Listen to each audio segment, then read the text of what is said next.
Welcome in, SMITE fans, to day number 3 of the Road to Worlds playoffs. You've got Frog joined by Inbound here on the desk. And we sent some teams to Worlds yesterday. We're doing the same thing again here today.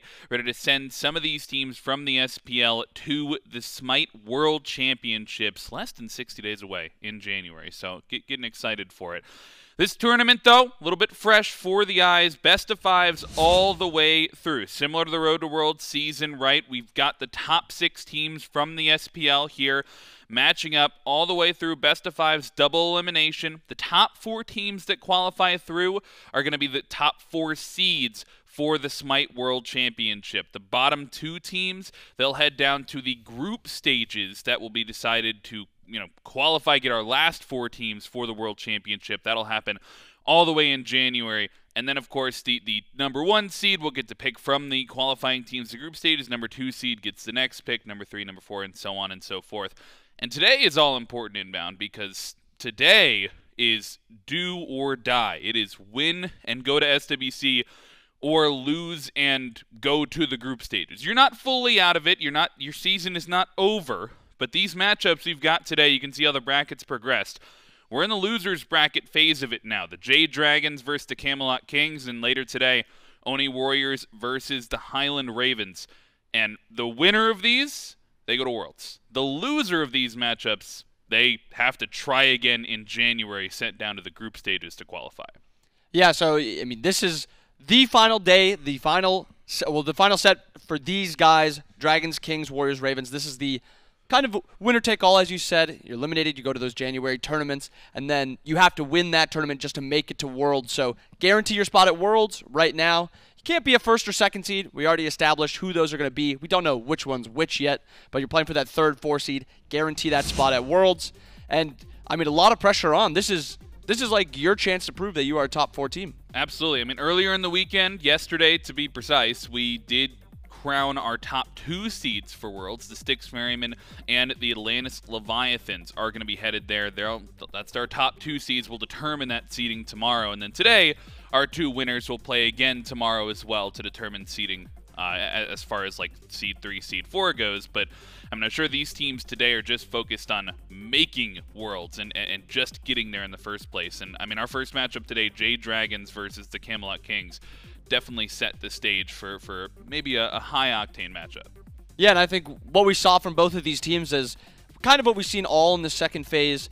High highs, and then some not-so-high highs. And for the Kings especially, I think lows even just in this tournament, end of phase 2, they've had some not so great showings, whether it's coming from Soul Lane getting ganked a lot, camped a lot, Jungle not being able to put on as big of a performance as expected, or whatever it is. I think the Kings have a little bit more to prove than the Dragons do in this set. I think they have to show that. I mean, this is your Season 9 World Championship team. Yes, the roster's not the exact same, but 4 of these 5 players have just won this last World Championship. 4 of these 5 players are quite literally current world champions in the season of SMITE, right? They were the last ones to lift the hammer, so they're still holding on to it. I mean, it is definitely, I think you mentioned it well, some high highs, some low lows. When this team has been on, they've really looked good, I think, truly. But they're really have been continuously trying to find their footing, I think. And we get to hear from the team themselves as to how they're feeling for this matchup. We've got an interview with BigManTingz.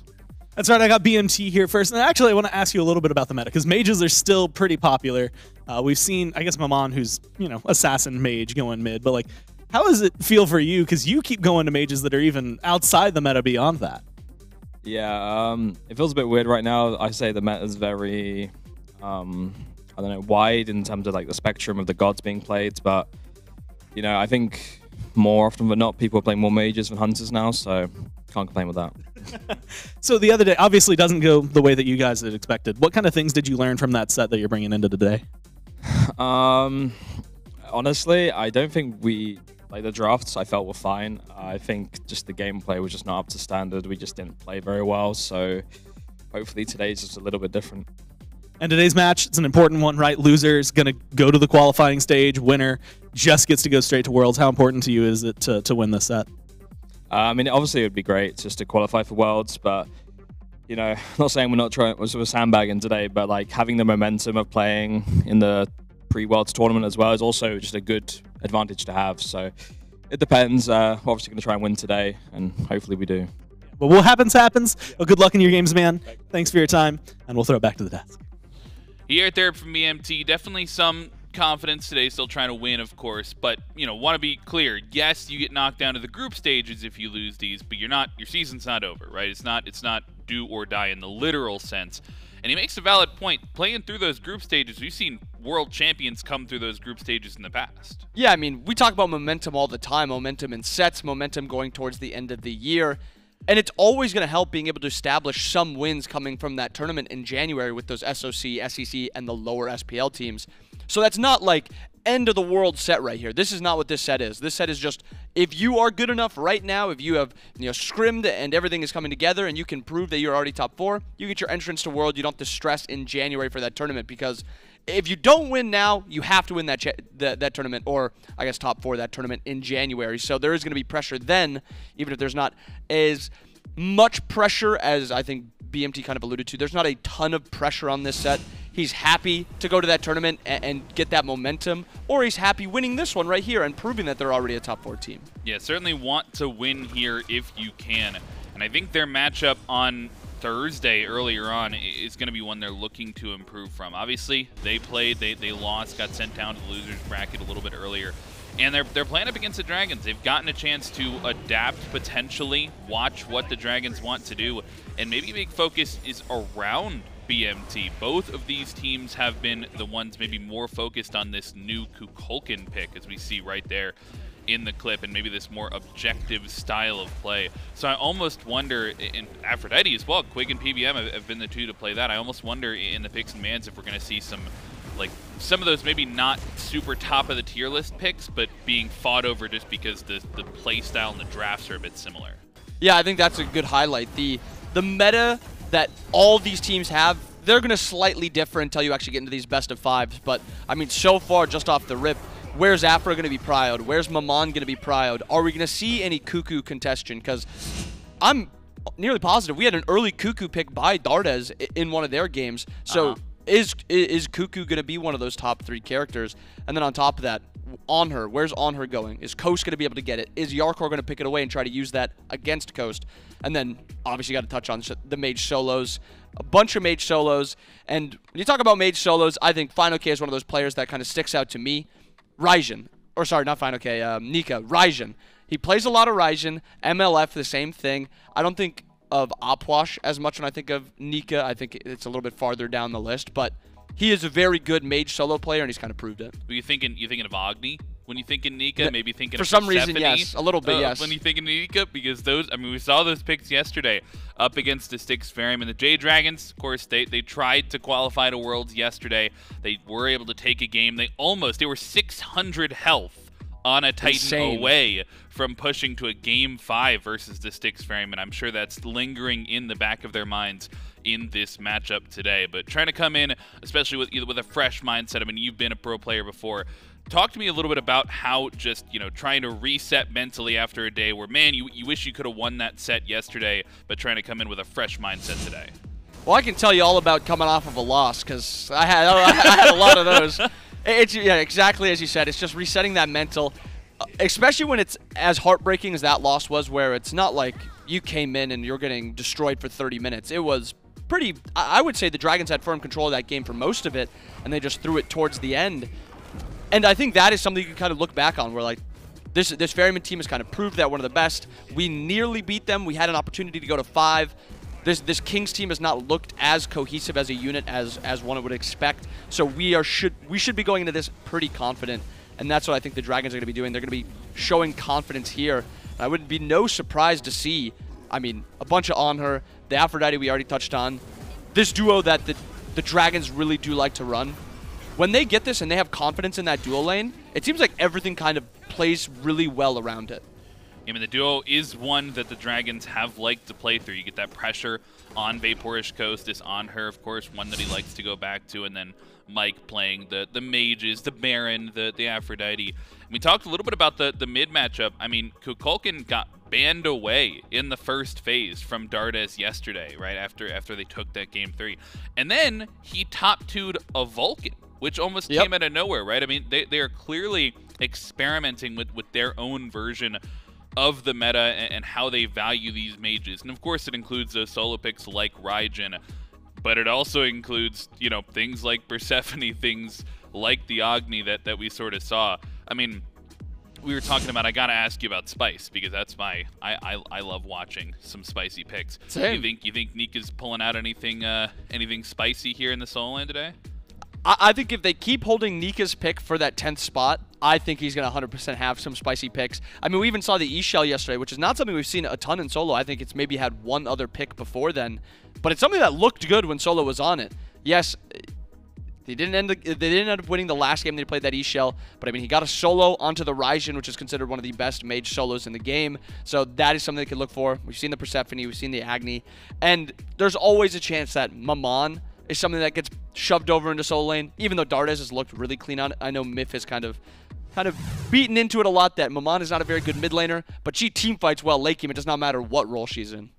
Well, picks and bans for game number 1 here. Camelot Kings going to be in that first pick slot. Notably, Jade Dragons selected that second pick slot, so they got their choice. They chose to be in that second pick option.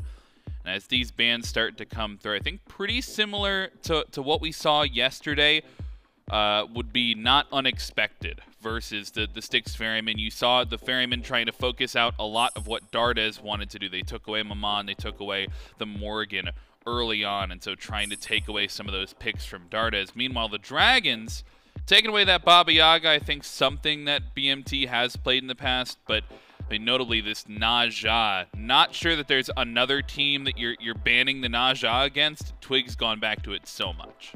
Yeah, it's kind of like a comfort pick that Twig has kind of defaulted to. It's like that and Rat are like the two main gods I think of when I think of Twig. And then he pulled out the Hebo also yesterday, which is something that was a little unexpected, but it didn't look too bad. But going to the last bans, the Kings, the Emoja, and then the Athena match ban by the Dragons. Both supports are gone, but a lot of mage solos available. Opwash is one that comes to mind, and Opwash is one that's locked in. Yeah, Opwash prioritized here, and we have seen this quite a few times from Variety as he's played mage solos over there in the short lane. Still, Maman Brigitte available, so could be flexed, has been played thus far by the Dragons if they want to try to go back to that, and some other mage solos available. Raijin, Morrigan the Face still on the board. I think you can maybe hold those for third pick if you want to for the Dragons, right? Notably, the Opwatch does get picked, but you think you can hold those? Poseidon. It's something that we've seen like permabanned, right. and it's something available right now. I don't know. We haven't seen it this weekend. It's been, I think, banned nearly every game. Yeah, it's been banned pretty heavily since we saw some of those matchups on Thursday. I think got a chance to play it. That may be what the Jade Dragons are considering. Is this Poseidon matchup? Camelot Kings choosing to... I understand the Chernobog and the Emoja. Those are maybe top of the tier list. Morrigan really only being banned away here against Dardez this weekend as consistently as we've seen it. But instead, the Dragons opt to go for that Raijin. Once again, we have seen... you know, a little bit of flex potential here, but I doubt we'll see the flex potential with this. I think that Kukulkan's definitely going to Dardez. Yeah, I think that pretty much confirms it, and that's with Maman available. He's picking this Kuku over that Maman, which is something he went to earlier in the week, but maybe that's something that, as we highlighted, Kuku also being played by BigMan, something he wants to just take away, confirm that for his side. But now the Kings, 2 picks available. Poseidon, something that's sticking out. Maman. Curious if we see them go for the Maman. The only Maman we see them play is with Twig, and we only saw it one time. So now Rat hovered, Hachiman hovered. Rat locked in, which I like Twig on Rat. Especially with Naja gone. I think this is the god that I really think of. This and Lancelot we saw a little bit are 2 that really stick out to me that I really do like him on. And Hachiman last for the Kings before we get into that second ban phase. It's like the best default hunter. If you want just a lane that you can win, you can be safe, you can play for late, that's what it does. Yeah, it's got a lot of flex potential in terms of how you want to play the lane. Exactly. Not like necessarily role-wise, but I'm a little bit surprised they choose not to take the Anhur away from Coast when that was on the table. But the Jade Dragons now with this third pick have to imagine if you don't want the Anhur for Coast, if you don't go it here, might be banned away. But looks like PBM wants to prioritize his pick early on in the draft. That'll be an Aphrodite locked in for the top 3 here. Looking at the top 3 for both these squads, I mean, who do you think got the better end of this? I've never been a fan of this double mage solo support, and the Dragons kind of go to it a lot. I think it's a lot harder to run. I really like this King's top 3. Opwash, Rat, very good space control, really good engage, good poke. And then Hachiman on top has potential all-in if the fight's going well. Can also play pretty safe. And if they can't get this on her, which I hope the Kings ban here. Just ban this on her away, put Coast onto something else. Kama banned, Baron banned by the Dragons. Both bans available, or one ban available left for each teams, but we've talked about it forever. I mean, Coast looks so much more comfortable on the Anhur than he does on other picks, and they're not banning it. They're giving him the option with it. Giving him the option, choosing to focus out LASBRA a little bit instead. Now, I mean, you know, I'm not necessarily against that. LASBRA did have a dominant Daji performance yesterday. He looked really solid on the Camazotz, I think, as well. He's certainly been a high player when that team is popping off for the Dragons, but I mean, I wouldn't be surprised if they just lock in the Anhur here and hold LASBRA's pick for that 10th slot, give him the option to try and counterpick some of the options on the Kings. Daji, of course, unavailable, but, you know, noting the lack of CC immunity from the Opwash there over in the solo lane if we do see any of that mage focus. But here, with the Jade Dragons' 4th pick, yeah, I mean, unsurprising you go to the Anhur. No surprise whatsoever. We see the Anhur locked in. Coaster's almost chuckling there as he's saying, lock in the Anhur. Now going to the Kings with 2 picks available. Support and some flex potential on this Opwash, but for the most part, support mid lane. Big Man has a few available picks. If you want something that can match the secure of the Cuckoo, something like that Vulcan, which we saw Dardez play. I mean, also, Poseidon we really see in solo, but it's something that's still available. I don't know if there's a ton of flex potential in it to mid. A lot of times we do see that Poseidon, it does default to the solo lane. But I mean, Opwash has played mid before, so there's always potential to flex that Opwash to mid. I don't know if Big Man has really shown a want to play it. And then looking at Quig side of things, Baron, something that he really likes playing into the Afro. Same with the Sobek, so a couple of his gods are going to be gone. But when you have this major backline that the Dragons have, something that just gives you free engage, like a Ganesha, which forces out a lot of relics, plays really defensive, doesn't have to get into the face of the enemy, and then can build into this Ankh. That's something that I think could succeed really well with this comp, especially with the area control of this King's comp. The Charon, also something we've seen through the weekend, could be gone to us. They're sort of holding on for those last couple of picks.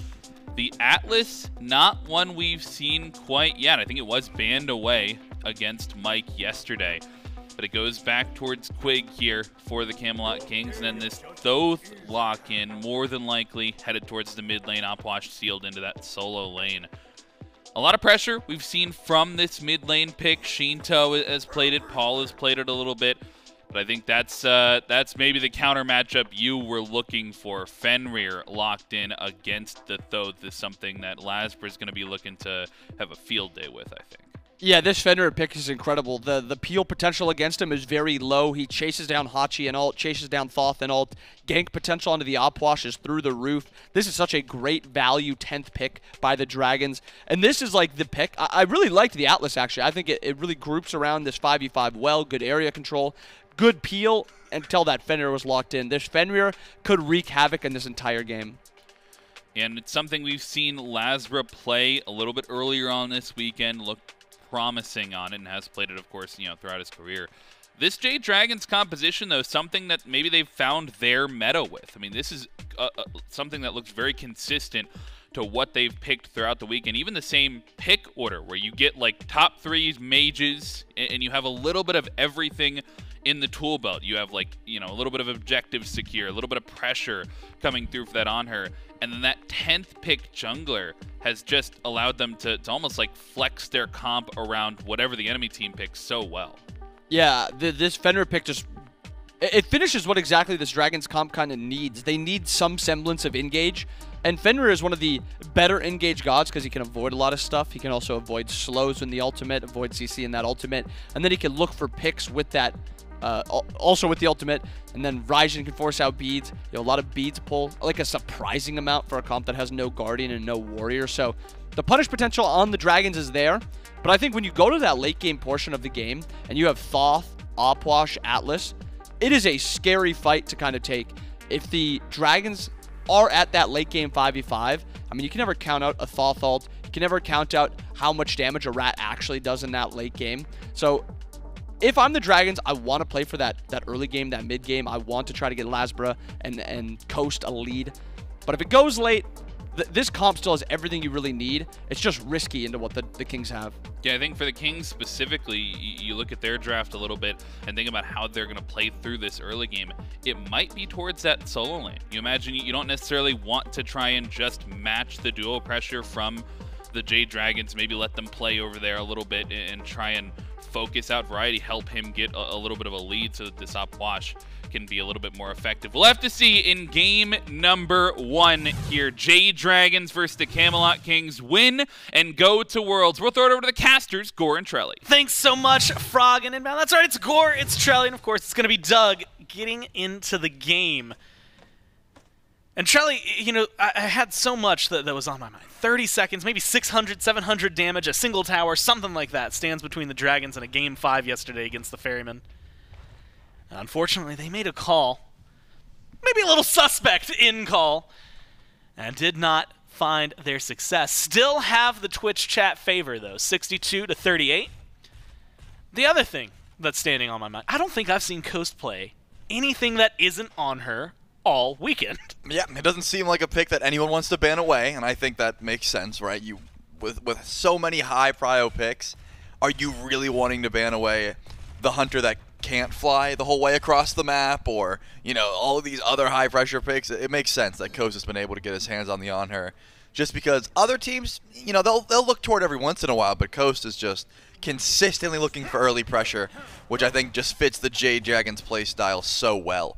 So we're going to see the Anhur Aphrodite. That's a lane we've seen how many times now, right? They run that back consistently, the Dragons, and they get pressure, and that's what LASBRA likes as well. He likes to head over towards duo lane because they're just clearing quicker, go towards that prot buff, go towards a possible early gank. It just plays into their style so well. One thing I'm really excited for, and we've seen this a little bit this tournament, but first off, the Dragons are going to the kind of comp that we've seen them running. You know, no warriors present, no tanks present, just going to be running down 3 mages. That we're lucky that it's not 3 mages, 2 hunters, considering it's 3 mages this time, an assassin and a hunter. But this kind of composition that feels like it can get very aggressive, and that's what they've gone for. Quig as well, I think, being the quote-unquote odd man out on the actual Guardian, but probably going to play pretty aggressive on the Atlas. But it does feel like, specifically when I'm looking at aggressive and early game, it is these junglers, right? I'm looking at Rat, I'm looking at Fenrir. And this is an interesting dynamic because I feel like both Twig and LASBRA, well, maybe LASBRA less so. Twig likes to farm. Yeah. LASBRA likes to gank.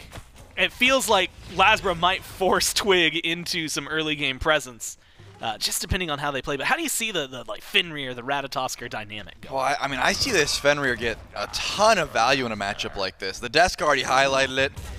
I mean, first of all, Jarcorrr taking a lot of damage over in the duo right when that prot buff spawns in. That tells me, LASBRA, get over here now, right? We have pressure. You're getting low. There's no reason that this shield buff doesn't go to us. But Fenrir, so late in the draft, when you've already seen the Thoth, you've already seen the Alpwash, you have an Atlas in the support role that just does not do anything towards Brutalize, right? If you're trying to peel for BigManTingz, it doesn't really exist for Quig. He can try to go for a nice stun, but it's hard to time. And this Thoth just gets run down, and that can be super annoying, especially when you only get 1 pair of beats. CaptainTwig starts Blink. That could be a 1v1 potential as well. If LASBRA is just hunting in the jungle, waiting around corners, looking to invade possibly at a blue buff, could be a good kill opportunity once he gets access to Ragnarok. And it also comes with, I want to say, the added benefit. We have seen a ton of Fenrir's success because very recently he got that timing buff on Brutalize. It comes out faster. It's a little burstier in some terms, maybe simpler terms. And admittedly, when you think about it, it's like, well, it's only 0.15 seconds. Like, that's not really that fast, but you feel it and you see it in the game. Now, we might get to see it in a second. Variety and Twig stepping up to the blue buff on right. Looking to contest it. Variety, I think, misses the corpses where he wants them to go. Doesn't get the damage, but does get the blue buff. Exactly what you would need. And sometimes a small steal, even without the fight, without the kill. It's going to be a small gold lead for the Kings. I mean, Variety missed the corpses, but he got the fleeting breath off, and that was just enough damage to go in for the invade. Looks like Coast was able to get that purple buff as well, so some split buffs throughout. You give the invade over towards Variety, and you give the invade over towards Coast. Just sort of righting the wrongs of the right side of the map. Still early days, but the Camelot Kings are going to be pulling ahead just a bit farm-wise, as you might expect. I mean, you've got this Thoth, right, who BigManTingz, he can do range damage, he can half-health you from across the map, he can look for solo kills. But what he doesn't do very well is clear these mid-camps, right? Dardez, he's got the NATO, he's got Zephyr, and Spirit of the Nine Winds, you know, in case you just want to drop an ult on those mid-camps, that's also a possibility. He only got one, and he ulted them? He only got one with the ult, because Tingz steps up. LASBRA goes in for the stun, brutalized to get him down to half, and then there's the ult. Force the nice beats, bait. they grab Twigs. It's perfect timing, gets the tornado, and gets first blood for his team, traded out immediately by a great ult from Tingz. Wow, first of all, fantastic bait by LASBRA. Looks towards Tingz, fakes back to Twig, gets the beats, and still confirms the kill. But Tingz says, all right, you're going to bait me on the stage? There's no way I'm not going to send a final judgment right back towards you. Confirms that revenge kill. Doesn't actually get the revenge gold, he didn't die, but actually does get the revenge for his jungler, CaptainTwig, for falling down there for first blood. My goodness, though, the bait. Those are the kind of mind games you have to have with Ragnarok. You jump stun, ult, bite next to someone, you know, miss on purpose, see if you can bait out those beads, see if you can bait out a CC immune ult, and now there's a target on Tingz's back. 2 full minutes. He's got to be worried. And LASBRA's got that ult back relatively soon. And this is something I was really interested to see, which now we'll actually see what LASBRA can do. Goes in the brutalize, sticks, and you've got the... Oh my god, what a great shot from Dardez, and a second kill for the Dragons. I mean, CaptainTwig just wanted to acorn blast the mid camps, but you gotta watch out. Once that stun is down, Gore, brutalize is just gonna rip through you, and that's exactly what happens. Gets him to 1 HP. Dardez says, don't worry, Twig. I got you. You're not making it out of this one. Spirit of the Nine Winds also has incredible range. That's going to be the second kill on the board for the Jade Dragons. And again, that's off of aggression from Twig. Still, though, has the XP lead, 1 level up on LASBRA. And Variety, a little bit echoing the same. The Camelot Kings don't really care. And Dardez poked out. You got to be careful. The range from Tingz is going to be a problem. And Trelly, this brings up something I think we were talking about, you know, within the last hour or so, but very specifically, it's important to this matchup, which is a lot of the losses the Kings have seen this tournament, the last few weeks of the phase, pretty much any time, if you look at it since Quig, maybe any time, period, has been focus on the right side of the map, right? Yep. Shut down Variety, shut down Twig, you shut down the Kings.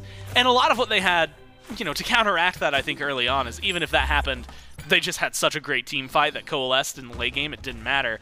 Lately, that's been lacking, so you'll have some, call them what they are, stinker games coming out from Variety and Twig. But the Dragons like to play through the other side of the map. They play through duo right now, and I was curious what kind of pressure we'd see. They've got 2 kills on the Twig. It feels like a great start. Twig forces beads out of Nika just to stay proactive on the map. Not behind, but definitely in that danger zone. Yeah, I mean, you're able to pull the beads from Nika. Dardez has been just farming. I watched him go back to speed buff, ult it, just to confirm that farm quickly. Doesn't really care about Spirit of the Nine Winds this early on in the game. It's not as if Gold Fury is going to be contested. So, yeah, you got to watch out for these mid-camps, those neutral farm, any sort of fighting that could go on. And something you got to note as well, 2 ward chalices picked up from Variety and Quig. The vision is going to be absurd here for the Camelot Kings. Call it an investment, right? You put 400 gold down. You don't have to buy wards for the rest of the game unless you want the sentries, which most people will get into later on. But it's just going to make sure that both the left and the right side of the map is just completely lit up. LASBRA's job gets much more difficult that way. Yeah, he's here. He's going to go for a gank. Nope, you walked over a ward, bro. Now Variety knows exactly where you are. It's, I mean, pretty simple, right? Like, once you've placed 8, you've got the cost. And then any more than that, you're just net positive from there. It becomes way, way better. This cost-benefits analysis of a chalice. It feels really solid for the Kings. And like you said, that vision, specifically on right, given the thing that we had just talked about and how Variety has been a... I'm going to call it a lose condition. We talk about win conditions a lot, but a lose condition, if this lane falls apart, it's a good safety net to have. We'll see. I mean, builds so far pretty much the same. I am a little curious in your eyes how the interaction in the, like the jungle is going to, but also for the supports, because Mike inherently as a mage is going to be a little less tanky than the Atlas. Can they afford to step up to fights like this? They're going to try anyway. Jarcorrr goes in for a stun. Mike gets picked up by Quig, tossed back. Damage seems to be there, but it's all for the purple buff, secured by the Kings, and they got Tings on the way to back them up. Mike's already half. If Quig can get a good amount of CC, just close that gap, not quite there. The Dragons are going to get to walk away from that one. Good rotation, good presence from the Kings. Yeah, I mean, you had Undying Love still available, so Mike wasn't too worried, but if there was a little bit more range, if BigManTingz could have closed gap and get that invade and punish off, we may be looking at a kill. There's no world where a kill happens here, especially when you miss all 8 shots of Desert Fury. So Coast, I'm glad you said it. Not going to be able to find anything there. But still, that's that aggression, right? That's the confidence you got to have when you're attached to PolarBearMike on the Afro. You know you've got healing, you know you got movement speed, you know you got immunity. Might as well go in for an ult, even though you're not going to get too much value from it, or literally 0 value from it. I will say I have to give credit to the Dragons as a bonus entirely. It feels like Dardez has slowed down a little bit, but they were just on cooldown. If they had the ult, it was getting thrown out there for a few of them. Because it's so easy to just secure the camps. They're looking at the farm, and I admire that that's the way they're trying to play it. Realistically, it hasn't really amounted to too much. Oh my god, LASBRA goes in, takes too much damage, and great dash from Twig makes sure that that does not stick around, does not get hit by the Spirit of the Nine Winds. Now Quig's in an awkward spot, but you're in a numbers game here, and the Kings have the advantage. Variety's rotated on in. They've got some DPS. He doesn't want a shot from Tings. Again, the hieroglyphic wall does all you need to extend it, and Ting steps up for 2. Tiggs is going massive here. I mean, not only does he help out Twig, who almost certainly falls down if LASBRA just goes uncontested, he also hits a beautiful ult to get Undying Love, the evade and punish just to confirm that kill at essentially max range, and now there's a 3-0 just target on this Thoth's head. You gotta be looking towards BigManTingz at this point because he's making big things happen. What he does. See what I did what there? He does best. Yeah, I see what you did there. BigManTingz doing BigManTingz, man. And it's frightening. And we've seen this, looked at it, locked in. Thoth had, what, a 25% win rate? It was not the cleanest overall. But I'm also reminiscing, it was actually against the Kings, that we got a one-shot Thoth kill. Something you got to be worried. Gold Fury started up by the Dragons, already low and secured. LASBRA takes a decent amount of poke, but it was only Quig looking. Only Quig who could have contested. No ult. Not a lot of steal potential, and the Dragons make sure that this game stays within 200 gold of each other. Yeah, they grab that Fury back up. We talked about how much vision the Camelot Kings have, but even vision alone is not going to stop you from going for a bit of a lazy back. Quig should be able to dash out of this one, not too much trouble, and covered his own peel with the Astrolabe. Either way, though, we've been talking about farming. You saw Dardez was just sending out those ultimates for farm. Recently stopped doing that. Recognized, hey, Gold Fury is a real possibility now. We need to have this ultimate for confirmation, or at the very least for some sort of peel. It isn't like CaptainTwig has stopped getting aggressive. This Ratatoskr has been blinking in pretty consistently, just to pull relics, but also, trying to make something happen and trying to facilitate that Thoth on your screen, BigManTingz, who, if you haven't seen already, can do a ton of damage with this build. Fully stacked Book of Thoth, the Divine Ruin, going into Staff of Mirrodin. That was 2 shots. He still gets another one, and the ult, and the invade and punish. Dardez has to respect that damage. And what makes it interesting, speaking of pulling relics, right? LASBRA gets those beads from Tings earlier, and, it is highlighted and maybe overshadowed a little by First Blood. And then he gets a second kill onto Twig. But since then has not gone back. Like, those beats timers were still down for another 60 seconds. Theoretically, that was maybe an ult opening, a potential to go for another kill, or at least shut down the Thoth before it could get as big as it is. Yep. And he didn't go for it, so it's a little interesting to see. And since then, we have not seen any beats pressure. Now, both the junglers over on the right side of the map. Cooldown buff comes up. Who's going to bite first? Maybe in LASBRA's case, he'd rather bite last, try to get the beads first. It's going to be a simple cleanup for Twig and Variety. And again, this is some of the danger zone. I think this actually helps the Kings' long-term gameplay. For sure. And I think, to your earlier point, LASBRA, with beads down, you can overcommit just to grab you know, BigManTingz, you can just go for the Ragnarok just to make sure Dardez gets that kill. But it becomes a bit scary now at this point where you're 4 levels down. BigManTingz just ticks over level 15. LASBRA is 11. Do you think that he can out-damage Tingz at this point? I mean, No. the dream is you jump on him, he's not expecting it.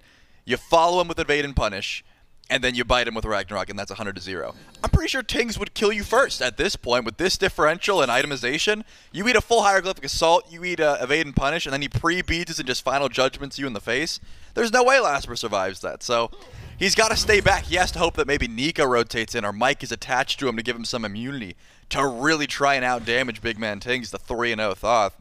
Same with Dardez, though. It's not like CaptainTwig wants to ult onto a Kukulkan at this level. If you land on a Spirit of the 9 Winds, Zephyr will kill you. Like, it is just 2 abilities. That's all it takes. These mages just have too much farm.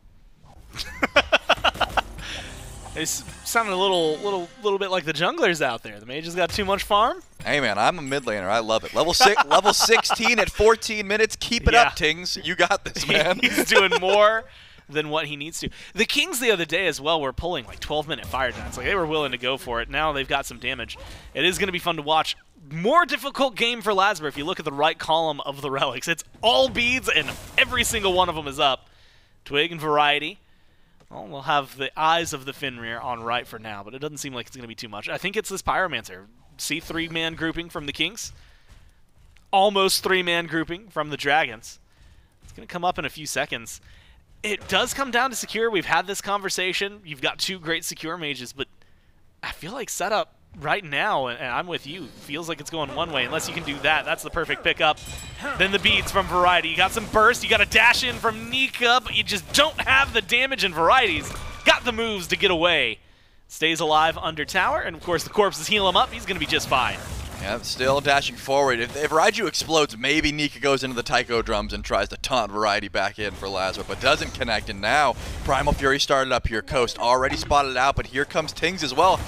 Look how much damage he's doing! Oh my god, and he's looking for the ult, immediately goes for it. He does have potential, but Tingz ruins it. The potential there could have been massive, but instead it's Coast who goes down. Tingz is winning this game for the Kings right now. I can't believe it. Coast goes huge there, stops the Primal Fury, should have gotten the solo kill on a Twig, but couldn't connect with the Desert Fury. I mean, this is Coast's most played god this season. He has just not been hitting with those ultimates. Still goes huge, don't get me wrong. Stopping the Primal Fury, all the while your own team gets the Pyromancer, that's big. The Jade Dragons are fine with that trade for now, unless the Camelot Kings pull the Primal Fury in the next couple seconds. Then they're not too excited about it. Coast loses both relics, spawns in 1 second, but there it is. Primal Fury started up. The Dragons need to get here now if they want to defend, and it doesn't seem like they're walking over. Yeah, LASBRA's the closest. I do not see him wanting to go in for it. Primal Fury wouldn't even have the time.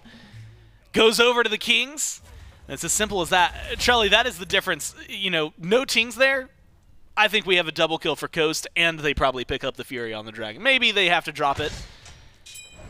Tingz turns it around. You get all of the Kings staying alive in that instance. Coast goes down, and you get the Primal. It changes so much of this game. And the farm, it's been really close, right? You know, I've been looking at the gold every few minutes, and it has not really skewed beyond where it's at now. Like, this is the most in one side either of these teams have had, and the Kings, 1,216 minutes is enough to start building your hill, but a lot of that's going to be in mid, and a lot of that's just because Tingz is 4-0 and just absolutely rocking the world. And there's positives and negatives to that, right? BigManTingz is doing incredible amounts of damage. No one can step up to him. No one can get close to him. But if they kill him, Gore, if they use Mike's immunity to kill the 4-0 Thoth that has the most farm on the map, the Camelot Kings' whole game just gets shut down. That is so much gold that is taken away. The fight is going to look a lot stronger with that Thoth gone. And Coast is stepping up to 2. Not taking too much of a healthy trade, though. Uses that Desert Fury, has to back up. All the while, the Jade Dragons will confirm the beacon. That goes uncontested. I mean, the Jade Dragons should have one clear plan here, and it's get to Thoth. So far, haven't been able to do so. But these games have been going a bit longer traditionally, right? It's not like we're in the end game just yet. They've got time to try and build up, get some extra damage all online. All 12 towers are still up. Yeah.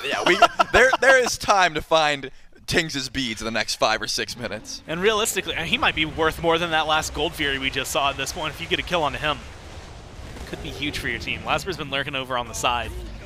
I think Coast is a huge win condition. 7 seconds on both relics. They're about to come back up. Last time around, he had the Gold Fury when he went for that 1v2. Second time, he didn't have it.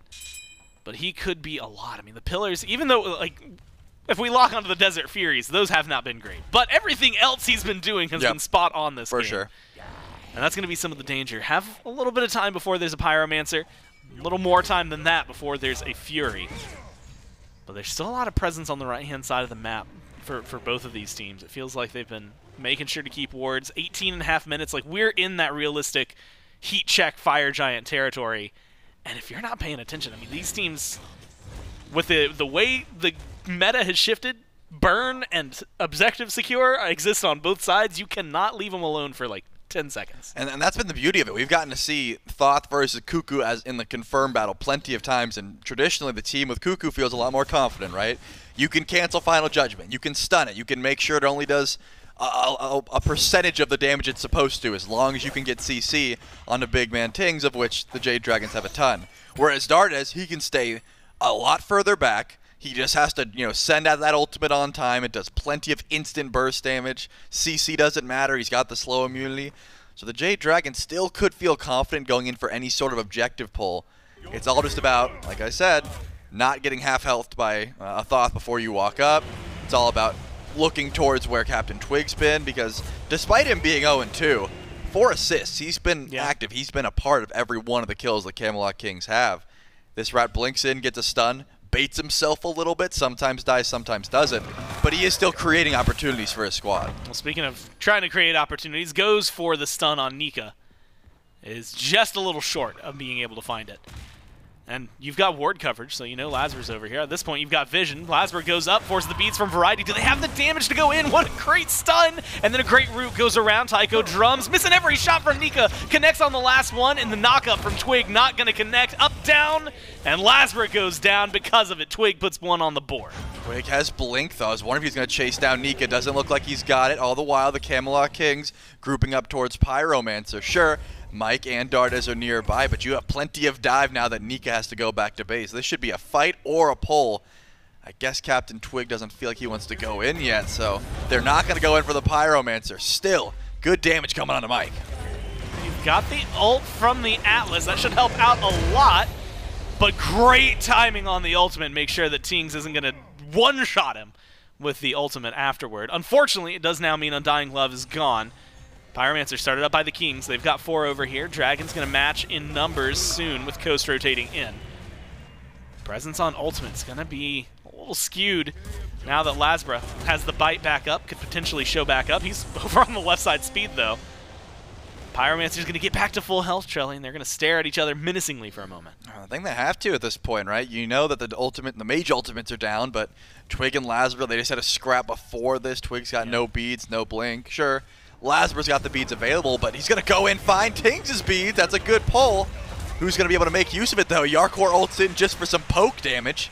They are just trading haymakers back and forth, but no one can land a knockout. And the biggest thing, you can't even feel confident, right? Like, you're stepping forward now, you're missing a lot of relics on both sides, and you're missing a lot of your ultimate economy. Coming back up soon for Dardez and Mike.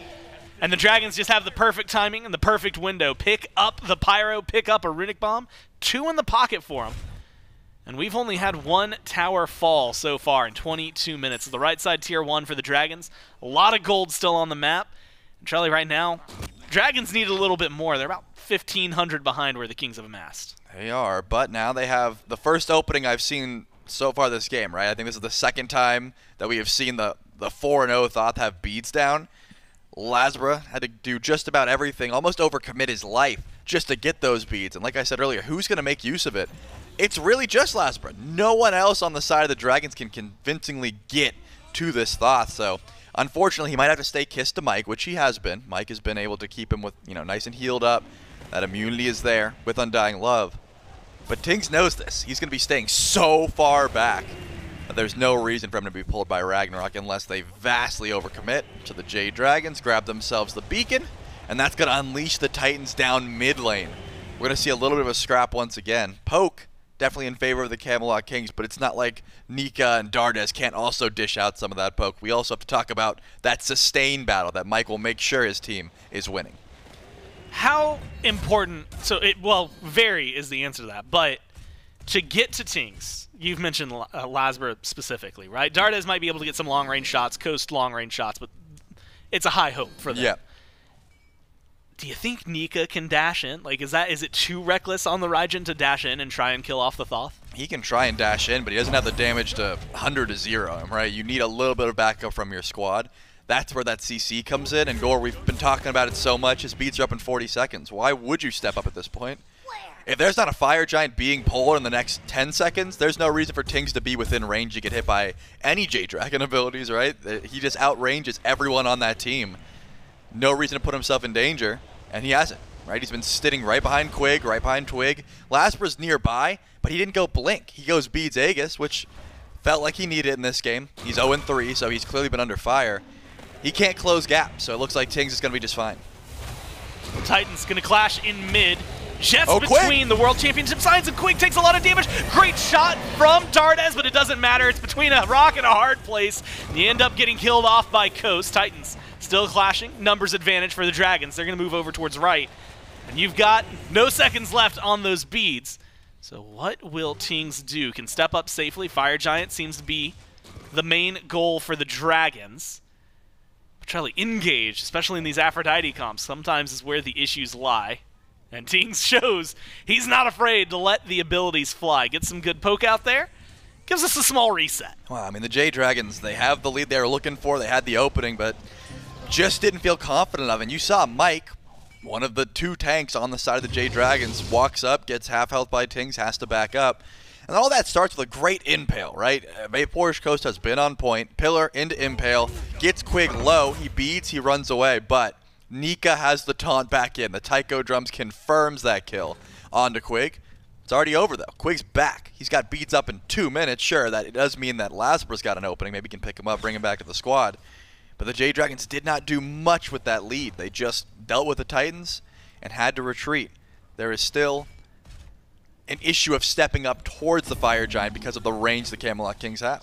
Well, the Dragons, I think we're attempting an ambush, hoping that Quig would foolishly walk in mid up against the wall for Coast to get a stun. Jarcorrr was in mid, though, saw him setting up. So now we've gone the full circle. We've had a Pyro fight into a Titan fight into an almost Fire Giant fight, and we're right back to where we started. Pyro spawns in. The Dragons have the numbers advantage on the actual Pyromancer. Standing 5 grouped up. Twig and Quig hanging off to the side.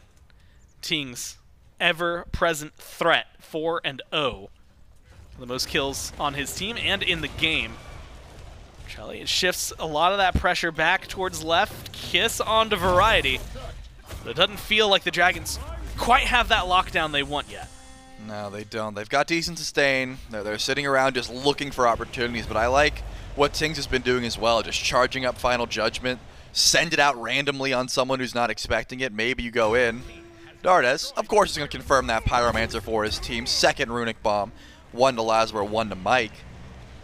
But we may be dancing until Enhanced Fire Giant at this point, Gorr. Tingz does dash forward. That's the first time I've seen him get aggressive with the Invade and Punish since this dance started. But nothing just yet. The Jade Dragons have went underneath their tower just to try. They're fighting over a tier 1 at this point, Gorr. If the tower goes down, sure, you lose a little bit of safety. But Quig could tank up this tier 1 for a solid minute at this point. Like, I don't think it's going to be that much safety. It's just the gold. No team wants to give an inch at this point because we are balancing this game on a knife's edge. What I wanted to ask, and what I was hoping we were going to see, Dardez uses the ult for confirmation. Feels like there's an opening there for the Kings, and specifically for Tingz, to just lay back. Everybody else DPS Fire Giant, we're going to kill it off. Now, as we can see, that's not the case. Dardez has his ult back up. And so if that was a window of opportunity, it is slammed shut on the Kings.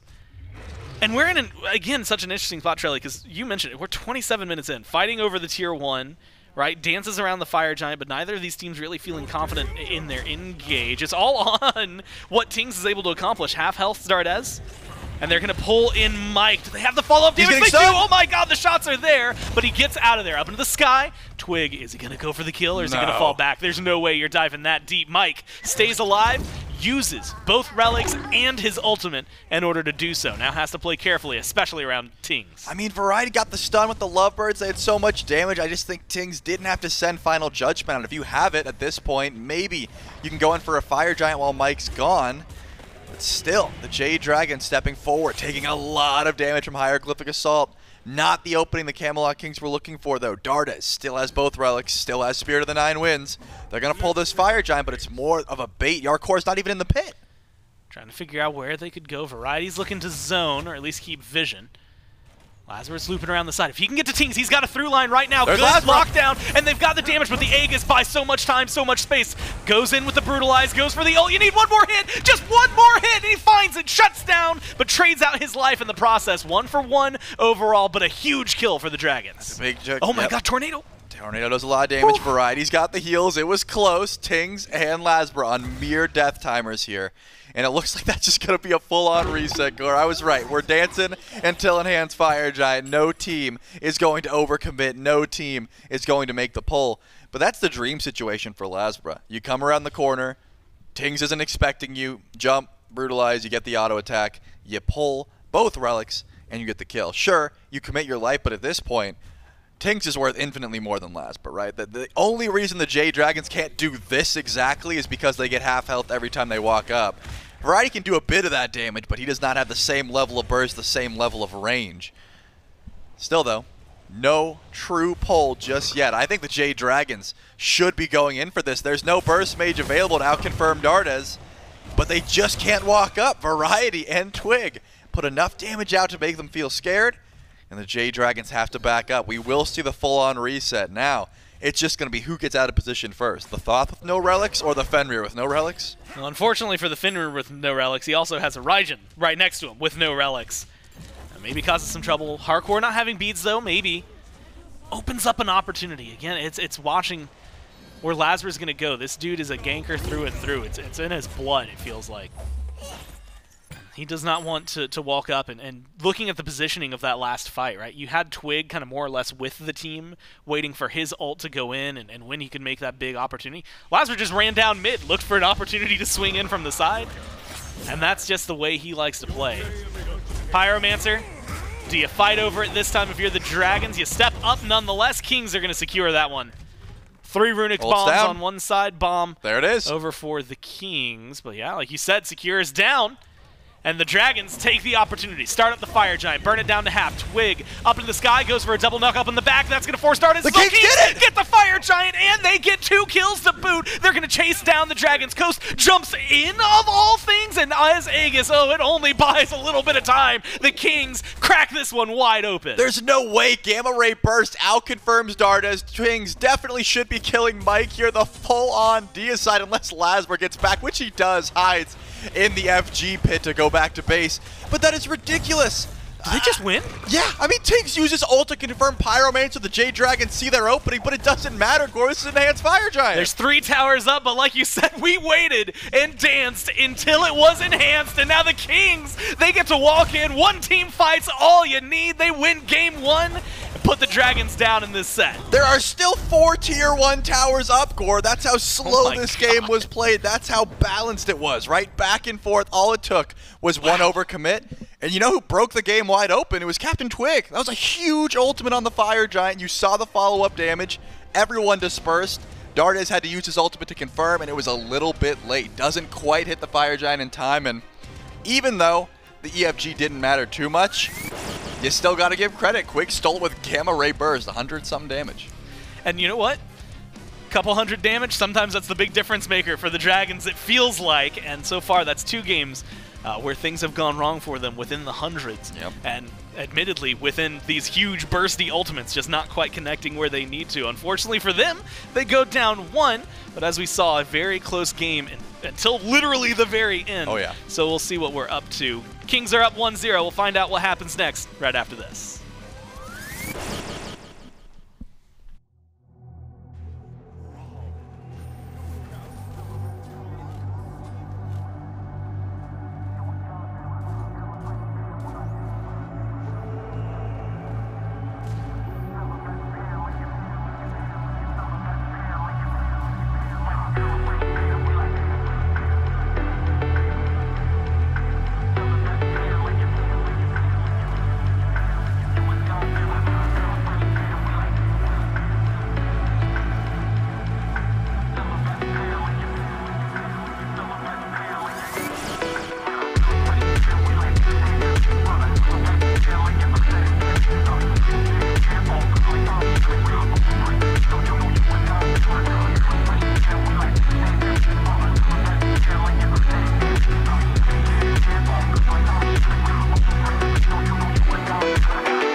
Welcome back, SMITE fans. Inbound, do you know your times tables? Of course. Do you know what's 8 times 4? 32. Okay, what's 9 times 7? 63. What's 5 times 11? 55. That's how many days there are until the SMITE World Championship. Just 55 days away now until we get to see all of your beautiful faces in Arlington, Texas come January. And we got some great merch as well, some great things that you can do to participate with us at the SMITE World Championship. Merch available right now at shop.highresstudios.com/SWC. Look at that beautiful logo, the card art from some of these past SWC skins you can grab on a t-shirt, on a jersey, on a hat if you're looking for it. All you want to come into SWC walking in styling. Yeah. I mean, you want to feel For good, sure. right? I'm thinking the hat. Yeah? I'm a big hat guy now. Yeah? Starting to lose a little hair on top. Gotta start getting a hat. Anything you're looking for, you can get on that website looking for our merch. You can join us in person or, of course, watch on our Twitch, on our YouTube, see all of the fantastic SMITE action, including the game that we just saw, Camelot Kings versus the Jade Dragons. And the Kings up 1-0. They look pretty controlling, especially in that last fight. Yeah, I think I want to start talking with Big Man about this Thoth performance because this was incredible. The early game, I mean, lucky blue buff invade, but sometimes all you need is a little bit of luck to get off to a good little start. Twig dies a couple times in the early portion, but it doesn't matter. Tingz starts just nailing every ult he sends out. It was a little risky on that second to last fight, I think it was, where he actually missed the ult on the mic, and it seemed like the timing might have been a little bit off. They weren't able to punish, but through the entire portion of this game, it's just Big Man ulting, Big Man ulting, Big Man ulting, and all of them hitting. And then the opposite side, something that was brought up on cast, Coast on this Anhur just seemed a little off. There was not like that same level of comfort and aggression. He was missing abilities he doesn't usually miss. Now, I'm not saying go away from the Anhur. I'm just saying this game was Tingz doing so much on the Thoth and expecting a little bit more from Coast on this Anhur.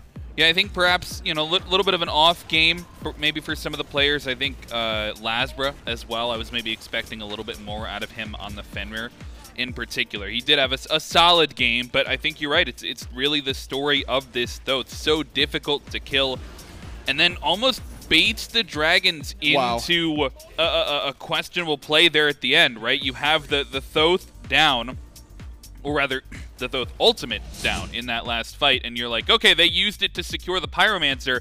Now we've got the Kukulkan ult, and they try and drop everything for the Fire Giant. And when you make, I mean, we saw the Dragons yesterday. They're no strangers to making those types of decisive calls. And they not only do they not even get the enhanced Fire Giant, they get out-secured by a Gamma Ray burst. But then they lose the fight afterwards, they lose the game afterwards. I mean, if that's why the Jade Dragons are picking this Kukulkan to try and play that way around the objectives, maybe this Thoth is something that they don't want to play against. Yeah, I think the Kings played that fight about as well as they could have. Yes, when you're playing into this Cuckoo, is anything really going to out-secure Cuckoo? Probably not. It's very hard to out-secure a god like that. I think that is a little bit more on the luck side, also getting that Gamma Ray burst to out-secure. But, I mean, even considering if the Dragons get that Fire Giant, that's a wipe anyway. So, I mean, the Kings happy to dive into that. A lot of teams have been really slow to dive this Dragons comp when they have been playing for these objectives. Kings look to punish that. Now Kings going into this second P's and B's with that first pick. Yeah. I wonder if they choose to ban away. I mean, the Thoth feels like something a little bit difficult to ban, not necessarily a top-tier pick. That being said, we see this consistent Baba Yaga ban from the Dragons. We've also seen that sort of mixed prioritization this weekend. Sometimes you see it top 2, sometimes you don't see it picked or banned at all. And notably, in that game number 1, something we didn't touch on as much during picks and bans, Maman unpicked, unbanned, right? Just goes by the wayside. Has been played by both of these teams in the past throughout this weekend, but choosing not to go back to it. We'll have to see if they want to opt in for it in this one. The Camelot Kings, though, already switching up their bans just a little bit. That's surprising to me. Last time, it was the Chernobog and the Emoja. This time, they take away Daji's LASBRA, and now the Jade Dragons have to choose. Do you want to ban away Cherno, ban away Athena, or just leave both open? So a lot of times when a team wins on one side and they stay with that side, they just do the exact same thing. They're like, let's just ban away this Bog again, this Emoja. Let's just first pick that Opwash again. But a lot of times, it's best to just keep messing with P's and B's so the other team isn't able to get comfortable, and that's exactly what they're doing. With this P's and B's so far, Puch is now available, which a little risky, because now to the other side, the Dragons have a free Chernobog pick if they want it. Yeah, I mean, if that shocks me. If you were going to switch up your picks and bans, I would think it would be because you wanted the Chernobog. But instead, they just they just change their P's and B's, and then they don't pick the Chernobog. They pick the Puch instead, and they give Chernobog over to the Jade Dragons, and that's after we just discussed maybe a little bit of an off game for Coast onto the Anhur, so maybe they're going to get benefit from having, I mean, certainly they'll get benefit because Chernobog is Chernobog, but I mean, wow, what a top 2 from the Dragons. Chernobog and Maman, we saw this from them yesterday. That's a strong top 2. That is a very strong top 2, a lot of global potential, 1v1 potential, multiple different roles now. And when we saw Dardez on this Maman, it's something that can get bullied early. Doesn't farm well, it doesn't win many 1v1s in the early portion of the game. But when he gets to that mid, he gets to that late game portion, Dardez really knows how to unlock the character's potential, and he makes a lot of good plays with it. So excited to see what he does there. But on the opposite side, Kings looking for their second and third picks.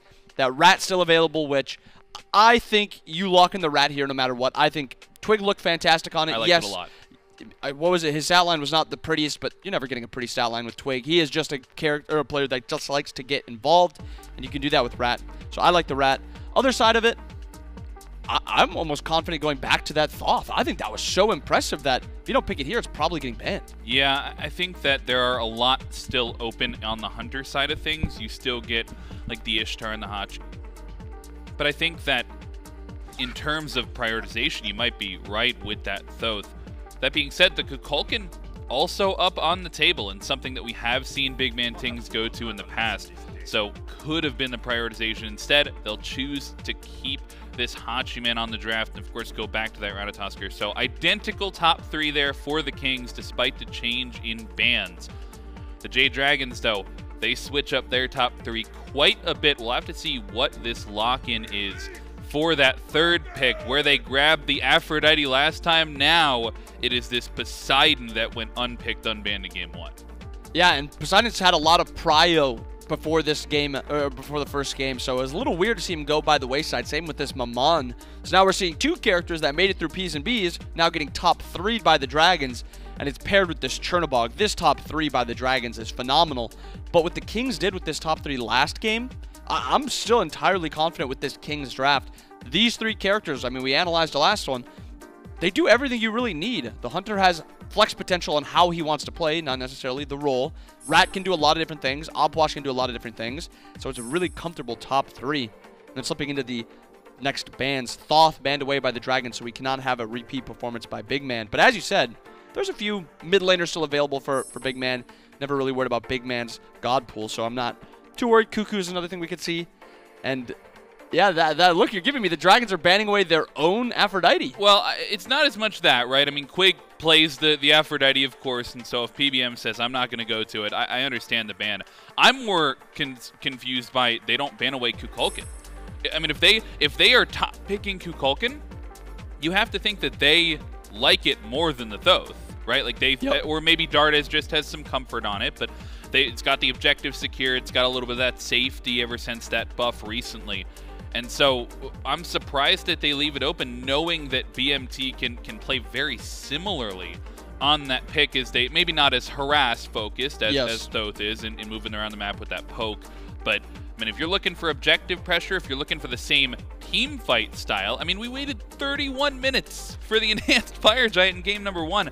It feels like something that BigManTingz would go back to. Yeah, I think the Cuckoo is something that I'm entirely comfortable with the Kings picking. Dragons on the other side. Aphrodite ban, especially with what the Kings played last game, they didn't play for this duo, which is why you look for the Afro. I think the Atlas, the Ganesha make a lot more sense in the King style, so I agree. The Afro ban on top of, like, yes, Quig plays it, but doesn't make a ton of sense in their comp, in my opinion.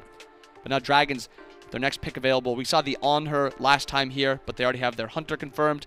Probably going to be Mike's pick. What Mike can go for, I think even taking away the Atlas, I actually think the Atlas looked really good last game. I think Quig looked really good on it. And even before then, they're actually going to lock in LASBRA's jungler, get this Erlang Shen. And this is not a pick I like into the Opwash. It is such a difficult god to dive. He counters you very, very easily. Yes, you have some pre-5 gank potential, but it's so tough in the late game fights. One that LASBRA has liked to go back to in the past, and we'll give a little bit of frontline potential, of course, for that Poseidon over in the solo lane. But I think that basically confirms, right, we've seen Maman in both roles this weekend. This will go to Dardez, I think, in game number 2 here. This hover, though, from the Camelot Kings. We're considering the Kukulkan for a second there, but it looks like instead it might be this Morrigan Le Fay. Ganesh gets locked in as well. You mentioned that as potentially a positive pick over the Atlas. Looks like they will go to that Morrigan over the Cuckoo. I was a little iffy at first. I really liked the Cuckoo with the comp, but kind of seeing what the Dragon style of comp wants to do, I think having an extra self-peel on your mid laner, I think it makes a lot of sense. You don't really need much more AoE damage when you have an Opwash, but you have good chase potential now with this Morrigan. Solid, okay poke. And then you also just have a lot more self-peel when the Maman's looking for these 1v1s. When you think about mid lane, not a lot of characters have great 1v1s, but Maman is one of the few, or sorry, Morrigan is one of those few mid laners that really can still 1v1 assassins. So I like that pick. And the Dragons, with the last pick in the draft, go for that Atlas. They take it away. Well, they don't take it away from Quig. They run what Quig ran in the first game. But the Kings, I feel like they found their style, and if variety doesn't die early, this comp scales so well into the late game, and I really like what they've crafted. Yeah, I mean, this is almost an identical draft in terms of style for the Kings, I feel like. They get the same top 3, they get different 2 here at the bottom, and they don't have that big, secure ultimate, but you still have a lot of pressure in that mid lane, you have a lot of support coming from Quig. Whereas the Jade Dragons have completely switched things up. They were maybe playing a similar style in game 1 versus the Kings. They were like trying to match, okay, we've got 2 big secures, we've got, you know, fights that are going to happen in the blink of an eye. We're just going to wait and have this big dance. Now, the Jade Dragons, that's a lot of W key potential, man. That's an assassin mid. It's a mage, technically. But, like, I mean, that's a lot of W key potential for the Dragons. Yeah, I think if you look at, like, a meta snapshot of, like, the best characters, I think the Dragons have a bunch of very strong characters. Bog considered one of the best ADCs. Maman, maybe not one of the best mid laners, but she's up there. Erlang's one of the best junglers, and then even in solo lane, Poseidon is there in, like, consideration. So, I mean, you compare these two types of drafts. One is just very, very top tier. This is, like, kind of what we want to do. We want to group up. We can split in the late game because you have that Chernobog potential, which we've seen. We've talked about a lot. The macro play potential is there. And then you look at the opposite side. 5v5 is so heavily in favor of the Kings that I'm really worried, actually, if I'm going late as the Dragons. Yes, split potential is obviously there, but if you're actually taking 5v5 fights, this Kings comp has everything that I would want. Yeah, I think I'm focused very much in the early game, early to mid game for the Dragons, and that's maybe because of this solo lane pick in the ADC role, right? Last game we talked about, yeah, you can leave variety alone, and perhaps you get to play through your own solo lane or through your dual lane if you're the Dragons. You've got that Anhur Aphrodite they've gone back to. This time, though, you have the global on the Chernobog and this Poseidon back in solo. This has been prioritized, banned out so much. I mean, what does this Poseidon bring to that short lane? I mean, it's just really good setup potential. It's kind of like that Raijin. It's very good on objectives. I think that's like the biggest thing. Bam Shroud, Shoguns, he can kind of just shred the objectives, but they don't have like that same type of secure Alma jungle. A lot of the times we see this Poseidon in solo, it's Alma in jungle or a secure mid laner, but we don't have that. So I don't really understand why the Poseidon this game as opposed to last game when it doesn't really fit your entire style. But I mean, it's hard to count out this Dragons comp when they have such S tier characters, but again, 5v5s with this Kings comp is insane. Game number 2 here. Dragons looking to take it early. Kings looking to scale into the late game. We'll see who takes it with the casters. Thanks so much, Frog. And inbound, that's right, we're jumping into game 2. And Shelly, you could hear it. A little early oriented, although Maman, starts to come on later. But the 5v5 capability, which is what the Kings had plenty of in the last game, as we got to 30 minutes before we truly got to see them break out in a team fight. It's 52-48. Very, very slight favor for the Dragons here. You agreeing with it? I see the Maman and I see the Poseidon, and that's been working for him pretty well. Yeah, I mean, I just look at the top two, right? You get Maman and Cherno for the Outwash, the Camelot Kings. They had to make a choice, right? Chernobog or Outwash. In my mind, that's the decision. Maman is, you know, she's definitely powerful in the 1v1, but it's between the Cherno and the Outwash. They wanted variety on that Outwash a little bit more, and they end up giving up Chernobog, Maman. And that means, number one, that global presence is going to be so annoying. But it's possible the Camelot Kings were thinking, hey, Coast is going to be on something a little bit less aggressive. The Anhur can't make the impact stuns that he was making in game number one. Maybe that's a good thing, right? Maybe that means our late game just gets so much easier, or our early game rather gets so much easier. We'll have to see if that is good in turn. But with that, though, I really do want to see...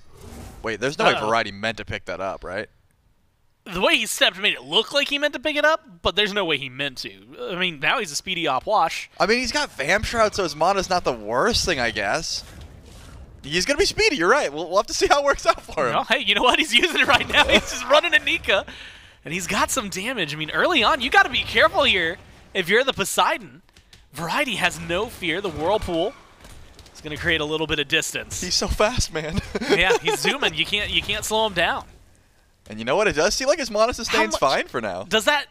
But how much does that hurt him? It feels like it's going to hurt long run, right? I mean, because you know, the solo lane meta is 5 health pots. You don't get any sort of mana sustain, so you got to get this. You got to get this totem, which it seems like Variety's going to get. So yeah, his MP5 will be fine. It's not the end of the world. As a mid laner, I grab speed all the time, but solo, it's a bit different. If you're like tier or something, like you don't get access to Vamp Shroud. If you're a warrior, it becomes a lot more impactful. But Vamp Shroud just has so much MP5. It's possible he did it on purpose. You know, like, his mana has not dropped below 60%. I'll have to give him credit, and that's impressive considering how much he's gone for poke as well. So maybe it's not only not the worst thing in the world, but beneficial. He's been able to chase Nika around, and more importantly, escape the Whirlpool. Yeah, you've got Twig over on right, not going to be finding too much in terms of pressure. It is going to be this Erlang. I know, you know, inbound it's set on the desk. I'm not necessarily a huge fan of it into Opwash specifically, but it feels like, admittedly, Trelly, it kind of looked like they just wanted someone who was going to set up Dardez, set up Nika, and set up Coast for a lot of success. And they got that in the Erlang, and they got that in the Atlas. They certainly do, and I love to see Mike on a Guardian as well. I mean, it is just... I've gotten so used to seeing him on these mages. The Baron looks good. The Aphrodite is hit or miss. Sometimes it does fantastically. Sometimes it's just, you know, trying to keep his team alive. But these are the kind of Guardians where Mike can be aggressive. He can walk in. He can try to invade, you know, the chest camps. He can just W key forward, look for poke, that sort of thing. And it becomes so much easier because Atlas has that extra level of safety that a mage just can never bring. With that, though, I do want to watch eventually. I mean, you know, mid lane does nothing at the moment. But when Dardez and Tingz actually hit like level 5, and when that Book of Thoth gets online, traditionally these Mamans are looking for 1v1s, whether it be against the junglers or mid laners. I want to see those fights happen just because that's where she can really excel. Her short-ranged burst damage can be ridiculous if you don't understand how much Party Trick's doing, or you don't, you know, the soul stacks coming through. Just a lot of burst damage from that mage. Well, that's the real true secret. Dardez made it look real good that first day as well, so I'm looking at the Dragons. Surprised, you know, we actually talked about it, the Desk mentioned it.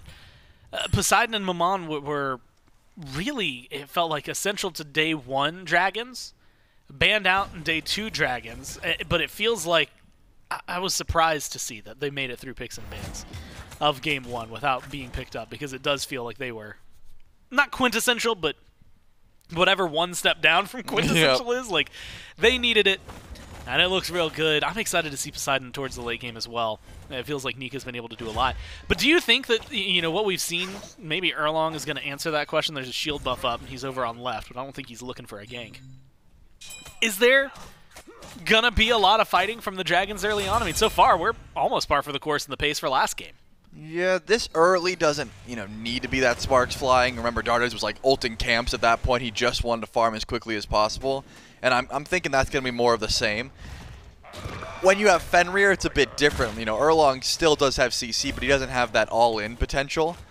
Especially this build that LASBRA was going to. The Atalantis bow is not this massive power spike like a Jotun's Wrath is. You know, you get good stats, and don't get me wrong, Erlang can run you down if you don't have an escape or if your beads are down, something along those lines.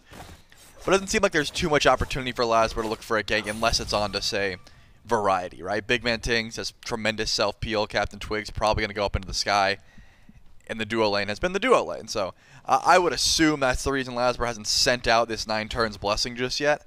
Beads are valuable, but can you really get off 2 ganks in the time that their beads will come back up when farm is so important in the early game? Like if you allot all that time to go over to solo, get the ult, come back, and try to do it again, you're missing a lot of farm on the left side of the map, which can be a problem. Twig, I thought maybe was showing up for something. Actually might have made something out of nothing. Get some good damage onto Dardez with the help of BigManTingz. That should open up this right side mid camp pretty easily for the Kings. Small leads are really what got ahead last time around, and that's where the Kings are at right now. 500, just about gold. And that's a small amount in the grand scheme, but it builds up over time. You can see LASBRA, maybe looking to counteract a little bit of that, going for the invade on the blue buff. And when you've got a 3v2, you tend to go for it. You can see slow rotation from Quig. He's going to come over, but secured and stolen away by the Dragons. And that's going to be one successful fight. And Twig not going up into the sky. They're not chasing any further. So a good invade from the Dragons. Yeah, I mean, you send 3 over for a blue buff. Sometimes you just got to let that one go. But I got to say, I've been loving this change-up from Variety. What has been the #1 criticism of the Camelot Kings jungle solo, since this season started? It's been Variety's ability to survive the ganks. One adaptation, Gore, the Ward Chalice. He knows exactly when Twig shows up every time. He puts the same 2 wards down, and it covers his entire lane, right? He puts 1 right above blue, 1 right below Nika's blue, and now anytime there's an Erlang Shen nearby, he gets the go-ahead. And his KD is helping from it, his farm has been helping from it, and just his usefulness late game has also been helping from it. So this Ward Chalice, just a big difference maker that has made Variety's survivability just look so much better. Wards win wars, man. Yep. You get the vision, you just know more. Knowing is half the battle. That's what they say. That's what they say. Now, Dardez stunned. Maybe the other half of the battle is the damage you can do. Twig goes in, but a great taunt from LASBRA. Saves some time. Tings cleans up 1. Now you've got Coast coming in. They really need this kill onto Twig with how much they are investing, and they'll find it. Coast picks up the last hit. Keeps us tied 1-1. First blood over to the Kings. I mean, the Jade Dragons are lucky Twig doesn't have any bit of MP5 there, because if he goes up into the sky during any bit of those stuns, he should have been able to make it out. You send Coast over, who's missing a wave.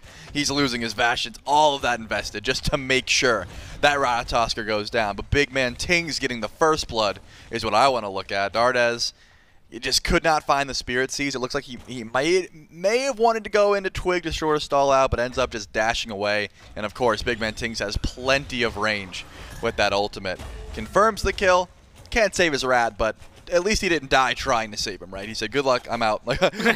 I'm going to leave you be. If you get your mana for your ult, great. If you don't, unfortunate, but I have farmed again. I think that is 100% the right call. Jade Dragons group up around Goldfree, though. Immediately dropped Gamma Ray Burst, but Quig's here. Maybe had the DPS, but like you said, Quig's presence. And really, it's the Dharmic Pillars is enough to just make them run away. Good vision as well on the left side. Just 1 ward placed by the Kings, but it is on the Gold Fury Pit, so exactly what you would need when you need it. I do want to ask about something Mike related, not the ult, but the Relic choice. He's gone for Horrific.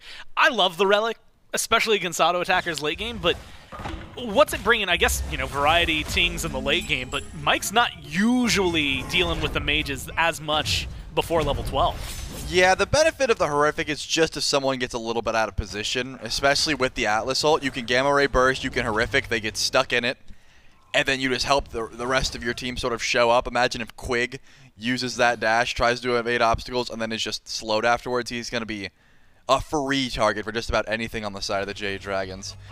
So it's a very aggressive Relic, and as you said, late game can get tons of value against some of these auto attackers. It's going to be able to get Mike out of trouble, or just initiate fights. It's kind of like back when we used to be in a sprint meta. You could get Horrific or you could get Sprint. Sprint countered Horrific, but if they didn't have Sprint, Horrific was just better. So I think this was one of those, I'm not going to pull it out every single game, but when you're least expecting it, I'm going to start a Horrific emblem, and maybe it'll net a kill later on. You don't necessarily have the fastest mages on the other side either. Now you have a little skirmish, LASBRA v Twig. You got Dardez, but great CC from Tings.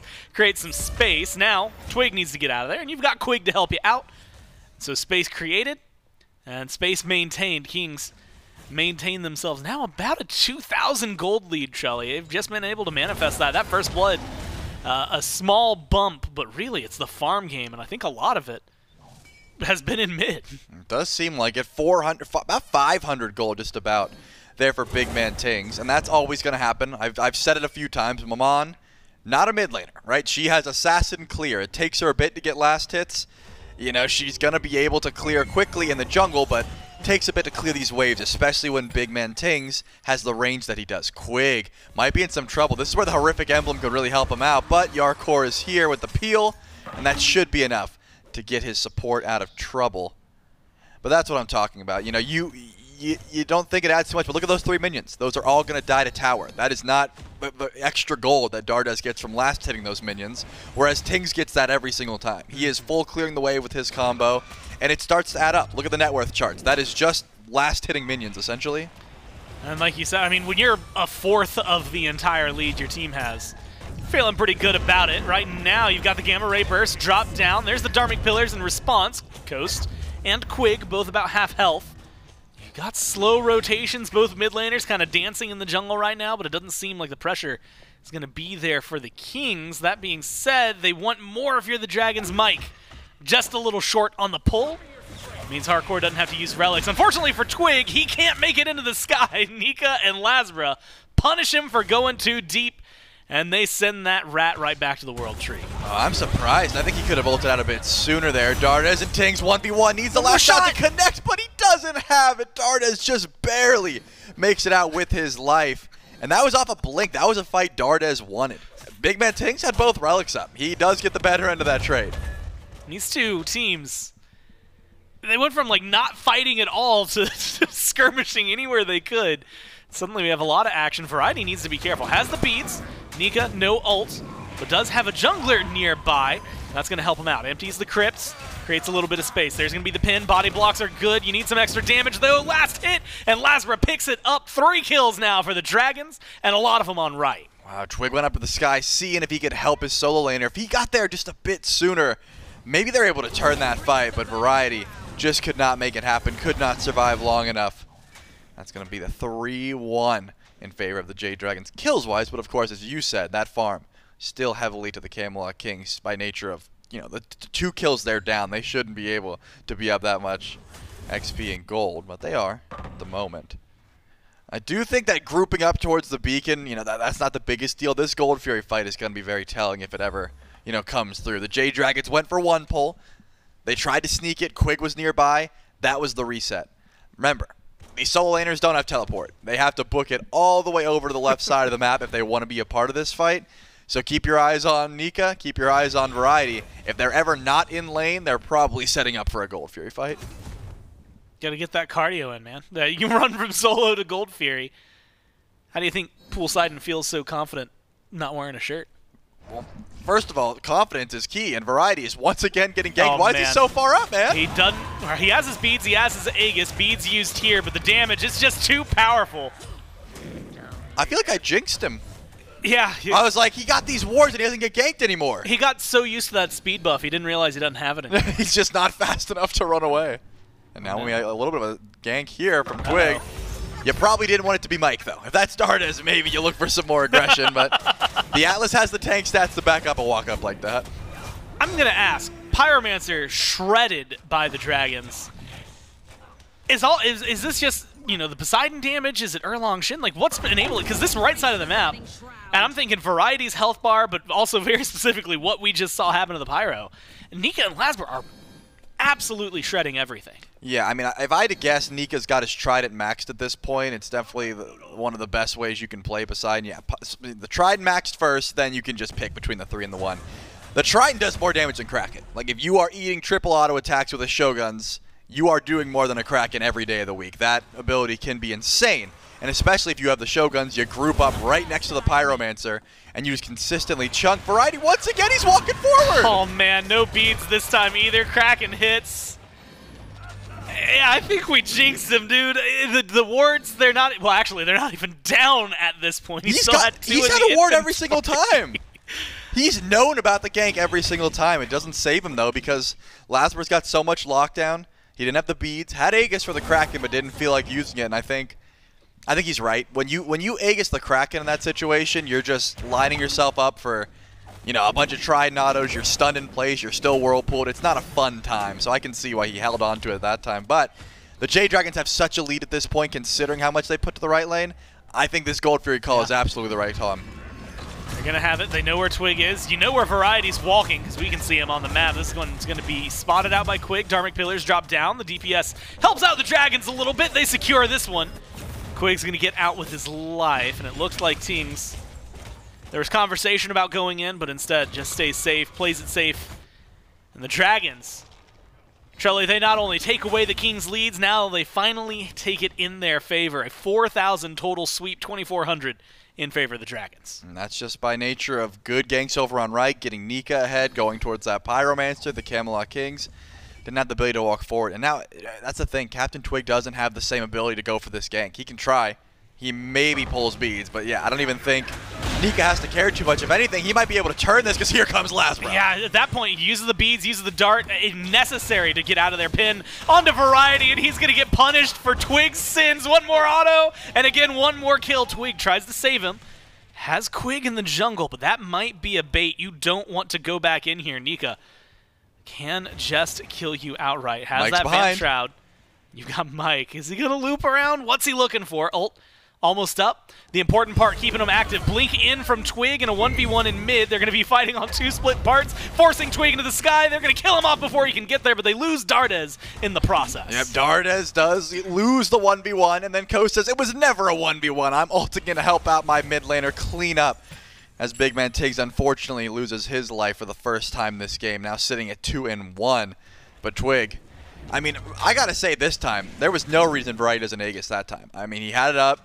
He just he assumed he had the tank stats to survive. I'm guessing he could have Aegis a big portion of that damage. Twig could have helped him. Doesn't use it. Variety ends up dying. Then you have Twig and Quig trying to just keep that tower alive. And with a wraparound from Mike, they're still able to find good success. It's not like the gold lead is so outrageous that the Camelot Kings can't fight. But they definitely have to, you know, ease back on this aggression. I'm saying Variety should be underneath this tower for a good bit. The wards that he has clearly don't alert him quick enough that LASBRA is nearby. 4-0-3 on this Erlang Shen. With no signs of slowing down. LASBRA is still very close to the enemy jungle, always nearby, near Pyromancer, near the beacon. Wants to get involved. He's been a part of 7 of these 8 kills. Same thing for Nika, 7 of the 8. Yeah, I'm honestly, Quig, I admire it. Don't know if this is a fight you want to pick. Picked up by Mike, tossed back to Dardez and Nika. Kraken's going to get the damage, and now you need a little bit more. One more hit. No, Quig gets the dash out of there. Now Twig with the knock-up onto Mike, turning the damage around, loses his life in the blink of an eye. Dardez goes in for a little bit, dashed into Variety, but does not face any punishment. Good damage, good kills. Now 9-2 for the Dragons. Pyromancer pulled, killed, and the chase might be on. They've got some low health bars on the Jade Dragons. But Charlie, if they were looking to bring back Jazzberry Jam, they've done it. They have definitely done it. Jarcorrr even rotates out. Ko says, my team's got that fight without me, man. I'm going to just keep pushing left, look towards the tier 2 tower, continuously slam some wards underneath. Just unfortunate for Jarcorrr. He wants to help out his team. He recognizes that he's level 18. He could make a difference, but he's losing farm to do so.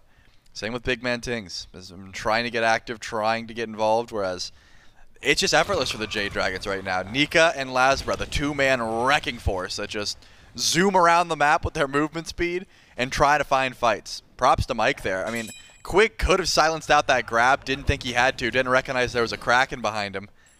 And that's what starts the fight, right? He gets pulled in, immediately gets blown up. Doesn't die, though, gets out with 1 HP. The rest of the team thinks they have an opportunity to go forward and just did not have the damage to confirm any kills. That's what we were talking about in Game 1. Variety and Twig, the right side of the Kings map. When they do well, the Kings tend to do well overall. Even if they just go neutral, the Kings tend to do well. We saw that in Game 1. When they are 0-8-1 combined, things tend to fall apart for them. And that's, a lot of these teams have bullied solo lane. When they're playing the Kings, when the Kings lose, it's bully solo lane and then win out from there, right? Fan out the rest of the map. What do they call it? Windshield wiper out from the rest of the map. Coast has been a huge win condition. They play through duo most of the time. He's still a win condition, but with a Chernobog, he's a win condition everywhere. Right now, he's a win condition in the Fury Pit. Oni Fury over to the Dragons. More gold in pocket. Trelly, we're starting to approach 7,000. About 6,500, 6,200, yeah, in the moment. But definitely dangerous territory if you are the king stepping up to fight the Dragons right now.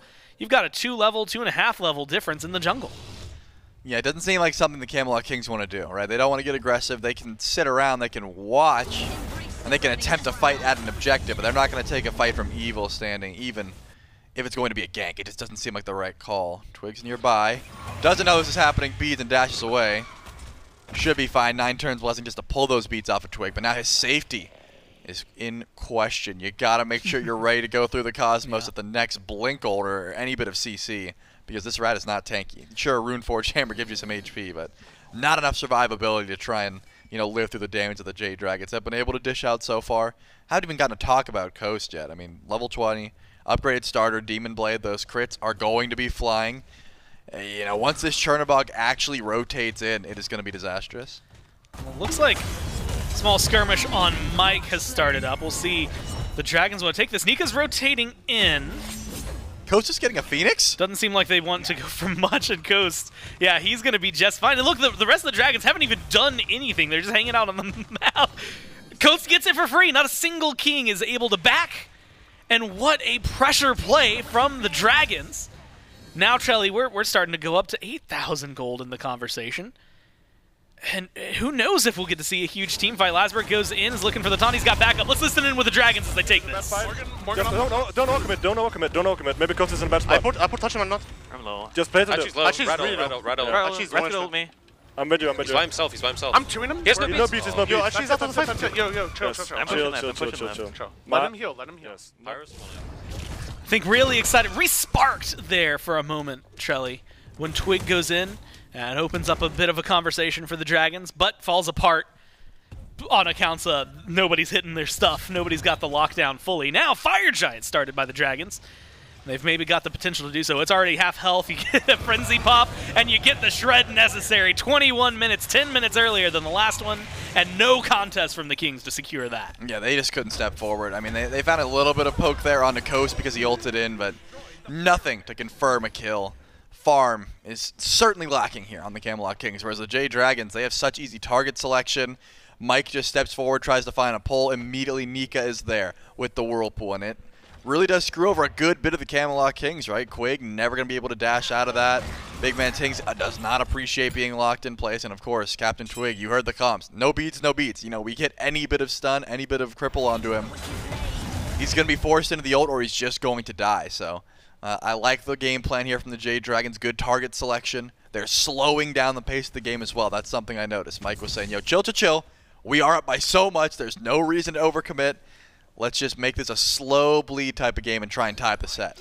Well, especially when you think of yesterday, that last game, they had a Phoenix open, they go into the Titan room, and it stays alive because there's just a few too many towers up. They still got 4 to deal with. This Fire Giant needs to be put to use, and admittedly, they're already pretty far up in gold, but it's going to send them even further.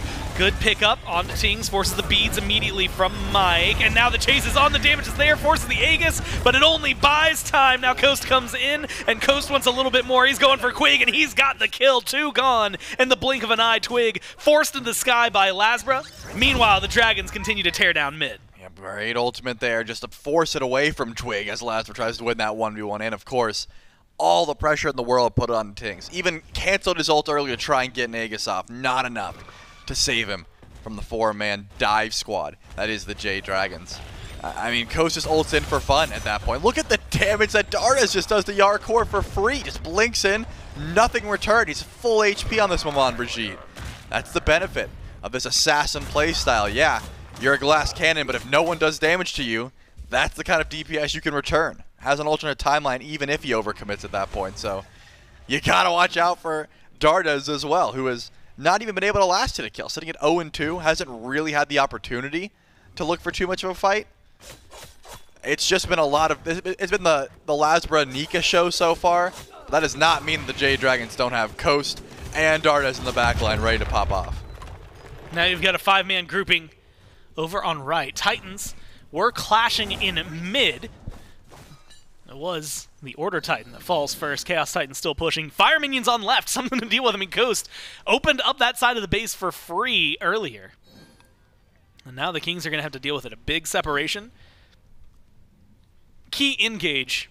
This time you have a Guardian, not an Afro. So the Dragons in a great spot to step forward. I think I saw Blink just now from Mike over on right. And all the pressure from the Kings goes mid to deal with the Titan. Right side Phoenix goes down with ease. Mid's going to take a couple of hits.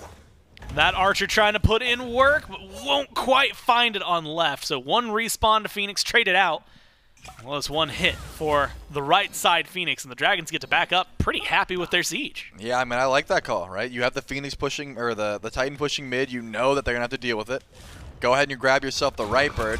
You almost let left Phoenix die to minions. It was close, but they still have time if they would like to group up and grab it. Fire Giant's going to fall off, but at this point they're 13,000 gold ahead. Not too sure it matters. If anything, they're setting up a bit of an ambush on the CaptainTwig here, who would have had ultimate and beads to get away if he needed to, but it doesn't die.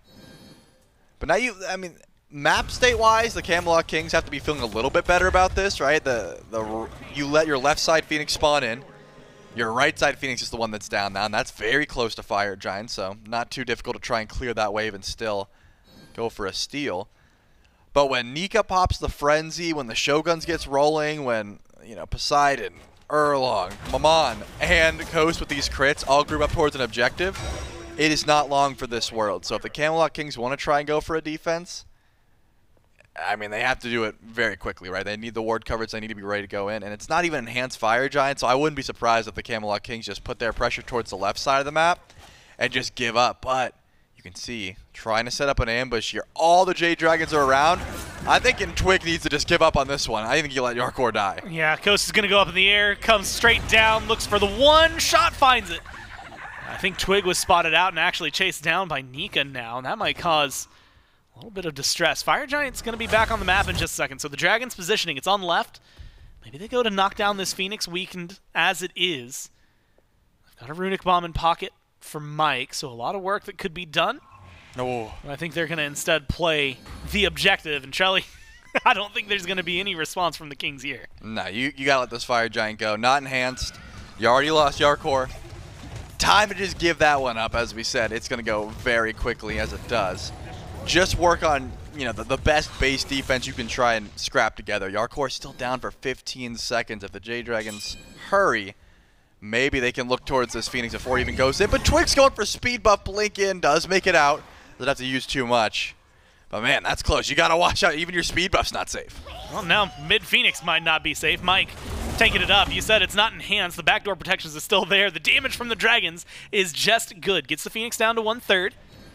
Mike's health down about 1/3. Has a little over half in his name. Set up, split. It's a 1-3-1 for the Dragons. Got a Maman pushing fire minions on right. Trelly, 10 kills in the lead, almost 20,000 gold at this point. The Dragons are not letting up on the Kings, not giving them an ounce of breathing room. But right now, it's breaking the base, and it's a little more difficult. We've seen this a lot. The sieges can stall. The Dragons notoriously this year have struggled with them. But now they're going to go in. Frenzy Pop, Kraken out. Quig maybe the main target here, but the Dharmic Pillars create some space, and the Phoenix damage slows things down. Does slow things down, but that mid-Phoenix is still the target as they siege forward. Gamma Ray Birds just to try and split up the Camelot Kings, and the Bird still stands tall. Dardez is trying to go for it. I don't think he lives this. Yeah, he's all alone in the back line. One shot is all he needs, but he has the ultimate timeline. Not going to be enough to keep him alive. And meanwhile, not getting left side Phoenix, not getting the mid-Phoenix, and if you look at it, the timer for right, it's coming back up. The advantages outside of gold that the Kings had going to disappear. They still have 4 towers standing. They still have a couple minutes of Fire Giant, around 4 belts. But a siege gone wrong, something the Dragons are all too used to. Certainly are. Twig has to be careful here. If LASBRA catches him out, Coast would fly in immediately, and that 1v1 you think you're going for ends up being a 2v1. But as you said it, Gore, I mean, both Phoenixes, all of them, have spawned back in. Slowly but surely they're going to gain some HP. That's what I was talking about. It does have to blink the blink. CaptainTwig should be just fine, even with Coast stepping forward. Can't hit the root at this point. But the Jade Dragons are around. Remember, Dardez is dead for at least 5 more seconds, so they have to retreat. They still have this massive gold lead, but this has stalled the game a bit for the Camelot Kings. Get some extra gold, get some relics, get that last item or two. Look to upgrade that starter item. You know, those sort of things they need to look towards, because it's going to be Enhanced Fire Giant next, and you can't just give that one up. You can't count on Dardez overcommitting for a low health Phoenix every single time to save your siege. And I would argue that first Frenzy Pop where Nika hits the Kraken onto Quig, he can't live that forever, right? Eventually, Coast is going to be there to get some good damage. Dardez is going to be there. LASBRA might have some CC to try and line up. The Enhanced Fire Giant can change a lot about that first siege. So, see if the Camelot Kings are able to mount some sort of defense. And also, if they're going to send Coast over to left. That's usually the call, right? You get Chernobog. He's got all this crit. No one wants to 1v1 him. Send him over to left by himself, and he can ult over. But at the moment, he is here at the right side of the map. But Enhanced Fire Giant doesn't spawn in for at least a couple more minutes. Now, do you think the Dragons were spread 2-3? Like, it was a 1-3-1 split. Like, I'm used to 2-3, and that's usually the cut, right? Maybe you'll have all 5 on one side, but that's usually, like, late game. There's only one objective up. 1-3-1 isn't done very common for a good reason. And also, Dardez, like, all he was looking for was that loop. And when he finally found it, it just all kind of fell apart for him. I don't hate the 1-3-1 because the right side Phoenix was down, right? You had Dardez who was able to push up with the fire minions and just try and get that bird. I think the issue was what you said, that wraparound play, where he goes in, but his team's already gone. And now it seems like Twig might be the victim of an ambush, has to go into the sky. Can he do it before Dardez gets there, though? Yes, he can. That was close. If Dardez could have got a little bit more burst and dashed in, it'd be risky to chase him all the way to Phoenix, but that explosion may have been able to connect. Those soul spikes, they'll sneak up on you that damage. At the very least, you get CaptainTwig's ultimate down before the Enhanced Fire Giant fight. But traditionally, these dances take a bit, right? They can be a little bit drawn out. There's a chance that Twig can just stall for that ult to come back up unless the Jade Dragons force something. We'll see. 20,000 gold, just about. Maybe changes how that dance goes in favor of the Dragons. The Kings are going to have to put up a big defense. Now, I want to ask, do you agree with this? Stepping out, like they need to be here for the EFG? Yeah, they have to defend the EFG. All their birds are up. They're full build except for Quig. The difference between like the 3K and not 3K is not enough to say we're giving up Enhanced Fire Giant. You could essentially just break the game wide open if you get a lucky steal or find a pick here or the Jade Dragons overcommit. So I like the fact that they're here. I hate the fact that all 4 of them are on a ward, but they've got no way of knowing that. They just don't have the sentry at the moment. They've got themselves a bracer very far back, a defensive bracer, we'll call it. And now the Jade Dragons, because they know exactly where the Kings are, they can set up an ambush like this. Look at this. 3 Dragons on the right side of the map looking for a wraparound play. And VaporishCoast is the front line. Mike goes in, tries to kick things off. The Kings are going to fight back. Let's listen in with them and see how they do. I'm meting you, Harry. I'm meting you. They're coming in for Harry, if you can. Yeah, I'm trying to met him. Coming in for a fight. Erlang in the back. Beads on him. Erlang beads. Chill. Boggle. Maman ult. Dead. Bogeyes. Just keep running. We can end it. Bog dashed in. They might try to end. Well, the Dragons walk in, they take right side Phoenix and 2 Kings' lives. They fall back though, Charlie. You can hear at the end Twig prepared in the event they're going to end. The team plays safe. One thing that really stood out to me there, though, I'm used to hearing a lot more from Jarcorrr. It felt much quieter, his voice not as present in the comms during that fight. And with the EFG now on the side of the Dragons, Twig tries to go in for a steal just a little bit too late. Nothing to his name in terms of cooldowns. It becomes all defense all the time. 20 seconds on Quig, 10 seconds on Variety. What do the Dragons do here? Just run it in? Yeah, you just go for the Phoenix. If you lose 1 life, for the Camelot Kings that is, you could just lose the whole game, so there's no way you try and defend this one.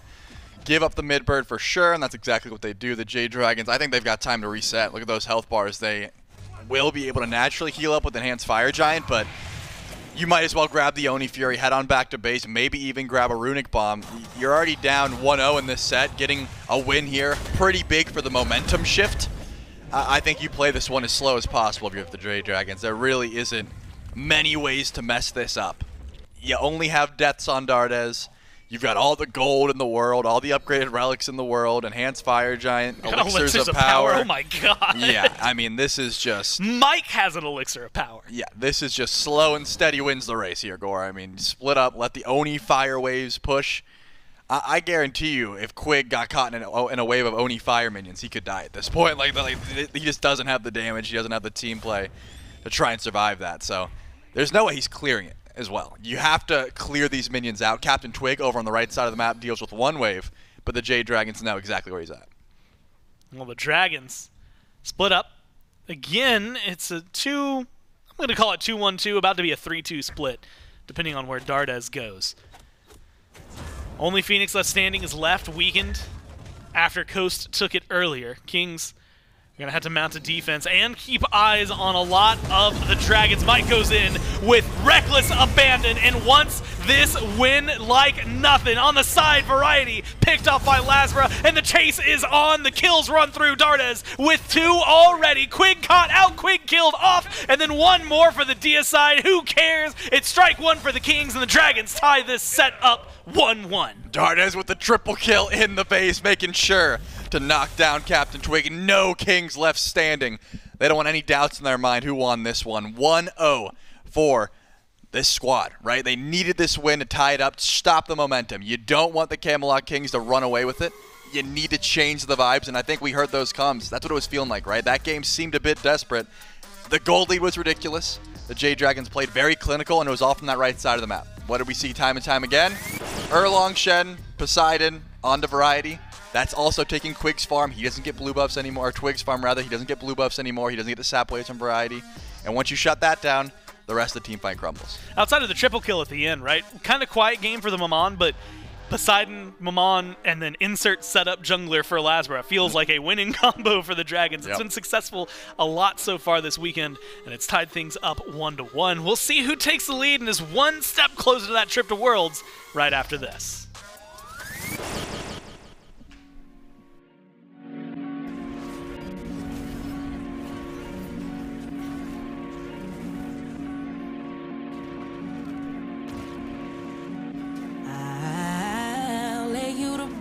In pieces, no picture on a t-shirt, like you never existed. I'm done being a victim, this my villain era, look out. I go hard for my heart, play with her, it go down. Now you blocked, don't make a sound, don't wish you no harm, but I hope that no good come around. In my space, there's no cheaters allowed. Gave you my word. Try it again, you're gonna lose your girlfriend. The nerve to think I wouldn't disappear from your life. Boy, watch me.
Welcome back, SMITE fans, to the Road to Worlds playoffs. You've got Game 3 just around the corner. Before we even get there, it's Frog, it's Inbound, still talking about the sets, and it is Game 2 that we've got to break down because the Jade Dragons feel like they have found their footing, perhaps, here in Game number 2. They look controlling off the bat. They get a bunch of those top tier list picks, as we discussed, and then perhaps it was that solo lane focus. And really, we have to blame Trelly, the caster's curse. I mean, they talked about it on the cast, sort of dooming variety. But the Jade Dragons, they find their footing, they take Game 2. Yeah, so unfortunate that Trelly had to specifically bring that up. You know, they didn't kill him in Game 1. Game 2, he died a couple times. Twig died a couple times. And I think what I want to look at for this team that the Dragons had drafted is, yes, they had a bunch of S-tier characters, but the setup potential onto this Opwash was through the roof, and I guess that's why they wanted this Poseidon-Erlang combo.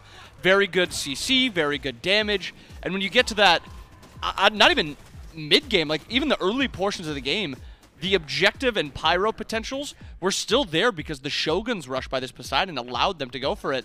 And there was not much variety could do in most of these. He'd see the Erlang walking across wards, and he just does not have the time to get back to his tower. And this is my highlight right here. Bog wasn't first picked. Bog was let through in favor of the Opwash.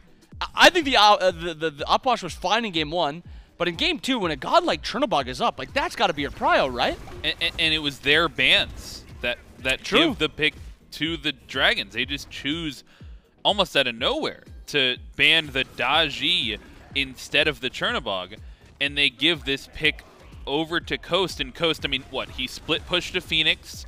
He wasn't necessarily, like, he wasn't the solo carry here. He didn't just win fights by themselves, but I mean that's part of why this pick is so powerful. You just have the global pressure. You always have to be worried about a fight that could break out anywhere with this pick coming through. I mean, you get that, you get the Maman from Dardez looking good on it, 6-0-7 and 3-0-14. I'm not going to attempt to do math on cast, but if you combine the solo jungle stats, those are some big numbers. And I can do this math. 0 deaths plus 0 deaths is, in fact, still 0 deaths.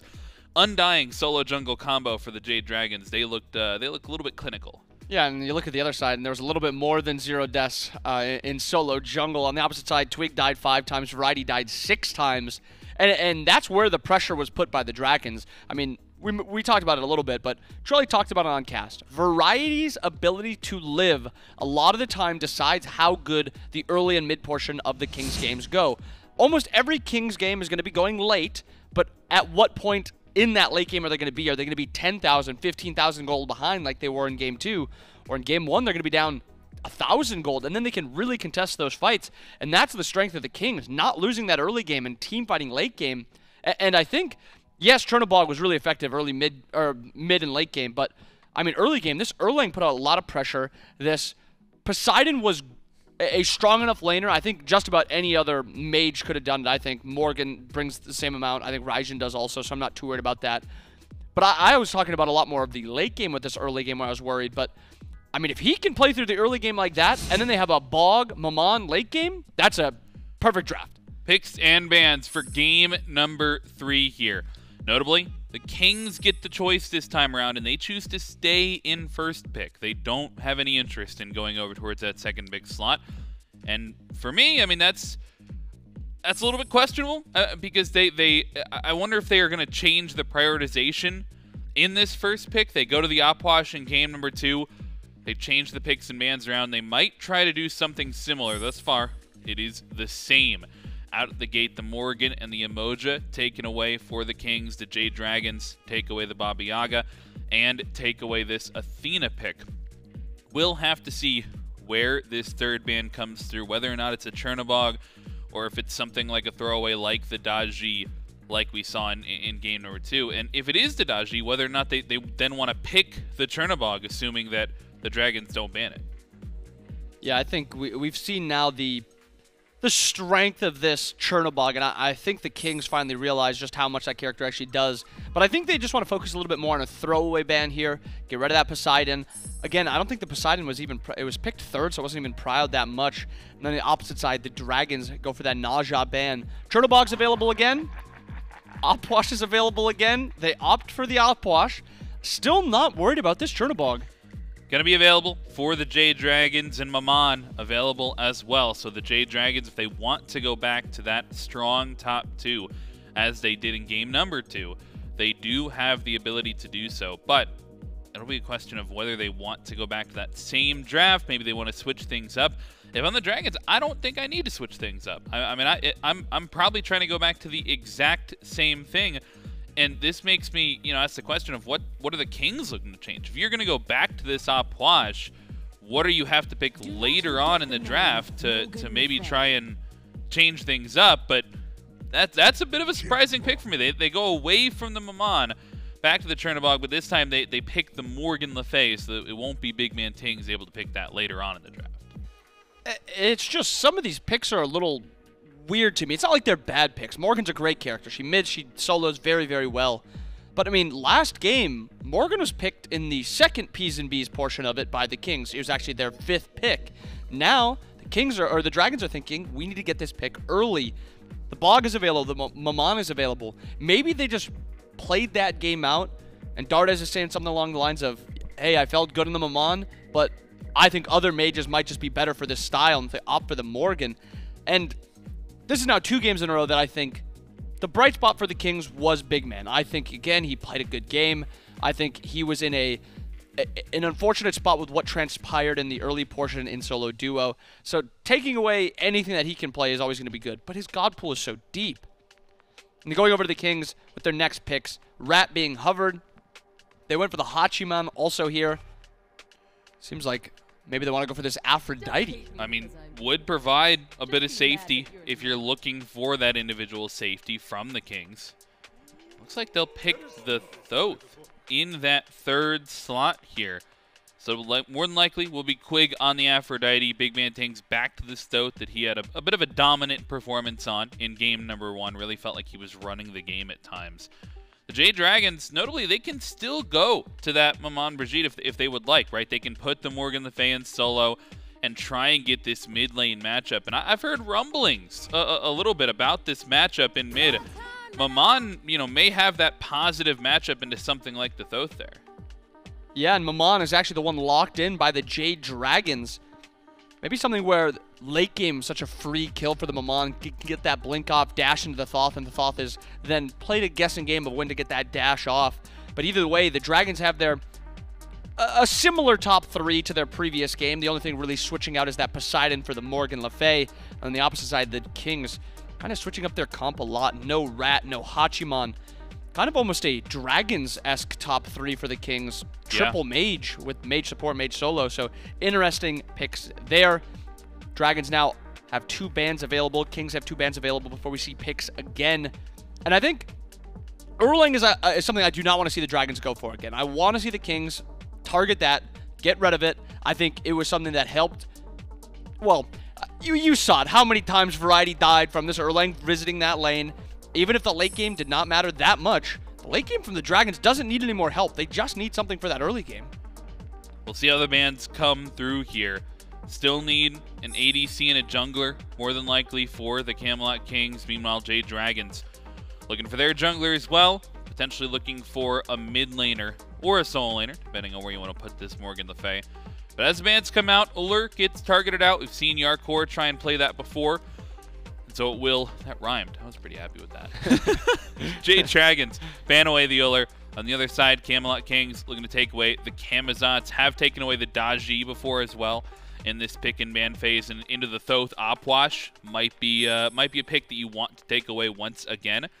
Interesting though that the Jade Dragons, they take away the Erlang, obviously, you know, from themselves a bit, but also a little bit worried about Quig playing that. Yeah, I think the Dragons were just in a spot where they can just lock in this Erlang again, but maybe it just means they want this Daji more this game than that Erlang, something to pull the beads on the Thoth, on the Opwash. And to be fair, Daji ganks solo lane Opwash nearly as well as the Erlang. I think the damage is slightly higher in the mid portion, but the CC is not as high. So maybe that's something that they're more wanting to play before they're even able to lock it in. The Kings, with their final ban, target this Daji out. And now the Dragons, well, Rat was first picked a couple or top 2'd by the Kings a couple times, and now it's going over to the Dragons. And there's a lot of junglers gone now before Twig even gets his pick.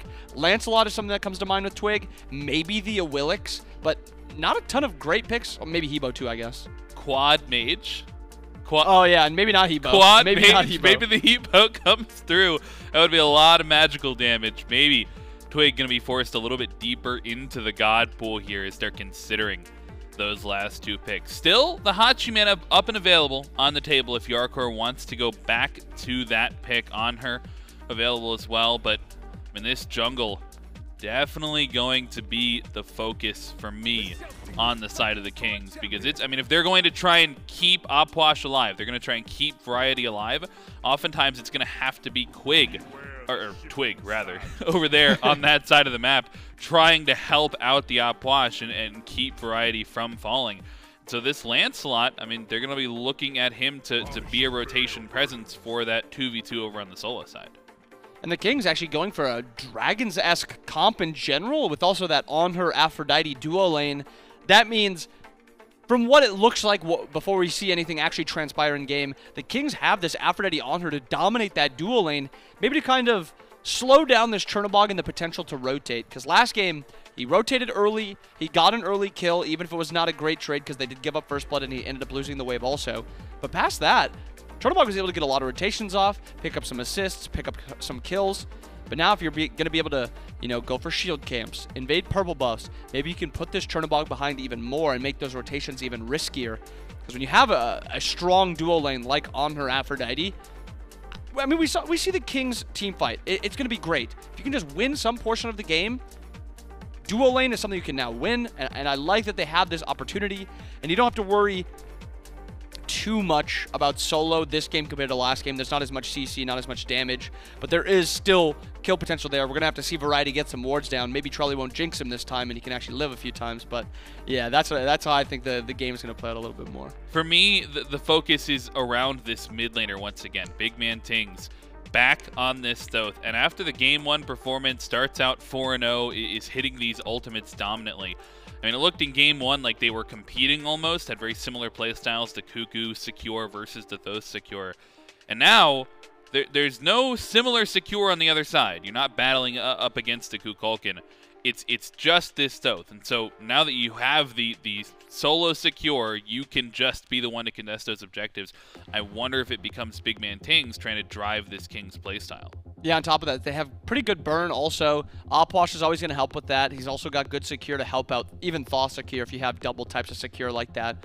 Anhur's going to help in that regard also. And I think having some semblance of healing is always going to make it a little bit easier around objectives and in little scuffles. Aphrodite, while not the biggest healer in the game, no hell or anything like that, she still gives you enough healing where if you're getting poked just a little bit, or just one of you takes a little bit of poke, you have that sustain option. And something that we also should highlight a little bit is when Maman is diving somebody, it's usually one person that's taking the brunt of the damage. Aphrodite can have that person kissed and then ult immune a lot of Maman's passive damage. So that's something we can kind of look at in those late game 5v5s. Is Dardez going to be able to get stuff done at that point? Or is it going to be Quig kind of shutting him down? Yeah, it'll be a question of who Quig is able to link to, right? Who's the hyper carry in those late game team fights? Maybe it's Twig, maybe it's just a little bit of additional safety, additional damage on this Thoth pick, and as well as the Ratatoskr. Global pressure coming from the Dragons. We'll have to see how it rounds out in game number 3. Somebody is going to match point right here. Dragons versus Kings. We'll throw it over to the casters, Gore and Trelly. Thanks so much, Frog and Inbound. That's right. Who will put their best foot forward here? It's Gore, it's Trelly, it's Doug. Of course, it's the Kings and the Dragons competing for one of 2 more spots that we will decide today, Trelly.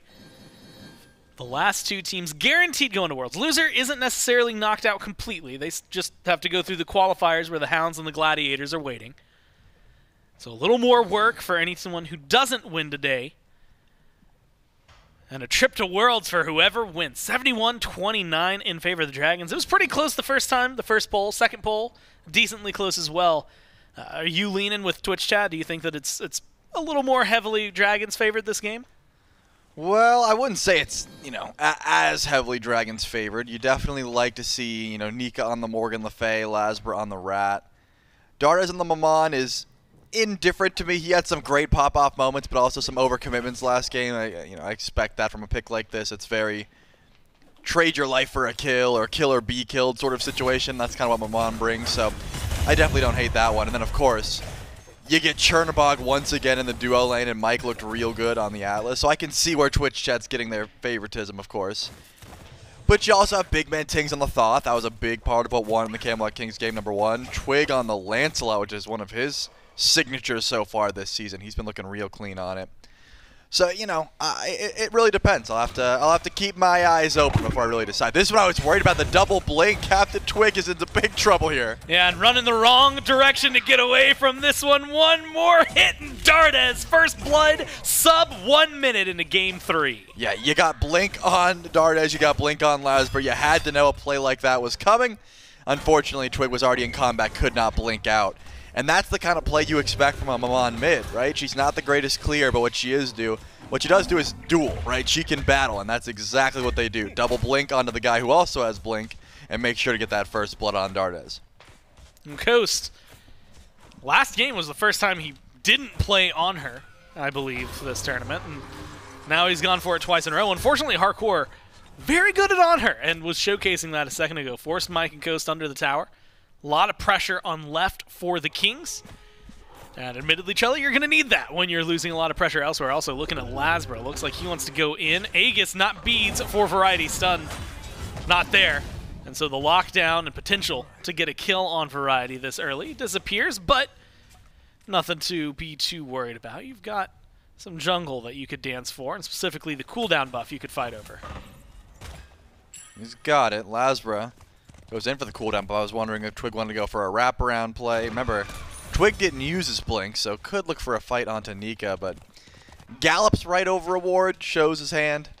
Not going to be any aggression towards the Morrigan Le Fay at this moment, who also has Aegis. So double Aegis for the solo laners here. Not fearing so much CC, but fearing that burst damage that could come through from things like, the corpse explosion or any bit of damage that CaptainTwig can dish out.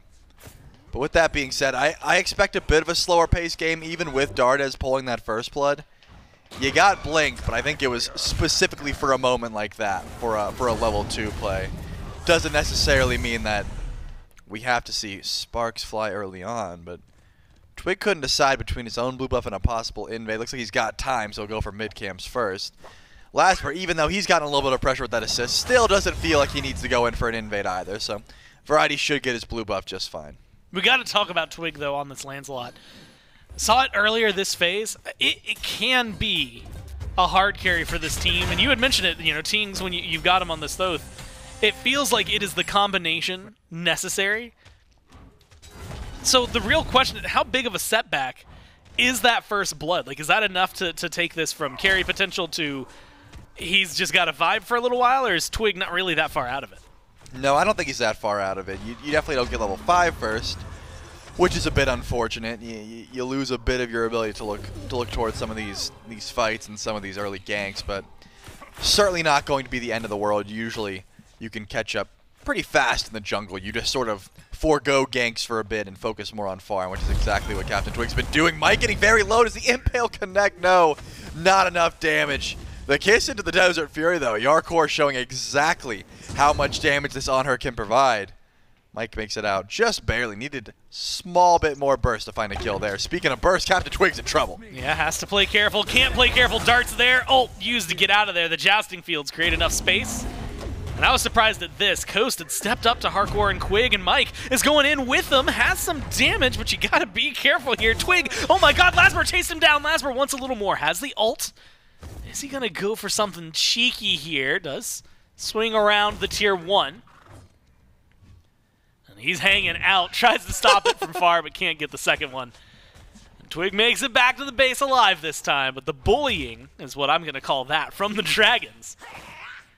Well, it's getting turned up and dialed up, and now doesn't seem like LASBRA wants to leave. Has that ult, maybe feeling a little too safe deep in the King's jungle.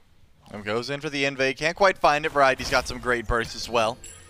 And Tingz just shows exactly how much damage this Thoth can do if he sees you over a wall when you're least expecting him. But I like the idea. I mean, blinks onto Twig, almost finds that kill, but the knockback just too clean there from CaptainTwig to keep himself alive.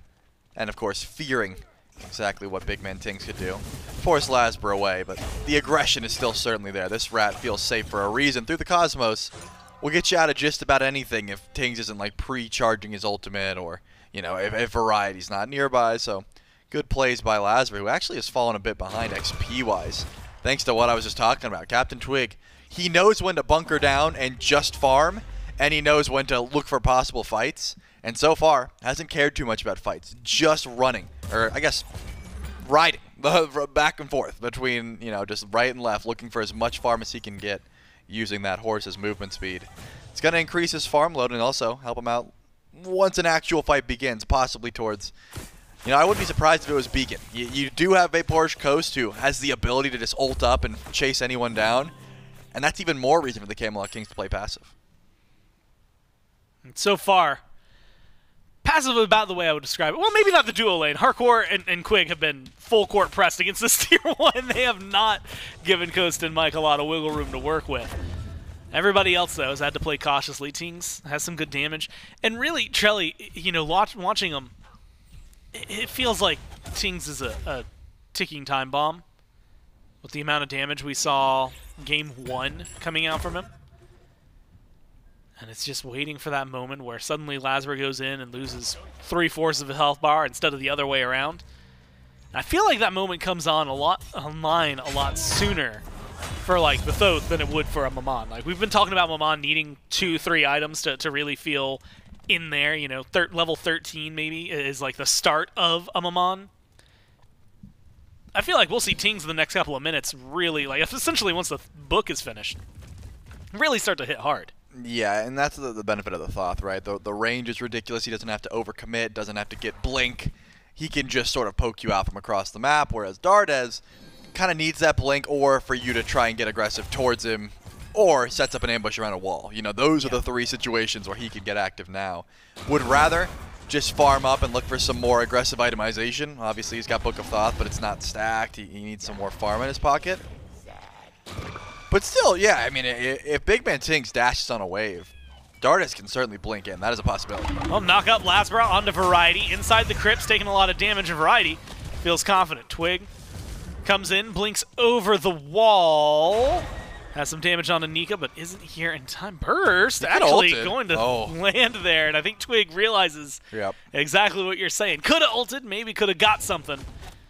But Nika stays alive.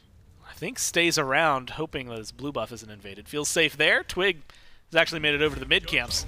So that'll be a pretty good and easy confirmation for Nika. And a thwarted attempt by both the Dragons and the Kings. Yeah, I don't hate that call from Twig now that I really think about it. Not only does Nika have incredible amounts of just annoyance underneath that tower with CC, he also had Aegis still, which Varieties was forced, so choosing not to die at the tower, definitely the right call. Maybe if he goes right off of the slow from Variety, you guarantee get a kill and maybe you're able to get out.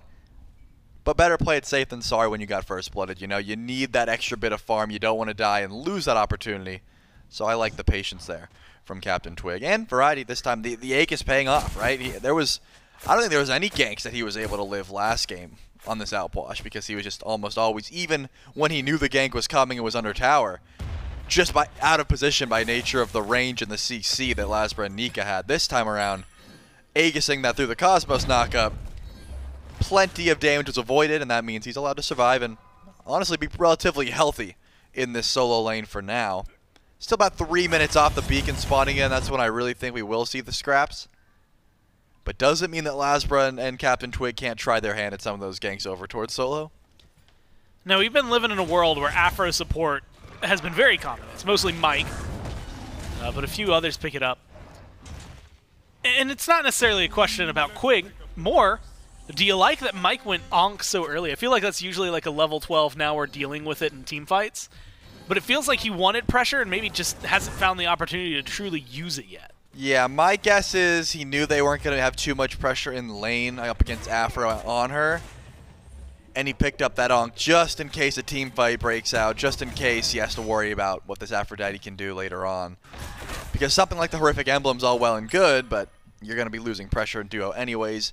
The only time you're going to use Horrific is defensively. So I don't hate the Onk this early. I do think that he's not going to use it until level 12, but it's better to have it and not need it than, you know, not have it and be like, wow, we win that fight hard if we just stop that healing. Is there any, like, any relic you see that, you know, early on you mentioned the Horrific. I feel like Blink's been in that conversation. Bracer, if you're looking over towards Quig. Shell is always there. Like, is it beneficial in this case? Like, hey, I know I'm going to need the Onk. Yeah, I might not use it for 15 minutes, but I'd rather get it now and have time to think about what the team is needing for a second relic, or do you think you maybe could have had some wiggle room to get something aggressive? No, I think that's the difference maker, what you just said. Mike knows he needs Onk. He sees Afro. Doesn't know what else he needs. Let's give it time, right? Maybe we want Frenzy. Maybe we're winning. Maybe we need objectives. Maybe we need Vision, and we still want to do objectives, but, you know, Bracer just ends up being a little bit, you know, the best of both worlds, right? Where you still get that increased damage and movement speed, but also you get the ward coverage. Maybe they get a Horrific themselves, and we need to sprint out. You know, Mike has to, he gets to hold on to the ambiguity of that second relic, because the Onk is a must lock in when you see that Afro. So I don't hate the call. If Mike died, or if Coast died and like really needed a shell or something early, then maybe you're upset about it. But so far, not too many sparks have flown in the duo lane, so it's not like it's bit him just yet. I think Jarcorrr feels sparks every time he gets a kiss from Quig there. Oh yeah, it just makes him real happy. He can jump in and be fearless for a little bit. Now, what more could you ask for an Anhur, especially in the mid game? It does feel like this is where some of those capabilities are about to be flexed, right? 1v1 potential for Jarcorrr is there. Get out of there and turn the numbers against the Kings potential is there for the Coast. I wish there was a shorter way to word that. And it's going to be, I guess, rotation power for Coast that comes into the equation. About 1,000 gold right now, despite first blood for the Dragons, over in favor of the Kings. But 1,000, 12 minutes in. It's maybe not as big of a deal. We'll have to look as it works around the beacon, which is set up right now. Tingz, Quig versus Mike and Dardez, and it seems like the Kings are having a few more early rotations to the beacon to have control over the pit. Gotta have a full 3-on-3 jungle mid support for each side. Quig picked up, and Tingz pulled back, but it's a couple shots from the Thoth. Not burning through Mike anywhere near as easily as when he was playing the Afro, but he hits Dardez with the ult, and that's going to half-health the mid laner, send the Dragons back. Yep, Dardez got to watch out for that final judgment. Has Blink, has beads, no Aegis, so has to juke it, or he's going to be taking that damage every single time. This time around means the beacon does go the way of the Camelot Kings, and now they're heading over towards the left. Do they feel confident diving tower, even with Undying Love? That's a sketchy dive, and CaptainTwig sees it as well, decides not to go forward.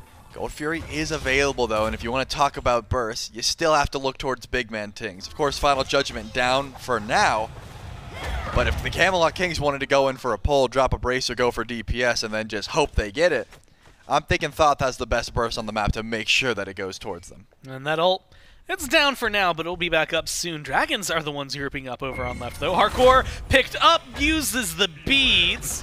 Should still have the jump to get over the wall if needed, but that's all that is necessary. I think the Dragons can call it a small win. 160 seconds. And Jarcorrr is going to be vulnerable without ult, but right now it's LASBRA. Has to get into the sky. Oh my god, makes it up just in time. Twig is going to be the one who gets punished. Beads get used, and the chase is on. Coast is looking for it. LASBRA falls back. Junglers, both almost dying.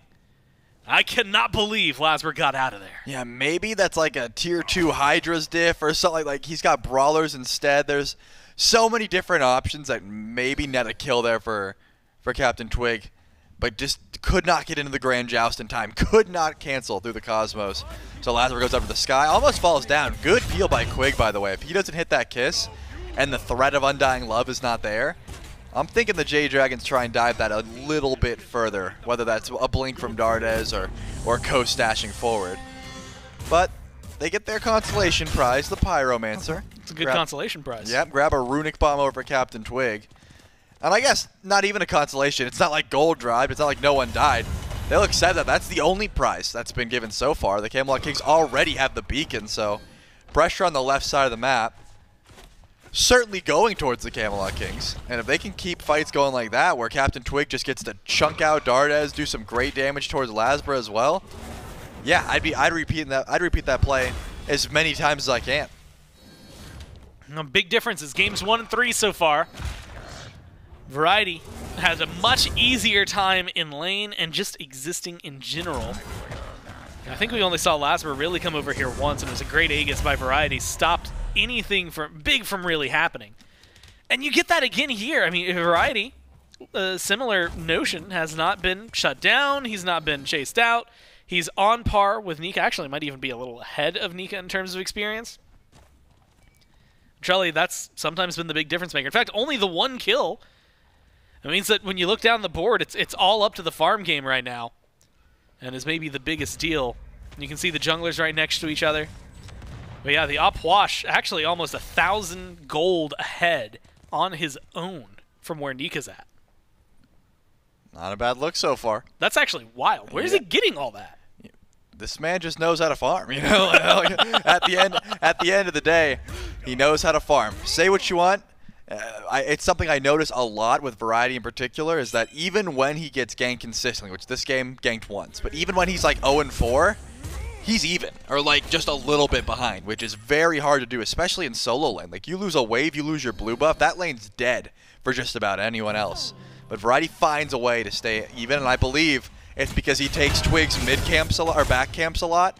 When Twig has to spend a lot of time on this side of the map, Variety will rotate to those backs and make sure they're done. And that sort of helps out, considering CaptainTwig's not behind LASBRA in any way, like losing those mids, you know, so ends up, or backs rather, ends up working out for him just fine. This level 17 Outwash could rotate though, and that would be a big deal. It's difficult without teleport. You do have to commit a lot. If you get caught out in the jungle, you're going to be, you know, wishing you never left lane. But he's got the itemization to back it up and has some of the most farm on the map. I wouldn't hate seeing Variety clear a wave and then head over towards the Gold Fury, help out his team, make sure they can, you know, push this lead even further. And you talk about, or we talked about Tingz's confirmation earlier.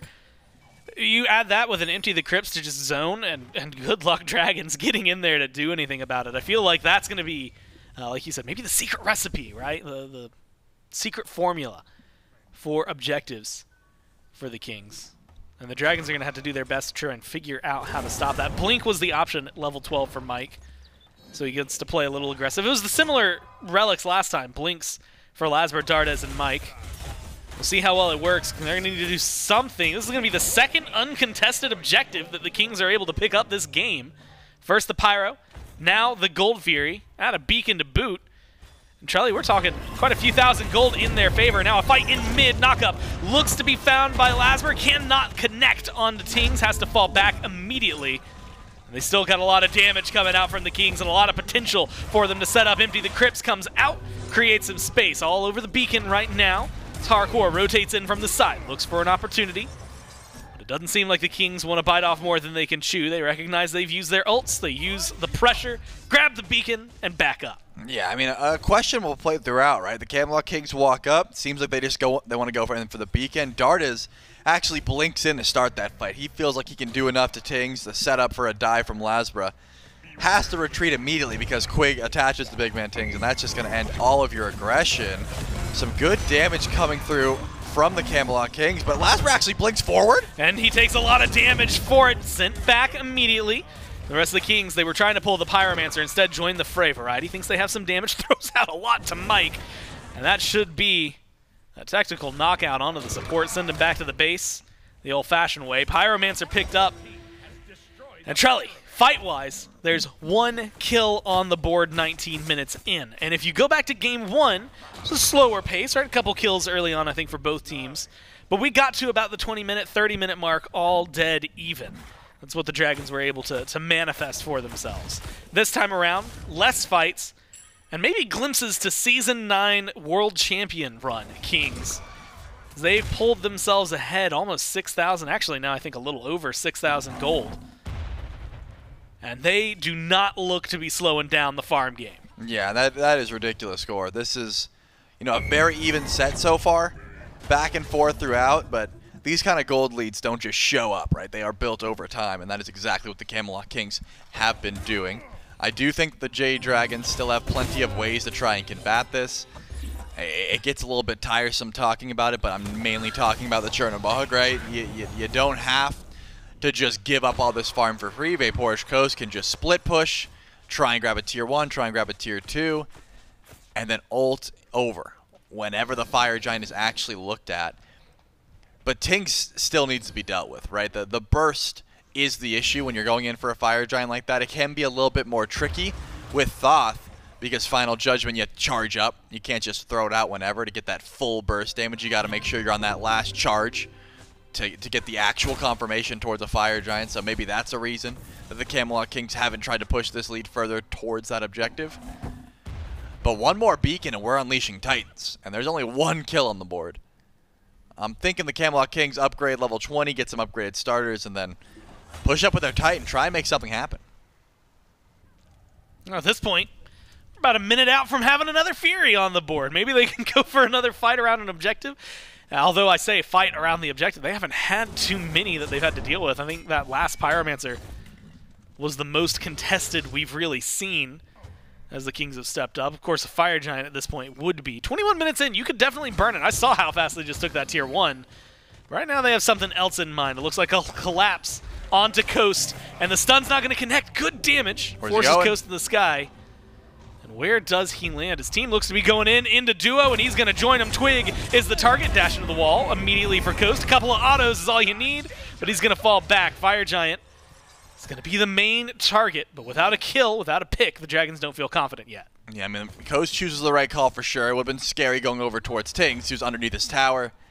CaptainTwig does the immediate jump off the horse, but cannot find too much damage there. That just goes to show Jarcorrr, I mean, 1 lucky crit, maybe he's getting a kill there on the Coast. I mean, it was like, oh, there's someone behind me, I'm immediately ulting, and that almost wasn't enough. Gold Fury, Oni Fury rather, started up by the Camelot Kings. That's going to go down for absolute free. 3rd objective in a row that the Jade Dragons have not stepped up for. They're just having to give it up by nature of pressure and how quickly the Camelot Kings have been able to just farm up. I talked about variety. We talked about that gold, that net worth. He backed with 3,000 gold, gets a full Typhon's Fang and Blood-Soaked Shroud. There's nothing else to farm for at this point. Like, don't get me wrong, gold's great, and it still helps out. He needs 1 more item, but if you want to use this outwash at, like, peak strength when no one else has upgraded starters in the enemy team, no one else can dish out the damage and is as tanky as him, now's the time to rotate out. You know, now's the time for the Camelot Kings to try to push their lead. Look, there are 3 Jade Dragons on the left side of the map. Fire Giant needs to be a serious consideration, or at the very least set up for this Pyromancer. Seems like that's what they're trying to do. Unbeknownst to the Camelot Kings, they're on a ward at the moment. So the Jade Dragons know at the very least that they're around. The Pyromancer is going to be marching in. You can see him on the counters. Gold Fury, Oni Fury, and then 2 Pyromancers. At this rate, maybe 3rd is on the horizon. All to the Kings, all with no answer. About 6,500 trying to push to 2K. Twig forced to ult, but you've got Maman with you. Goes in, needs the damage, gets through the shield, and gets a kill. The 2nd one of the game, and it goes over to the Dragons. Yep, the shield does not last long enough. CaptainTwig didn't want to jump off, didn't want to dismount from the horse, knew it could be trouble. But the Camelot Kings, they're going for a confusing play. CaptainTwig dies, and they decide to go for Fire Giant. They know LASBRA's in left, they know Coast is in left, and they're going for it. And they have the damage, but they also have the presence of the Dragons. Nika, Dardez, and Mike are right here, and the Kings decide to drop. Now, I'm having flashbacks. I distinctly remember Coast getting a Phoenix for free in game 1. Looks like Jarcorrr is going to be there. Might be able to get this tier 2. Has the ultimate if needed. And might need it. Quig, Tings, Jarcorrr all nearby. The tower almost falls, but as you said yesterday, almost isn't good enough. Yep, almost doesn't get you that gold. Well-placed pillar there from Yark. That's the only thing you can go for is, hey, block these autos. You can't get it. And, you know, as Coast, you have 2 options. 1, you try and juke around the pillar, which can be difficult, and you might die. Or 2, just leave. Just say, you know what, I almost got it. Oh, well, we don't get the gold, but at least I live to fight another day.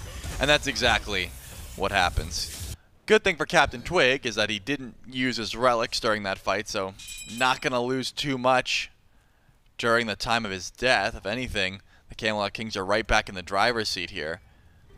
They called VaporishCoast bluff last time, or I guess the Coast called their bluff. Like, they're not going for Fire Giant, I'm not flying in. And it got pretty low.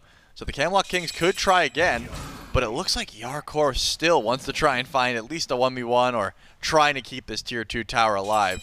And when the Anhur is here, the Fire Giant is not being done, I can assure you that. He's got his crit online.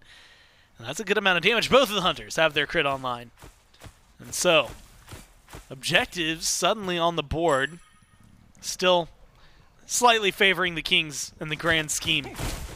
Just the gold. And we are, at this point, Trelly, we're getting back to the state of game 1, where all it will take is one really devastating team fight. Right now, you're still on the point where you need more than 3 kills to end the game, especially because everybody still has their tier 2s. There's a lot of health for these Titans. Also, those Titans are in mid right now. But one good fight means a pretty free Fire Giant, or a pretty open Fire Giant. That Chaos Titan gets absolutely melted in mid.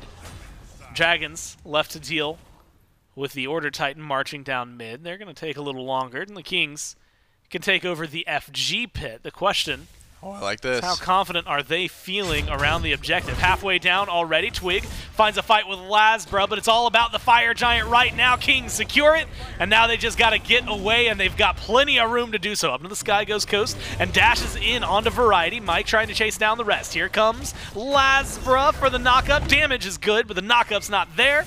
And that seems to be the way things are going for the Dragons. Alternate timeline, buy some time, and they're looking for Jarcorrr. They kill off the Anhur. Now Twig, he goes back in, and he pays for it. Coast finds the demon. Double kill! First double from Variety. Takes out 2 of the Dragons. A third found on the right. It's a 2-for-3 trade, and Variety does not seem done yet. Might not have the chasing power to get anything done, but is a staying potent power for his team. Wow, I mean, the second I saw the alternate timeline from Dardez, I thought this fight might have been over. The Jade Dragons, they were able to bait his life, find 1 kill, and that seemed like it was going to be it. Tings steps forward, goes for the evade and punish, doesn't quite have the damage. Either way, Variety shows up big for the team there, and CaptainTwig baits his life about as good as you can. Now, the Camelot Kings have Fire Giant on 3, and are able to grab that first tier 2 tower.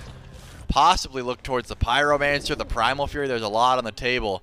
But the Jade Dragons fighting back this far down is not easy, right? Like, again, there wasn't even kills on the board at that point for the Camelot Kings. They were just playing the farm game. But they still were able to find an opportunity to go in for the Fire Giant, run away, and end up winning that trade with their tail tucked between their legs, right? They were retreating, and they still found some aggression there. They maintain only 3 with that FG. And Trelly, the timing of it is almost perfect because it means that we're going to be going to an enhanced unless they get something massive done.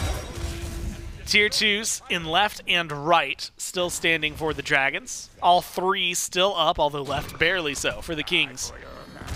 So map advantage is over to the Order team. But right now it seems to be a little bit more about the farm, the jungle camps, and clear. And maybe even this Primal Fury. Do they have the pressure? I mean, you can threaten a tier 2 here if you're the Kings, but can they threaten a Phoenix and feel confident about it? I mean, given the state of this game, the gold says yes, the gameplay says no, right? I think they could confidently walk forward. It's not easy to stay in a Phoenix when BigManTingz is doing the damage he is. But it's just been so passive, Gore. There's only been 7 total kills in 30 minutes of play. I don't think they're going to head in for any sort of Phoenix. If anything, CaptainTwig has to be careful. Whatever looks like a 1v1 to you, whatever looks like a 2v1 to you, could immediately turn sour if VaporishCoast decides to ult in. So you got to be careful. Coast pushing up right. Now, this could be a Phoenix call, right? When you know the Chernobog's all the way over on right, that changes things. He's looking for a tower up into the sky. And now comes crashing down. LASBRA used ult. Coast as well, which turns, like you said, this numbers game back into their favor. A couple of minions are going to get into the tower over on right, but not too much. And not enough to knock out and neutralize the towers taken by the Kings so far. You had mentioned Coast. I also think you have to look at Tingz. One big opening ult. We've seen 29 minutes in, that could just be a delete, but you've got some relics popped, damage trying to be done, but the Kings, they just cannot get into this Phoenix. And they do not have the damage right now. Fire Giant, 30 seconds left. And it's getting a little crazy here to stick around as long as they are. It's getting a little bit sketchy. Tingz does want to send an ult out, doesn't find anything, and Mike blinks in just to get the onk off. Is that enough to thwart the Camelot Kings? Seems like yes. Only 12 seconds left on the Fire Giant buff. They're going to have to retreat here. 2 tier 2 towers is the price of that first Fire Giant of the game. And now we're looking towards Enhance. The next time we see the FG, it definitely will be. I mean, the Camelot Kings have a 10,000 gold lead. They don't lose too much during just trying to go in for a Phoenix Siege over on left. But it does give you an idea of what the game plan is, right? You see Variety walk up, empty the crypts. Immediately Mike walks up, drops his Gamma Ray Burst. The Camelot Kings have to reset. LASBRA looks to try and 1v1 CaptainTwig. Coast flies in. CaptainTwig blinks out. You know, it's a chess match at this point. And if that's the call, things change drastically when Enhanced Fire Giant comes into play. A couple auto attacks on the Phoenix might not do much now, but once backdoor protections are gone, goes a bit differently. There's still a Runic Bomb for CaptainTwig. It just becomes more about, you know, how are we going to get this Phoenix down as opposed to how are we going to win this fight. But Enhanced Fire Giant touches down, Coast is on the left side of the map, and the Camelot Kings are already here. Dragons, or at least Mike, with a delayed Nika LASBRA, and then even more delayed Dardez hanging around. It's Enhanced this time around. Kings have 3 in the pit. Anhur's going to be joining them alongside Tingz, and they're going to start this up. Burn is there onto the Fire Giant, half health already. Mike spots it out. You need a little bit more. Coast is going up to the air, comes in, crashing down and looking for the fight. There's a knock-up, great damage onto Tingz, and a great kill. Beeline to the back line from Dardez, looking for a little more, trying to find Jarcorrr. Does not have that alternate timeline just yet, and gets punished for it. Killed off 1 for 1, mid for mid. But Mike and the rest of the Dragons have higher health bars. The chase is on. Jarcorrr, Quig, Variety, low. No onk. And a backup from the Dragons. Is it bait or is it fire? Or is it neither? Twig with that shield. Looking around for something, and it might just have to be a Pyromancer pull for the Kings and the 1-for-1 kill trade. So far that does seem like it. I mean, BigManTingz, unfortunate. That's the mid lane curse. You are the one who has to confirm Fire Giant, so you have to sit there and just charge your ultimate and hope your team has the DPS to back you up. In this case, they did not. They couldn't get Fire Giant into that execute threshold. LASBRA said, I've got one key target here. Goes in on the BigManTingz, and the tick damage from Dardez, barely able to finish the job. And it looked a lot worse. There was plenty of Camelot Kings that were about 1 HP or 1 hit away from death. Thanks to Variety, good poke, and just, you know, sending those slows back towards the Jade Dragons, make sure the rest of the team was able to survive. And also some great peel from Quig. But it shows, even though it's like 12,000 gold, you know, the Jade Dragons can still find their way to fight. In particular, this glass cannon build from LASBRA, he goes in, just deletes someone, and then dies trying. But it's not like BigManTingz can do anything about it. His beads is down. You cannot cast Final Judgment without those beads, which means Fire Giant can't be fully committed to. But the Camelot Kings are here. Dardez, LASBRA, Coast. It's just Nika and BBM. It's the front line that's nearby for now. The Kings right now trying to control the pit. The pressure is on. They're getting aggressive here, Trelly. Tier 2 on right is still up. They see LASBRA is in mid, and they should, at this point, know Coast is left. They're going to fall back. Fire Giant will be their main call. Tier 2 and left goes to Coast. Fire Giant getting low. Let's listen to the Kings as they take the fight. I'm trying to get out. I blink soon, I blink soon. I died before my ult went off. keep running. I have no link. Maman on me. They took so much damage, by the way, on Harry. Maman got fucked. Maman timeline. Kill her. Let's fucking go, Harry. You can fight it slowly, by the way. Yeah, slow. Bog is one. It's just Keep just kiting out, keep kiting out. Bog's coming in 1 HP. Left Jarg left. Take it, I think. My ult. Talk about a listen in curse, man. They lose all 4.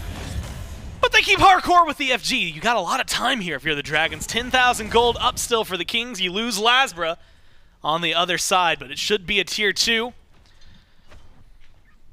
But it kind of feels like Anhur versus the world here. Jarcorrr Jarcorrr has to play this perfectly. He has no beats. If he dies, game's over. He's got 15 seconds. That's all you got to stall. Can he do it? No ults. Would need No, he's all right. the nastiest impale that we've maybe ever seen to open up a kill. Should be fine around mid, health-wise. Loses the mid Phoenix. Left side, gonna be fine. And he's got his team respawning in. And Trelly, the Kings, they're punished hard for that FG, but they don't lose this game yet. Yeah, I mean, it's rough because I see the mindset. You see that VaporishCoast's in left, LASBRA's in mid, Dardez is in there, but they have so much mobility. I mean, VaporishCoast shows up in an instant, LASBRA goes to the sky. Once again, this Thoth just gets deleted off the face of the earth. No one is peeling for Tingz because he's just the fire giant guy. You know, Jarcorrr is your consistent damage afterwards. I feel like the Camelot Kings should have made that call, but it's almost like you can't retreat. You just have to stick it and try and fight, which they can't do if they drop all of their ultimates on the Fire Giant. The benefit, of course, is that they have Enhanced Fire Giant on their ADC, and they can just push up the wave that just got killed. So, despite the fact that there's fire waves coming through in mid, they're going to push up through that mid wave, and of course, they still have a 7,000 gold lead. Relic-wise, though, Variety's got nothing. No Aegis on the Tingz for 17 seconds, and no beads on the Jarcorrr for 30. Besides that, Dardez has nothing, Coast has nothing, LASBRA no beads. It's not as if the Jade Dragons love this fight, but they're still stepping up confidently. Should be a good spot to be in, though.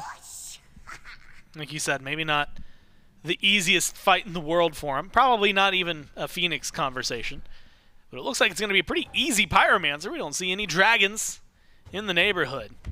The question is, what are the Dragons going to try to do? Where are they going to put their pressure?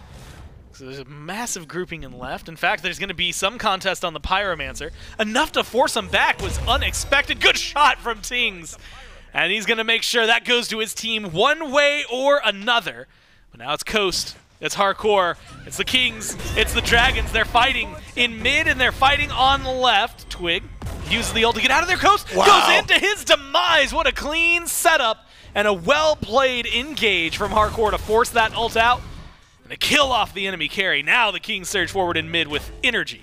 Yeah, can you hit the stun onto Mike? Yes, you can. The root is good, and Mike falls down quickly. The Camelot Kings are still surging forward. All of this off of the ambush set up by Jarcorrr. He knew exactly where Coast was going to be. Gets him so weak and flies right into his death. And now Nika forced to use both relics here. It's all up to LASBRA to find a wraparound play, and Twig spots it out. Yeah, no ult to work with for the Rat. This Phoenix is going down, no problem. 30 seconds for Coast, 45 for Mike. And you're in a 3v5, soon to be in your Titan room. Dragons have to mount a defense. Crypts getting emptied. Nika's health bar going down with him, but Dardez makes it to the back. Dardez finds Twig, and that's the opening kill of the fight. Now you've got to find a little more. Your Titan is falling. You need this defense, but it just won't come through. The Kings put their best foot forward. They're up 2-1 and on set point. And that is all because of Jarcorrr. I mean, how many times does Coast go for that split push? That is learning your opponent. He said, you know what? This man goes for the Phoenix every single time. I'm going to sit around the corner. I'm going to wait from him. I'm going to dog him because I just hit harder. He ults right into Twig at 1 HP, but it does not matter. The Camelot Kings, off of what looked like a pretty big throw, end up taking this one, and that is ridiculous. You got to watch out for doing those plays consistently over and over, time and time again. The smart opponents, they'll learn. They'll know your tendencies. Well, the Kings up 2-1. One game now, potentially away from going straight to the World Championship, which the Dragons have been in this position before. 1-2 yesterday up against the Ferryman. They ended up losing that one, but they were this close to getting there. The difference now, Trelly, is the Dragons get eliminated if they don't win the next game. Pressure is on. Their backs are against the wall. We'll find out what happens right after this.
making things up, all in my mind, 'cause I analyze their body language. I hear every change in their tone. Maybe they hate me, somehow I blame me. My mama said, that's just the weight of the world. It's not personal, it's just how it works. Don't be angry for too long or get burned, 'cause that's just the weight of the world. Shake it off. Now it's personal, it's just how it works. Shake it off. Now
Advanced.gg bringing another banger of a flavor to the table with Cthulhu's Dream, the Raspberry Acai. Brand new to the Advanced.gg store. They've got the shaker as well. All of these brand new products coming through. And it's a special time for this weekend only. SMITE 30. That code gets you 30% off not just the Cthulhu's Dream and the shaker and the SMITE products, but the entirety of the Advanced.gg website. Thank you so much to our friends over at Advanced.gg. And make sure that you get to check out some of that Cthulhu's Dream new Advanced.gg flavor. I mean, it gives you a little bit of boost of energy. I need some energy here, man, through that set, because the Camelot Kings, that was like 20 minutes with like 2 kills, but they got a 6,000. I mean, that looked like the Kings of old. That looked like how they played for the season. That looked like Season 9 World Championship Kings. Yeah, I mean, that exactly explains it. It's not 5v5s, 3v3s. It's not fights winning them this. They're just on the objectives faster than the Dragons are. They're pulling them. They're doing them quickly. And then when you get to those late game team fights, the ability for them to disengage, re-engage, 3v3, split fights, backliners playing together, everything was kind of all together just flowing really well for the Kings. And as you said, that reminds me of the Season 9 Kings. Yeah, I think just a couple instances where everything goes right for them. They try to play around, especially, I mean, we have to, hats off to Jarcorrr, that sort of mind outplay at the end. Kind of feels like Dragons have maybe been preaching this the entire season, like, man, Anhur might be kind of good. That's so crazy. They might be onto something. Anhur might be kind of good. And the Camelot Kings, they pick it up. They look pretty solid on it.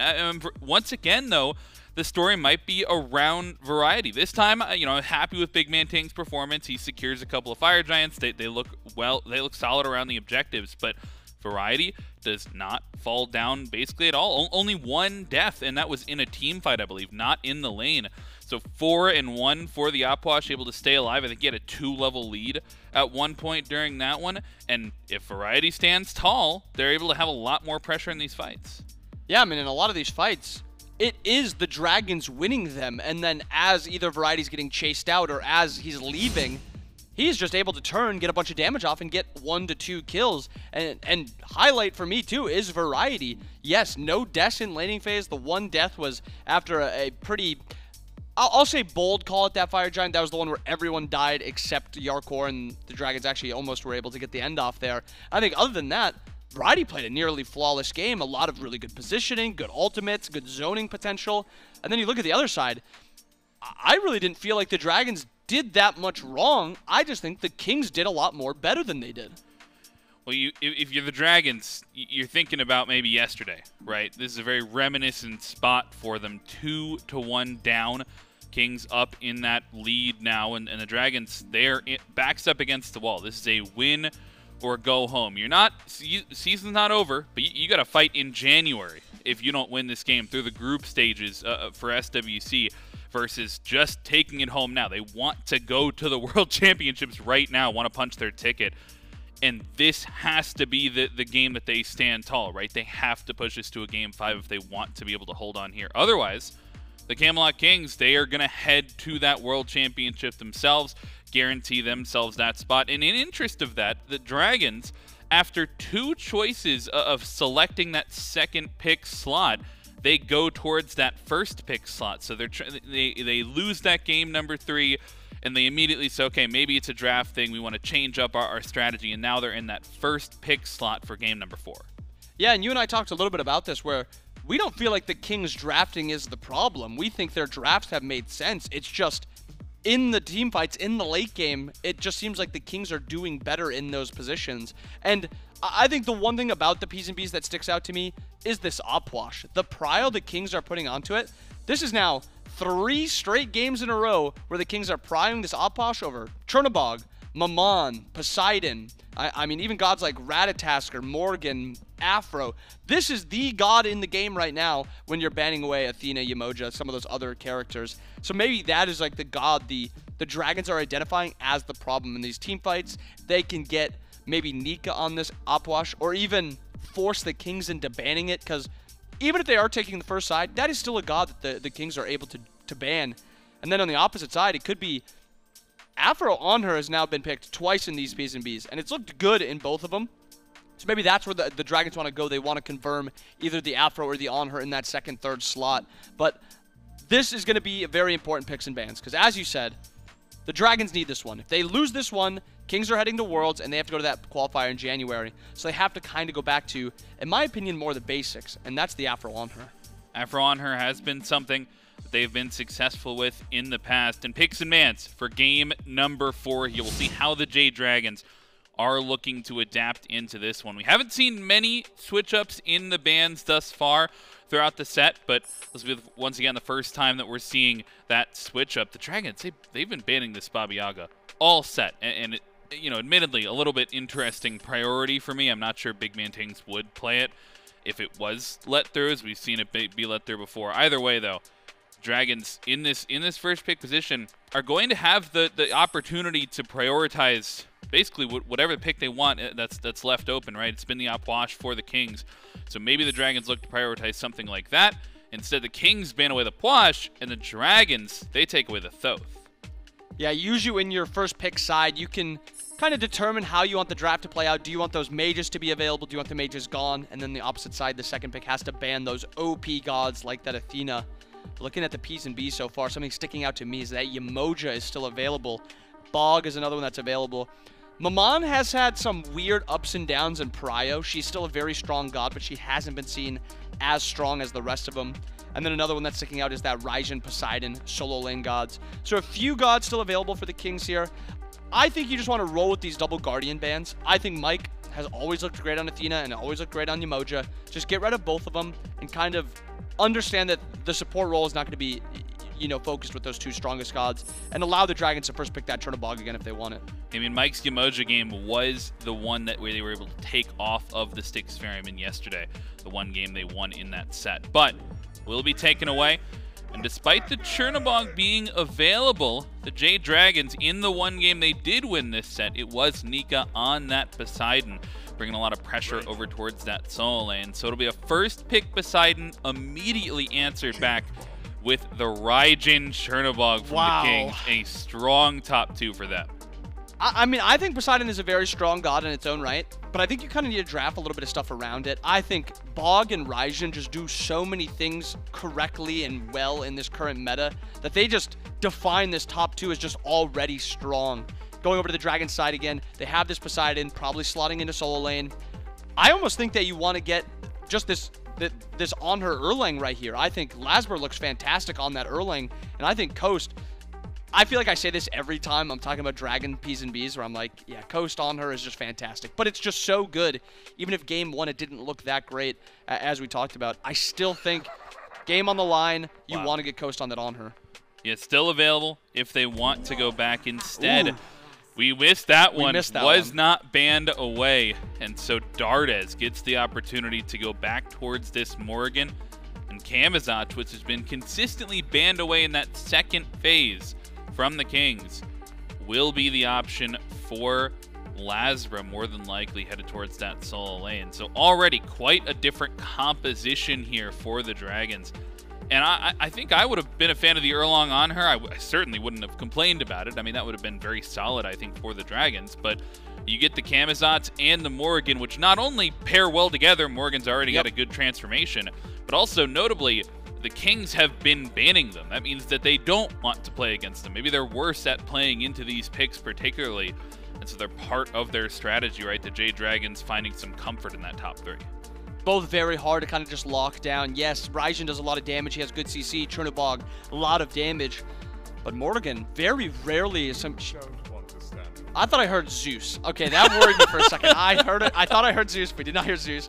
But Camazotz and Morrigan are very hard to get onto. They're very hard to commit to because they have so much safety in just the Morrigan, the transformation, and Camazotz in that ultimate.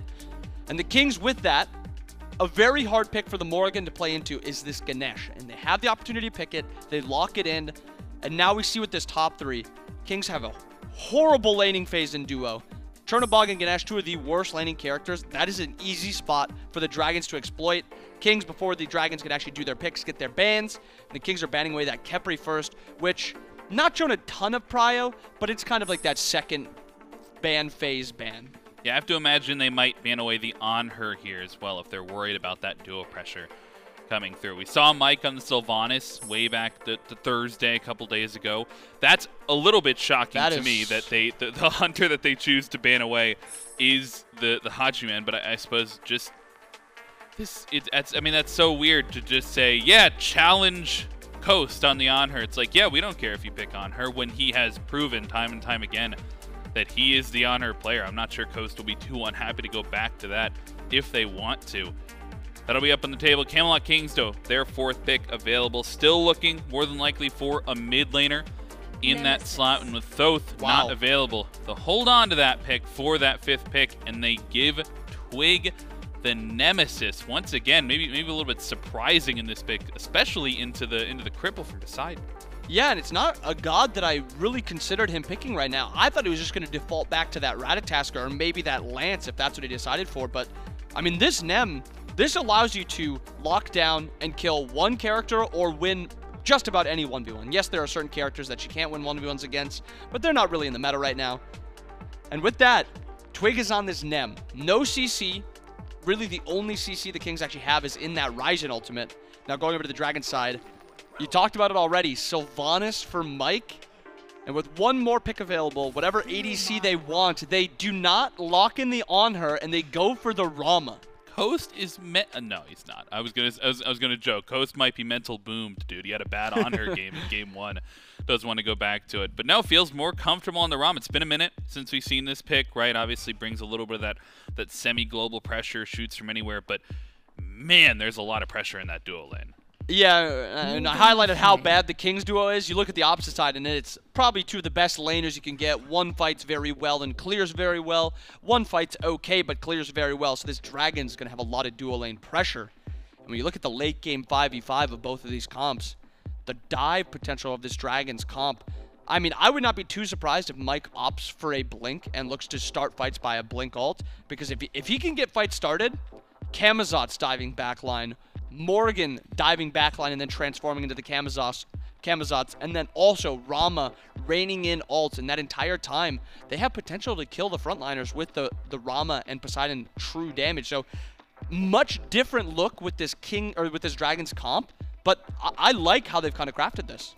You get a little bit of global pressure as well with that Morrigan able to transform into the Chernobog. My concern maybe lies in this Nemesis, sort of a surprise pick for us, and I immediately look over towards that Sylvanas. Yeah, you're going to get a lot of pressure in lane, but one of the least mobile supports in the game. No dash, no movement speed increase, right? You have that one bit of CC immunity in the ultimate, but I mean, if the Camelot Kings are looking to lock down a target to start these fights, and on the Jade Dragon side, maybe you're struggling for the engage. I mean, if you have a blink Mike, he blinks in, I'm worried about him getting blown up. Yeah, I mean, there's always potential for that, but I think when you have these, I will say more traditional backline comps, yes, Morrigan's going to be diving a little bit. When you have that, you don't have this true engage. Having someone that can kind of start these fights, if there is that opening, is always going to be valuable. So when you have Mike just with the threat of the blink, that is going to put pressure onto the Kings to either be grouped up or to be ready to respond to the blink. And that means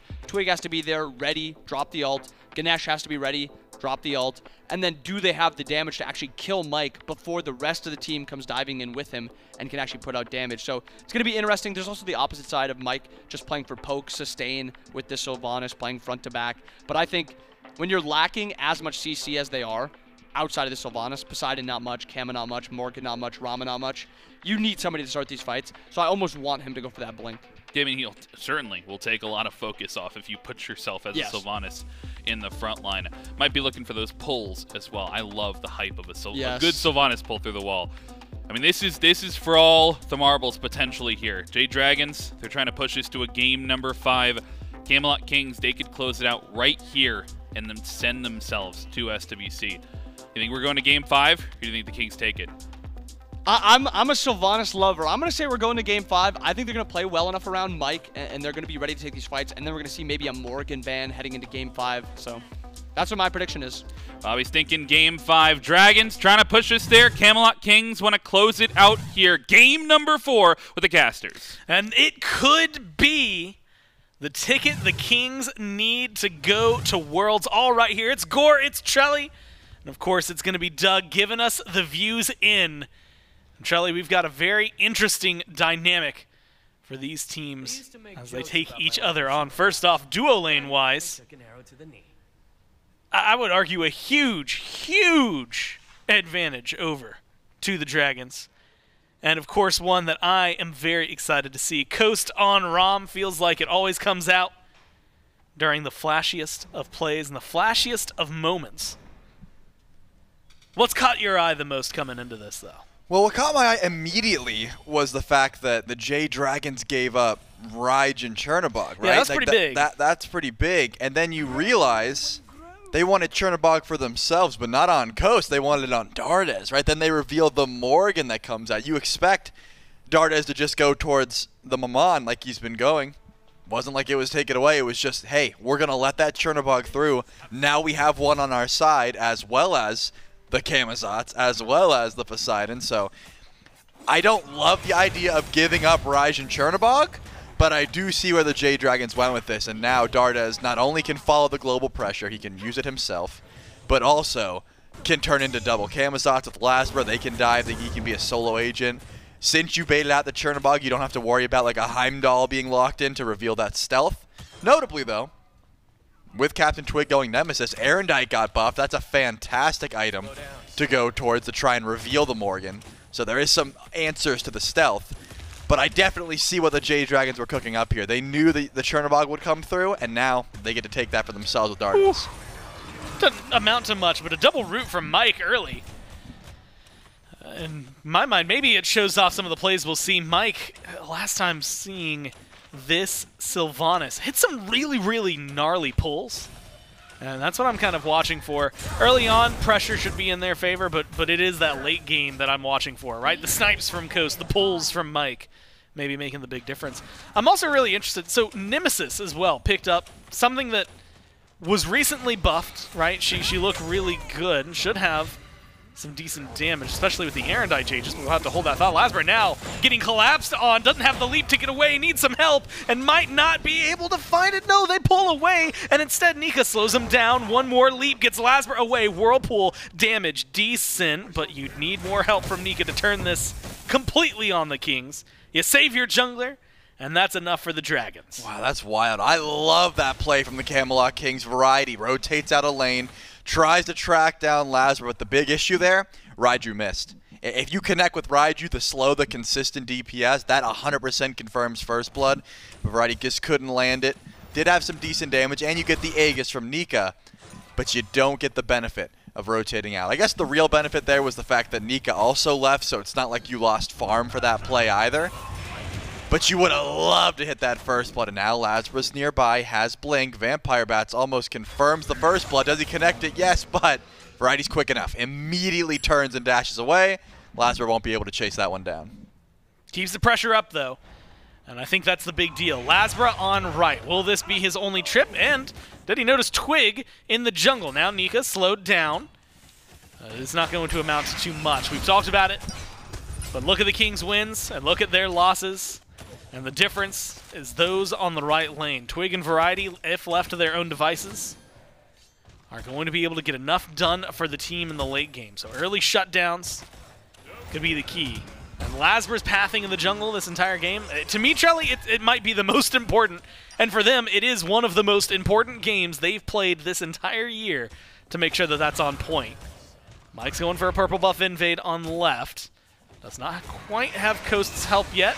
He's going to step up, gets the heal out there, roll forward, and here comes Dardez transformed into the Chernobog. They've got the auto attacks, they've got the damage, and they've got the kill. First blood to Coast. Yep, Jarcorrr dashes in. He wants his purple buff. The only way it'll follow him is if he gets closer than Mike. The second he does that, Dardez goes, did you know I'm also Chernobog, and I can show up at a moment's notice? That's the benefit of the global presence. That's the benefit of having it on a mid laner. They're just going to hit level 5 first. Variety takes a lot of damage, but goes into the Tycho drums, needs some healing. The minions take care of it. I'm impressed. Go minions. Get the job done. Look, you needed one more auto of your Nika. And that wasn't going to work out well for Variety, I fear, no matter what. And a great position. I mean, to turn around, Charlie, the Whirlpool, the ult, perfect moments. I'm saying side lanes, that's a double win for the Dragons. Yep, I mean, Variety had the right call. The second he goes into the ult, he's like, oh crap, I need to go Vamp Shroud right now. I need to heal, heal, heal. But the minions say, you can't do it forever, man, and the archers are still on you. So Variety goes down. I didn't get a look. I'm not sure if his Aegis had just come back up or if it was available. If it was, Aegis the Kraken, man. You Aegis that Kraken, you just live, and you might be able to turn a kill. But if it wasn't up, then unfortunate and a great turn by Nika. Either way, first blood thanks to Dardez over on left, and a solo kill over on right. This Poseidon's off to a great start. Nika and Poseidon has been a combo I didn't. Admittedly, if you go back to the beginning of Season 10 and say, hey, by the way, guess what's going to be doing great at the playoffs going into Worlds? I don't think I'd have believed you, and maybe would have been insulted for you making fun of me because of that. And yet here it is. It's one of his best picks. Here comes another Kraken. Good damage onto Twig, and he's going to look to try and turn it around again. You got to be careful here. Both Twig and Variety on the cusp of getting turned on. They're lucky they got out of there. Now you've got ward coverage, but they're still pretty aggressive positioning. Snipes from Coast, probably in a bad spot. Silence is good, roll better, and the heal going to be there. Now watch LASBRA. Low health bar still for Twig, and for Variety. They're going for the blue buff invade. Shots over the wall, but confirmed by Twig, and the steal is good. The Dragons, outside of some poke going the way of Coast, controlling the lanes. Man, the Jade Dragons are winning just about everywhere. That was a gank. 2,000 gold. I loved the attempt on of the gank onto Nika, but you can't group up for the Kraken. Twig eats so much damage, almost gets 100 to 0'd. Once again, the purple buff invade. Seems like Yark's going to be able to confirm. No, I think Coast stole it away with the help of just some auto attacks. And that's what I'm talking about. Jarcorrr ults almost able to chase, and he gets pulled back in. Pull, knock up, dash doesn't get into the wall. Coast doesn't have the ult to work with, but he's got shots that go through anyone. Roll forward, take him down. 2 kills for the carry, a third for the Dragons, and Trulli, they are running this early game, and they are not done yet. LASBRA tries to go for a little more, but forces Twig to fall back. I mean, honestly, you got to be careful of your Tings here. I've seen every other lane do incredibly well. It's just Dardez outside of the one rotation. That hasn't changed much.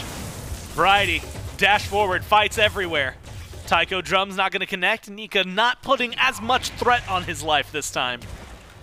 So the two are going to be fine. And this time it's that relic usage, that Aegis, that keeps Variety kicking. And that's the difference. I don't think Nika wanted the kill there. He wanted the Aegis down, so now next time he Krakens, or when LASBRA shows up, which you know he's going to, that's when they can find the kill onto Variety. Man, Jade Dragons are playing clinical throughout the entirety of this map. Everywhere. Great pull onto Jarcorrr, had the beads, didn't trust it, thought he could get into the wall if he does. Immune some of the Wisp, immune some of the Ratatoskr, and he gets a second dash. Doesn't, so VaporishCoast is able to find that kill. And that's a big deal because, you know, getting out there, he's already quite behind. No ultimates for these mages just yet, and Dardez wants to make the rotation over. Hits the Dark Omen, but doesn't have a stun, so that's going to be the end of the scrapping. I mean, I applaud the Camelot Kings for still looking for some fights, but I think it's time to back this one up and start looking for farm and just sitting underneath towers. The build difference from Variety and Nika is also massive. A full Pythags over tier 2 makes a big difference. VaporishCoast is 1v2ing. He doesn't even seem frightened. I don't think he's capable of fear. Neither is Nika. We had mentioned it earlier. Aegis still 90 seconds. Variety killed. And guess what comes back within 90 seconds? That ult one more time. And potentially LASBRA, who's going to be joining him. Whirlpool down. Locks up Twig. Damage. Good. Tries to find Nika. Aegis. Beautiful. Buys the time, but does not buy his life. Should be a couple swoops. Bat out of hell. A 5th kill for the Dragons, but the Kings finally pick up one. Not a bad trade at that point, because I think Nika was pretty confident he was going to be able to survive thanks to the peel and the help from LASBRA, but you got to watch out for that Nemesis damage. It can sneak up on you. So finally the Camelot Kings are on the board. But at what cost? BigManTingz makes the rotation right into VaporishCoast.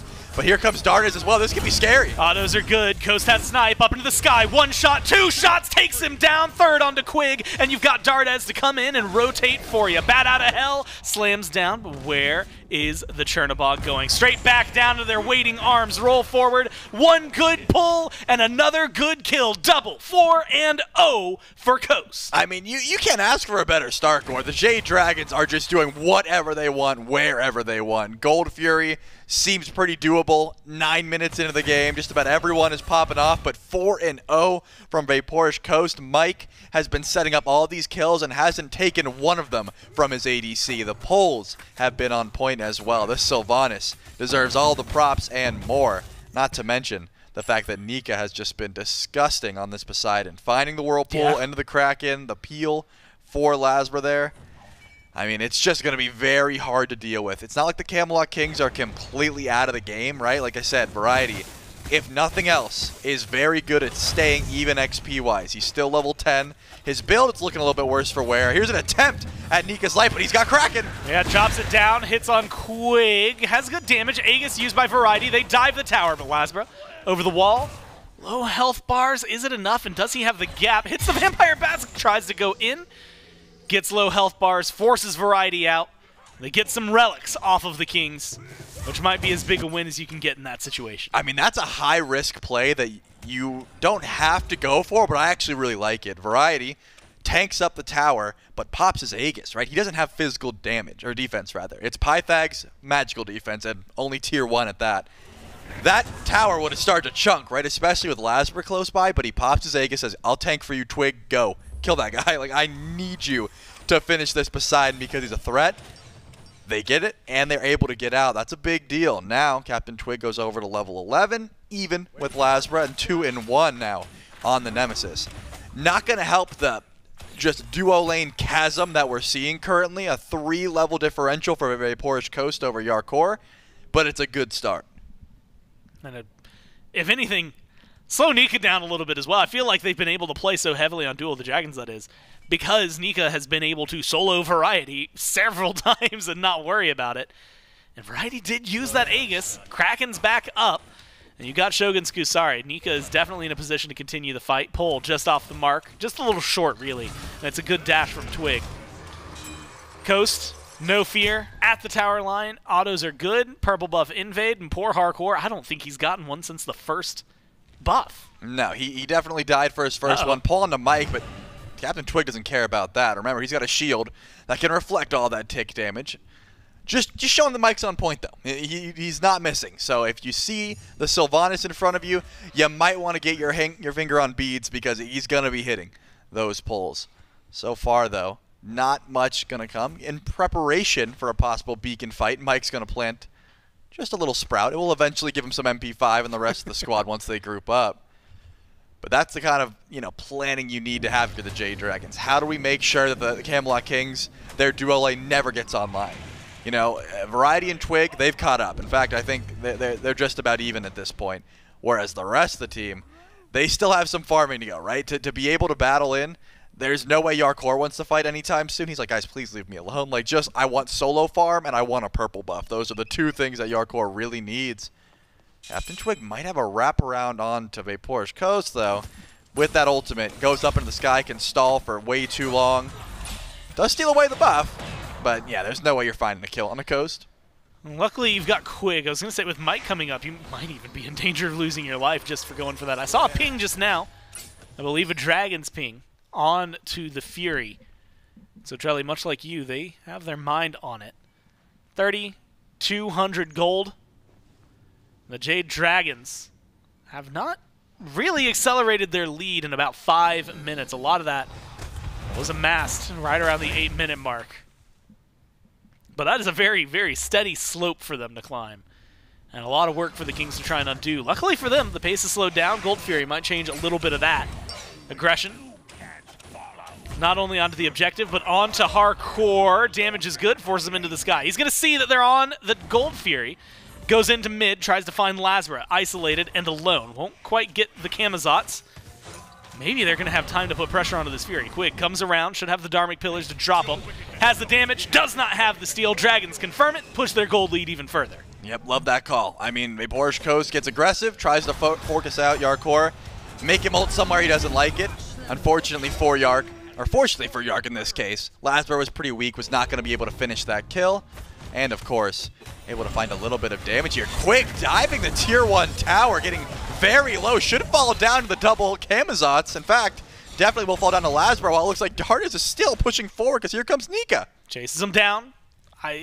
Locks him. Tings and Twig onto the tower. Doesn't seem like they're going to have too much. Raijin rotates in, but maybe a little bit late. That's something we didn't really touch on. We saw this Poseidon a couple games ago.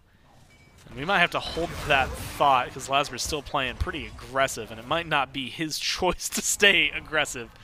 Looks like he's going to make it out. That's just Camazotz for you.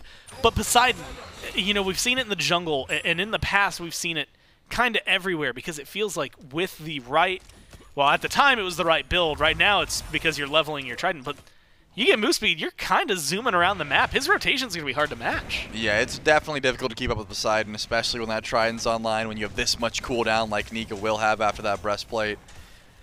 He's very quick, and if you can get there and place the Whirlpool and find your Krakens, juke around, that sort of thing, it can be very annoying to try and deal with, as we've seen time and time again from this Poseidon solo. Let's take stock of what's happened so far, right? The Jade Dragons are able to find a good lead. CaptainTwig does invade the purple buff, forces the ult from VaporishCoast, who can confirm it, and now the Jade Dragons siege forward, but doesn't seem like they have the chase down potential, so they're going to have to give up on that one. But either way, Pyromancer gets dropped, Gold Fury gets dropped. The Jade Dragons are continuously looking for any sort of aggression they can find. Yeah, they'd prefer it over in left, but Jarcorrr has shown that he can be kind of slippery on this Chernobog now that he's got some itemization, now that he's got double relics in his ultimate. So where do you look from here? It's not like Variety's been too far out of position. There was the 2 solo kills early on, the ganks that came through. And now he's pretty tanky. He's got the Genji, he's got the breastplate, he's got, you know, 2 relics up constantly. So it's not as if the right side of the map is that great to look for, but CaptainTwig gets deleted. Oh my goodness, Dardez knew exactly where he was, and they pull the beads. Well, now Coast looking for Jarcorrr.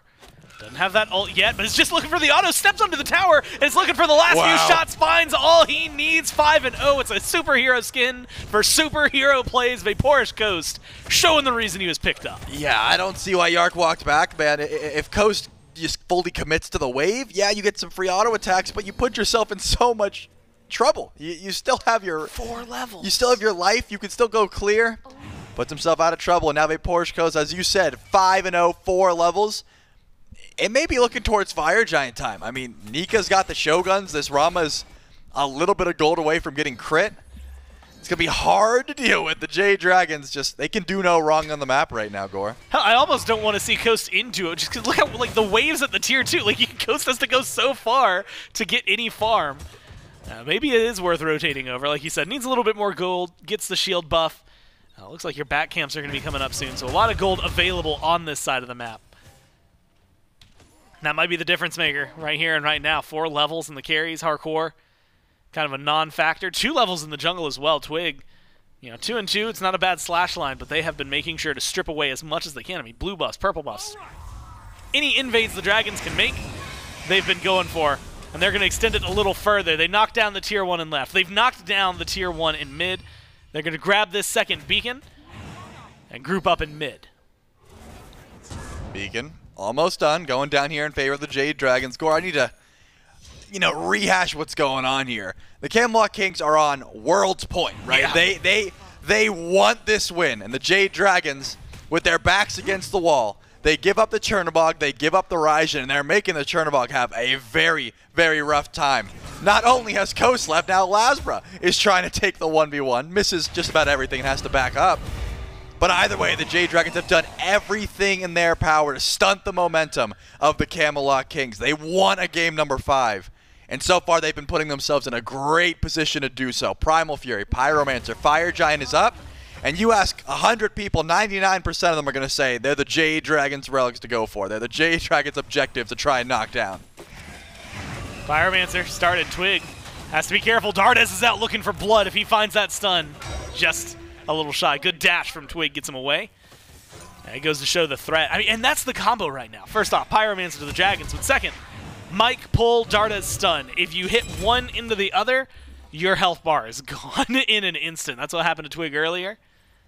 You've got to be careful around all of those instances now. Very careful as well. Jarcorrr, 2 levels down from LASBRA.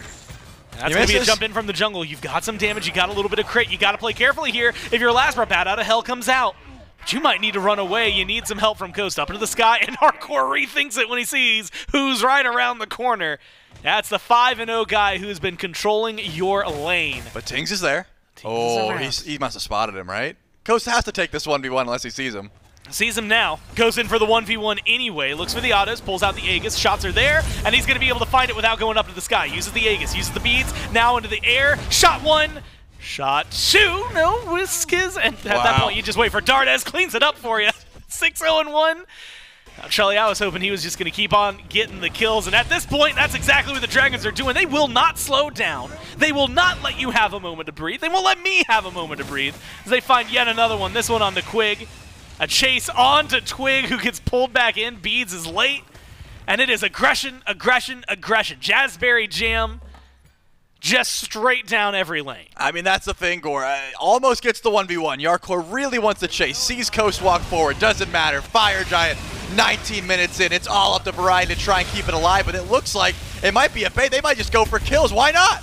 Non-stop aggression. It's what got him here now. Why stop when you can? Kill off Twig. Maybe isolate Variety. Fire Giant's low. And the Kings get it! Variety takes it away with the last Taiko drum. And he gets to laugh as he uses his Aegis, his dash, and walks away. He may go down. He may lose his life. But it does not matter. They've got 3 with FG. I mean, yeah, now the Camelot Kings can try to get something done. They've got Fire Giant. They've stalled out the game for at least 5 minutes. Jarcorrr is going to go away from just about everyone. Guys, leave me alone. Let me hit level 20. And that's the only play they can go for. The Jade Dragons, they don't care about Fire Giant. They're going to push forward, grab a tier 2. They're heading towards Primal Fury. Yark, you might have enough time to grab this tower, but what happens if your back gets stopped? You might want to go back to base. I mean, dial it back. Once again, Jarcorrr versus LASBRA. Maybe he gets the kill, maybe he doesn't, but Coast shows up, has to back up. What is this? The Camelot Kings want to chase down. Mike's getting low, but it seems like the Jade Dragons do have the retreat call made. They should be able to back up. They've got their healing, too. I don't think they're too worried. That's dangerous. Nika almost had a crack. If they stay longer, the Kings might actually end up getting baited into a bad fight. But instead, Trelly, they get to knock down a tier 1. They get to utilize a little bit of this Fire Giant. Granted, they have been in a massive gold hole since minute 1, yeah, I mean, at this point. I mean, that's the thing. Tings rotates over, and he says, wait, that's a 5-0 Rama. We can trade 3 people, but if we kill him, that's huge. Aegis's goes up into the sky. Rotation comes in. Can't even finish that kill. And it's heartbreaking. The Jade Dragons should have all the control on the map. Luckily, Variety makes a hero play, steals away the Fire Giants, and now the Camelot Kings have a fighting chance of just stalling. Doesn't mean they can group up and push. Yeah, they got the left side tier 1. They're going to feel a bit more confident defending a tier 2, but it doesn't mean the Camelot Kings can get aggressive. They need to play smart. Variety still over on right. The rest of the Kings trying to defend. Well, tier 2 on left. Dragons look to knock it down pretty quickly. Coast has a couple more autos, finds the shots, gets the gold for the team. LASBRA just outside the range of Twig's slice and dice. Doesn't feel the slow and does not feel the pressure. So it's a little back and forth. Variety was split pushing. LASBRA might find himself collapsed on. But it is the Dragons right now. An absolute dominant performance, and Trelly one that is necessary. Again, they lose and they go through the qualifying bracket. They do not want to have to deal with that, especially considering what happened. Nika and Dardez, I should say. As long as memory serves, did not make it to Worlds the last time they had to go through a qualifying bracket. They would love to auto-qualify. They need 2 games to do it, and this one, it's in their control, but it's not quite theirs yet. Twig is going for purple buff, but might be spotted out here. Dardez and Nika close by. Twig thinks it's only 1, but here comes Dardez. Needs to retreat, and it looks like the old Dharmic Pillars dropped just to try and diffuse the situation. Could have been trouble. That's going to be all she wrote. And this is what I'm talking about. The Camelot Kings, yeah, they stole away Fire Giant, but they can't use it aggressively. You can't just step forward whenever you want. The Jade Dragons still in the driver's seat for this game. This is just delayed the push that the Jade Dragons can go for. I mean, taking stock of items, this is what I was sort of hinting at. Jarcorrr has caught up, level 20-wise. Not exactly build-wise, sure. Fail not Demon Blade versus just Demon Blade. I think there's a world where Jarcorrr could get lucky and take some sort of boxing match versus Coast, but I don't think he's going to bet on himself, right? I think he's going to keep staying over on left. Maybe Dardez flies in and things go a bit differently, but at the moment, the Camelot Kings are still splitting up as much as possible. They don't want to group up. It's not an enhanced Fire Giant yet. They need to just get as much farm as they can find and stay as safe as they can. Variety and Quig, under some fire, they back up immediately. They recognize the Jade Dragons are coming to deal with their Titan. Now for the first time this game, this set, we see the Titans over on right instead of in mid. And it does not look like the Chaos Titan is long for this lane. It's going to get sent back to base pretty much instantaneously. Mike just off the mark with a pull. Variety still takes a ton of damage in the process. Up to the sky snipes. They're coming through. Aegis buy some time, but it does not buy your life. Variety taken down with the help of Coast. It goes to LASBRA, and this tier 2 takes a lot of damage in the process. Minion wave comes up, and Coast is still full health. They'll step in and take that. Twig on the other side of the map looks to try and balance it out with one of his own, but is it going to cost him too much? Ting stunned out by Dardez pull onto Quig. Damage and burn is right there. The elephant gets the dash, and Coast can't find that last hit. Quig barely escapes with his life. Tier 2 for tier 2, but once again, Dardez steps up. That's the third stun he's been able to find. Gets the relics off of Jarcorrr. He can't keep getting away with this score. You notice he's invisible. You think he's not going to walk up and go for the stun. How many relics has he pulled in that fight? Let's talk about it. Varieties are down. Of course, he didn't use them. He just tried to eat that damage. But BigManTingz and Jarcorrr are both relicless because of Dardez just sneaking up invis. 2-0-9. Ridiculous play so far for the Morrigan, so far for the mid laner of the Jade Dragons. He does not want this up to chance. He wants a game number 5. And so far, doesn't seem like they're too far off from it. They have quite the lead, and they're heading up towards another pull on a Fire Giant. And that Fire Giant.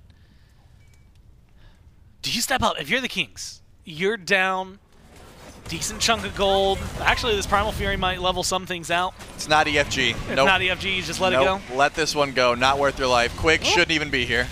I don't know who it was. Maybe it was Quig. Maybe it was Variety. Something pulled them back there. And maybe at the perfect time, they would have been killed had they not. And now it's going to be up to the defense. Well, let's look at it. Mages, they've made defenses, especially around Phoenixes, it feels a lot easier. But also Dardez did walk up and stun 3 of them, ripping their relics away, and it feels like those 3 are still in a pretty dramatic amount of danger. Yep, I mean, that's the difference maker. If you're under Phoenix, it can never happen. It reveals immediately. You know exactly where Dardez is.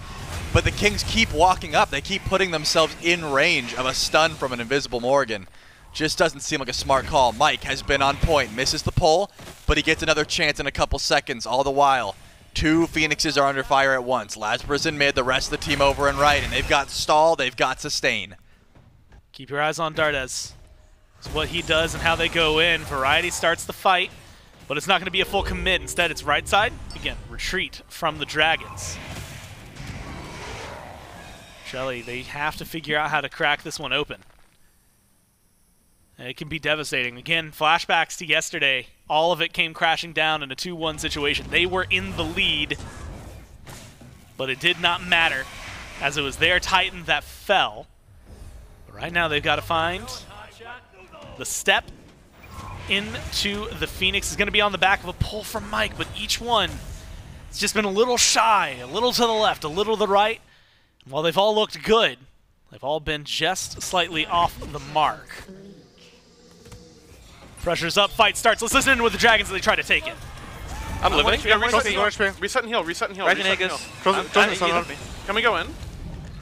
Mike's Leave. It's good. Well, they're gonna chase, I have a bracer soon. Just run as much as you can, yeah? We're out because of Wingblade, I blinked as well. Nemesis blinked down. If she goes on me, can we do Pyro really quick? All that you need to know, Wingblade buys a lot right there to get them disengaged. The blink as well. They're going to get Pyro. But Trelly, we should talk about the important thing in there. Coast shutdown kill. That's a massive amount of gold for the Kings. Yeah, I mean, that is huge. Wanted to go for the snipes, tried to finish the kill on the Variety, had the Aegis, couldn't do it. And that's a full Deathbringer for Jarcorrr. That was the shutdown right there. He had some gooseberries before, now he shows up with a Deathbringer. I don't know if you ever tried to go into a fight with gooseberries, but it works a lot better if you bring a big old sword. And that's exactly what seems to be happening here for the Camelot Kings. They try and chase down using that ultimate, but it's still a risky call. It's not as if the game is even off that, but you have stalled out once again. Now, you asked me before, do the Camelot Kings walk up to Fire Giant? Every single time has been no up until this point. Now, 100% yes. And of course, Variety stole away the last one. It was a very high-risk play, or I guess low-risk play, because his life just didn't matter, but he ends up getting it. It becomes huge. But you still have to watch out for the man on your screen right now. Dardez has been able to find a lot so far this game. Tingz is fast, but it looks like he might be getting chased down. Here comes Dardez. And he transforms into the Nemesis. The chase is good, and now they want a little bit more. They step up. They still have 40 seconds of a Fire Giant, and it's on everybody sans coast. He's going to be joining the fight just a little bit late. Ults available for everyone but Dardez. And Dardez has been getting a lot of the work done without the ult. Up in the sky, snipes. And is just looking for Jarcorrr, tries to get him out of there, and is sent back to the base. It's the Phoenix that's the call. Kraken creates the separation, and the bird goes down for the Dragons. Yep, Runic Bomb, Kraken, it's all it takes. Makes use of the Fire Giant in the last 15 seconds. The Kings and BigManTingz in particular thought because the Fire Giant was about to wear off, the Jade Dragons wouldn't be in offensive position. But Dardez is fast. He had the speed buff, he had the invis, and he was able to run down Tingz, transform into Nemesis, get the first kill, and the Kings couldn't overcommit. At the very least, it's not the end of the world that they have Jarcorrr, right? He can push up, he can clear those fire waves, he can ult over. But if I've learned anything from watching the Dragons today, they've got the ability to either A, send Dardez over. They can send him over and say, hey, I'm going to, go for an ambush onto Jarcorrr. We know where he's going to be. He's going to be over and left. Or they could just ignore him, burn through Enhanced Fire Giant, and then make it happen. I mean, they have a lot of options here. Seems like for now the Kings are just going to deal with fire waves and play the stall game, but I've already said it. You do not want to let this Enhanced Fire Giant go for free. It's a lot of pressure for him. Like you said, they can finally step up. Everyone's level 20, except for Quig. He's got enough of a build that I don't think he cares. The Dharmic Pillars, though, not quite maxed out, which may be the biggest thing they're going to have to deal with. How do they take this fight? LASBRA? Just now pinged because he was on the beacon. Dardez. Oh. 4 set up, and it looks like the Kings are going to try to retreat. The Dragons don't seem to want to let him. Let's listen in with the Kings as the fight kicks off. I think I'm dead. Let me die. So Venice, you're gonna go Phoenix, right? I'm getting left now. They still. Oh, they Rama ulted, by the way. They engage. Looking for. Ulted them all. Ulted them all. That might be it. They're really low. They're really low. They're really low. Nice pick. That's their frenzy too. All right. Their fire is so bad without frenzy. They're split. Can you guys wait for me, or okay? I mean, you can. We slow chase maybe. We gotta be careful with the Mori. Guys, I'm up. I've got 25 seconds. Well, it starts out real poor, and then it gets real quiet for a moment, Trelly. I was having some concerns for the Kings, and then they get that pick, and that pick might only be onto Mike, but as you heard, it's their frenzy. As she said, is there fire? Is it enough? Tingz, is he going to be able to reply in time? No Kraken, and the Dragons get the EFG. And have a comfortable 4v4 to pull that up. They don't need Mike to get it. And now they're set up 18-4, 12,000 gold. And Trelly, they're looking down the barrel of a Game 5. All the pressure's on the Kings right now. If they can turn this around, one good defense, one good team fight, sometimes that's all you need. That's true. It was a nasty combo, right? You drop Dharmic Pillars. Variety starts taunting everyone on top of it, gets some good damage, but even with the ult from Jarcorrr, could not chase him down, and they could not get to Enhanced Fire Giant fast enough to even put up a bit of a defense. So now the Camelot Kings back on defense duty. Now a few times now, Gore, we've seen a very similar situation where you get EFG, you're about 30 minutes into the game, and you make a call just to go for the end, right? Can be very risky. They did it yesterday. Can be very risky. You can go for a double crack. I'm just thinking about Dardez's transformations. You could go for double Kraken. You could transform into Tingz. You could just transform into LASBRA. There is a lot of damage out on the board to try and get just to, go in for the all-in. But with the amount of CC, with the amount of burn, and the fact that the Camelot Kings aren't so far behind, it can be risky. I think playing this one surgically, left side bird's about to spawn in. You go for that first. Maybe use a Runic Bomb, get mid Phoenix. Then you look for the end call. That's got to be on the ideas here for the Jade Dragons. Or just wait for Mike to find a pull because he's been pretty on point with them so far. Or just wait for a pick. Twig taken down to half. Same thing for Variety. Both sent back to base. The Fountain's going to be able to do some work. Left side Phoenix goes down. The Dragons are going to try to put themselves in a position to take us to Game 5. They're going to try their best for that Phoenix. They're not going to find it. Mike gets low, taunted back in, and the damage is there for the Kings. They turn at least one of these around. Keep it going in their favor. Now LASBRA in a little bit of trouble, forced to bat out of hell and get away. And that is the story of this Phoenix siege. But with fire minions on 2 lanes, the Kings have to play careful. The Jade Dragons haven't left, though. They haven't left. LASBRA was baiting. You could see Nika was in the jungle. He wanted someone to walk up. They're still waiting. They're just going to sit there. Why not? I mean, you have a 1 HP Phoenix and the rest of the Camelot Kings. Dardez could take like 3 steps back. There you go, bud. Right behind a wall. Now he's hiding. He keeps popping his invis. Quig walking forward could be scary. Because Primal Fury hasn't dropped yet, Gore. That's the telltale sign. Okay, they've done everything they came to do. Now they're leaving. It's still available. So I think the Camelot Kings are a little privy to the information. There we go. Now finally. Stepped over a ward, I believe. So the Camelot Kings know, hey, the Jade Dragons are probably nearby. Enhanced Fire Giant still on all 4 that had it. Mike never had the buff, so losing him hurts. You want to get that last Phoenix, but it's not the end of the world. Stalling this one out.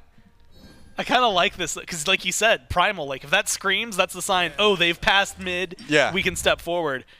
All of the Kings are still holding back a little bit, because that has not happened. At this point, you're maybe wondering, like, okay, there's no way they must have just not done it. But like, are they still doing Primal? Like, is it that tanky? We watched them do EFG in like 4 seconds. Like, how is Primal still alive?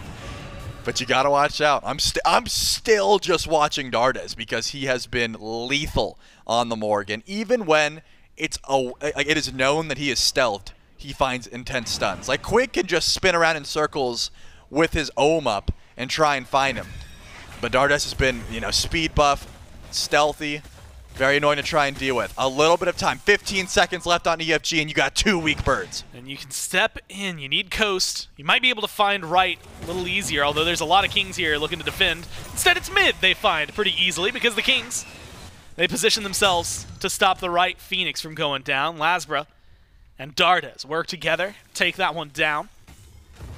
2 open birds, still 2 lanes of fire minions, and I think the most important one is still that left side, keeping someone, more than likely the Chernobog, preoccupied. So, Charlie, we set up for the next, depending on how it goes, maybe the last fire giant of this game, and also depending on how it goes, if the Kings can get everything together, maybe of this set. They're going to step up around the beacon.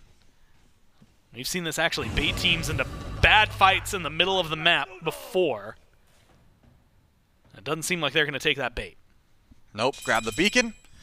Set up in the jungle. I mean, it's risky. The Camelot Kings have minions pushed up. This is about as even as a fight as you're going to find. Quig in danger of getting stunned here, just barely out of range of Dardez. They have time. If the Camelot Kings want to fight, it is right now or in the next 15 seconds or so. Because, again, those minions are going to push up eventually. Once again, Dardez stealth. This time, Variety's the target. Does he know? No, he gets caught out. Has to beat. Snipes. Not going to come through. They are actually. He used the Aegis, and now they're in trouble. Now, the turnaround. Look, you have the combo. The Dharmic Pillars are there. They're not going to find it. They isolate Mike, though. Lock him down. Kill him off. But you've got LASBRA deep into the back. He's looking for something. Looking for the spread. They just cannot find it into the wall for Jarcorrr. He waits out the whirlpool. They can't take his coast. That's an actual huge kill for him. They're running it down. Too. The duo lane from the Dragons gone in the blink of an eye here in mid. I think the Kings, they take their breath. They still got 2 towers, 3 Phoenixes to work through. They know better than to going try for the and back push door? this. Kings go for the Fire Giant. Dardez goes to the Fire Minions.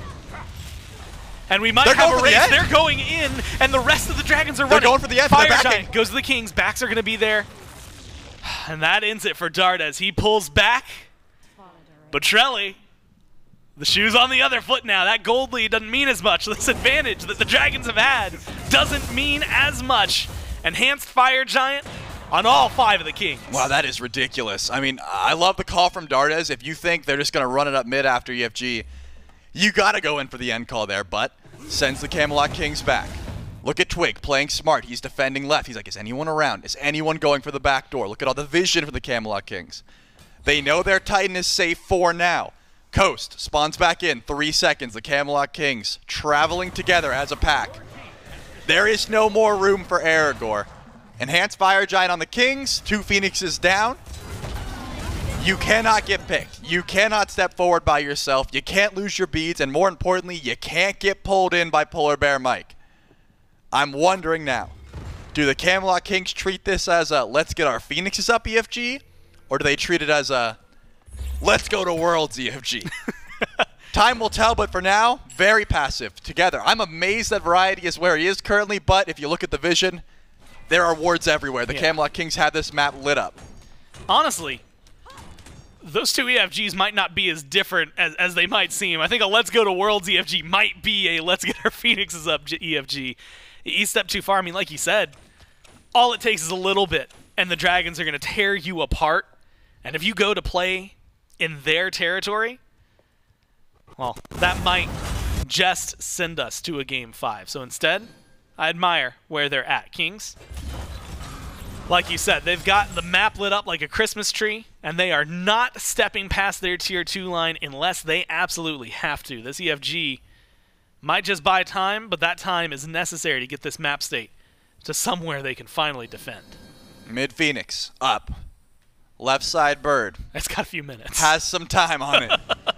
Camelot Kings have a minute 50 on their buff, and they are in the jungle. It looks like Dardez actually goes forward, does pull the beads off of Variety, but now Kraken can come through. Aegis, make sure that damage isn't there for the snipes, and the just jump from LASBRA. All you need is the gang and the Dragons surround you, take you down, but it's only one pick, and it's only a minute, admittedly. And without the Fire Giant on the Dragons, pushing that 4v5 might not be as easily done as it is said. I mean, again, I'm amazed Variety goes up by himself. It's not a sneaky play anymore. Dardez has done it how many times? If he sees someone by himself, he's going to walk up and stun them. You lose your beads. Nika goes, oh, his beads are down. Now you've Aegis'd. Guess what? LASBRA was in the jungle. The Jade Dragons step forward. They know exactly where the Kings are. Left side Bird still not up. And the Camelot Kings can do nothing but try and defend 4v5. They have to be careful. Again, without the EFG, they're going to need a minion wave or something, which it's over near their own Tier 1. So the Dragons stepping in, it's going to be under their own power, but we're also 41 minutes into the game. Variety in 10. Variety's going to be back. I'm having some nasty flashbacks to yesterday, something the Dragons can't afford. They just need to get the Phoenixes. They're going to be able to get mid, and they back off appropriately. Keep themselves alive. As of right now, try their best to keep the Titan alive. Left side Phoenix still hasn't respawned. This Fire Giant, well, buff only has another minute for him. And they have not made any progress on their map. If anything, they've been set back because of that Phoenix loss. They definitely have, but it's going to be mid Phoenix. That's easier to defend for sure. The Camelot Kings. I mean, it's hard to feel bad at this point, man. You need to group as 5 and never let Dardez assassinate someone. If that's done, the Morrigan is so much more difficult to pilot. As a solo agent, if you ult right in front of someone, you stand still for about, 1.5, 2 seconds, give or take.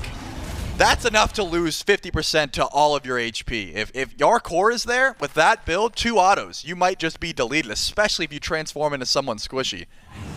The only way Dardez gets this much value from the Morrigan is if he's positioning flawlessly, which he is, or if he finds solo agents. Guess what? Quig was just by himself there, dashed away, luckily.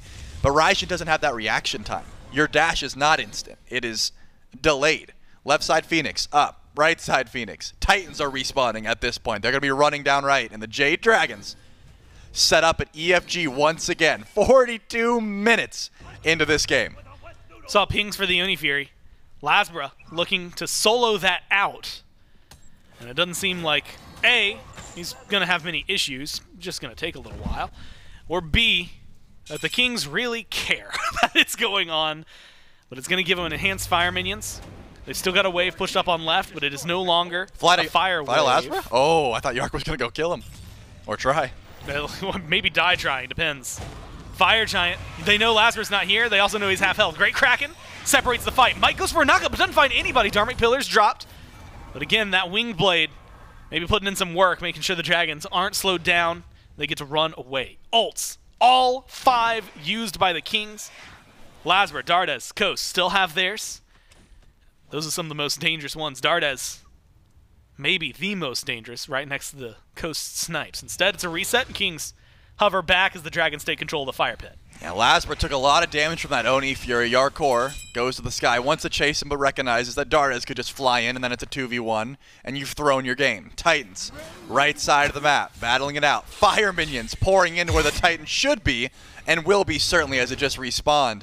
The Camelot Kings' advantage is turning into a disadvantage because LASBRA keeps getting healed up by Mike, and CaptainTwig takes a lot of poke as well. Enhanced Fire Giant gets pulled, and those are Oni Fire minions on the Titan. The Camelot Kings have to make a choice, fight or defend.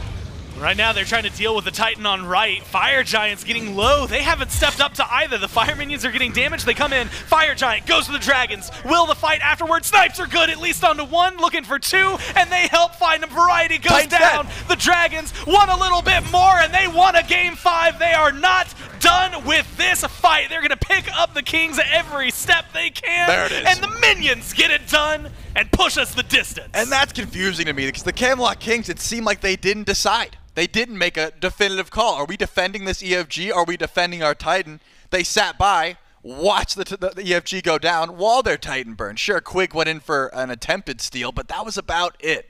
Either way, back and forth. Game 5 situation.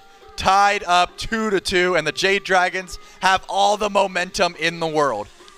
If I have one comment about what needs to happen in the next order of picks and bans, something to do with this Morrigan pick, man. It's a sleeper pick in the sense of it's not that highly prioritized, but when the Chernobog, when the Camazotz, when the Nemesis are all in contention, Dardez looks unstoppable.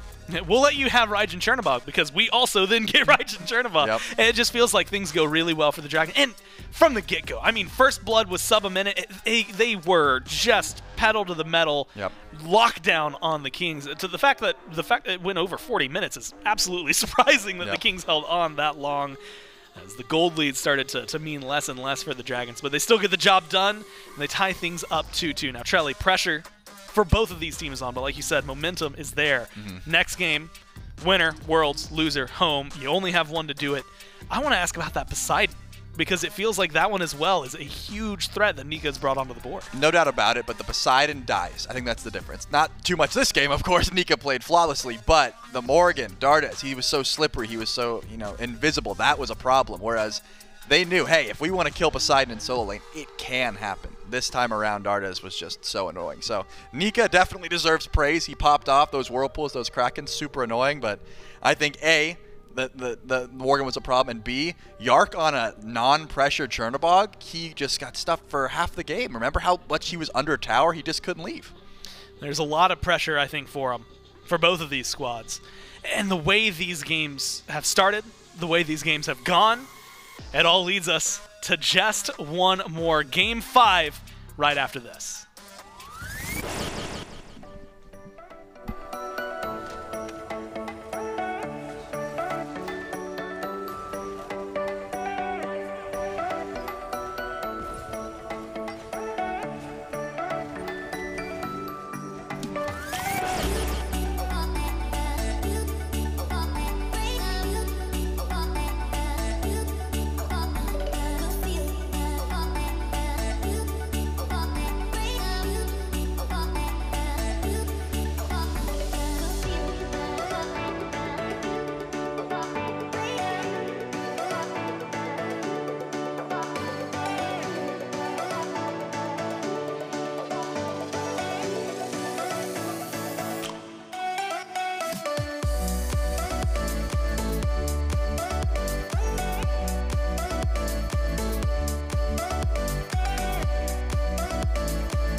Game 5 on the horizon. Jade Dragons take down the Camelot Kings in Game 4. Push us to the penultimate game. You got Frog still joined by Inbound here on the desk.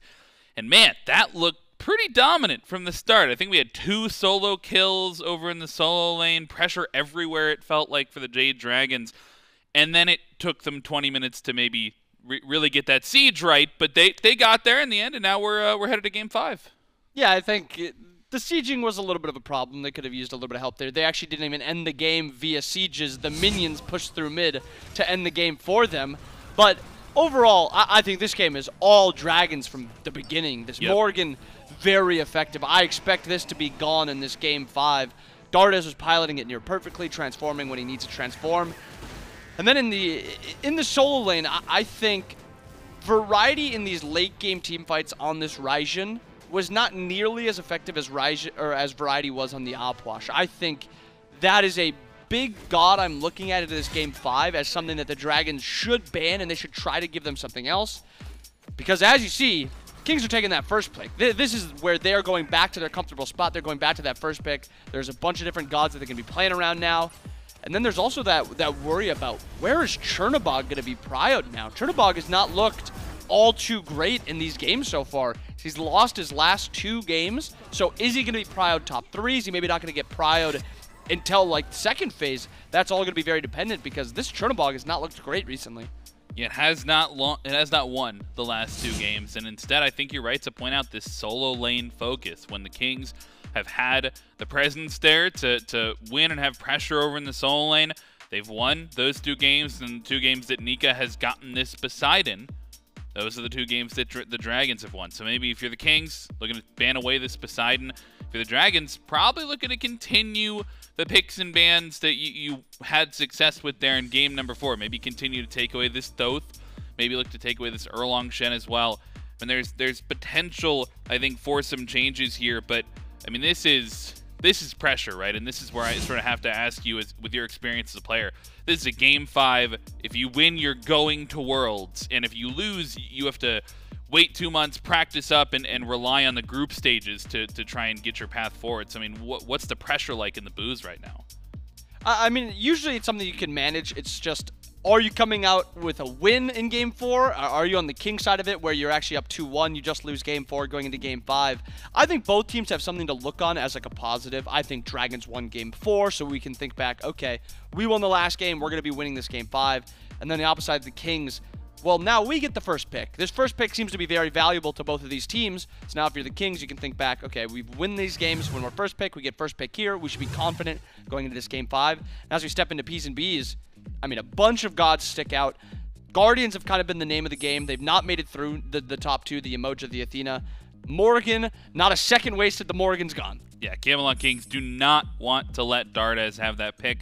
On the other side, Dragons recognize maybe BigManTingz has been a driving factor in their win, so they take away that Thoth. And like you said, the Guardians have been the next focus. Athena and Yamoja have been consistently banned away.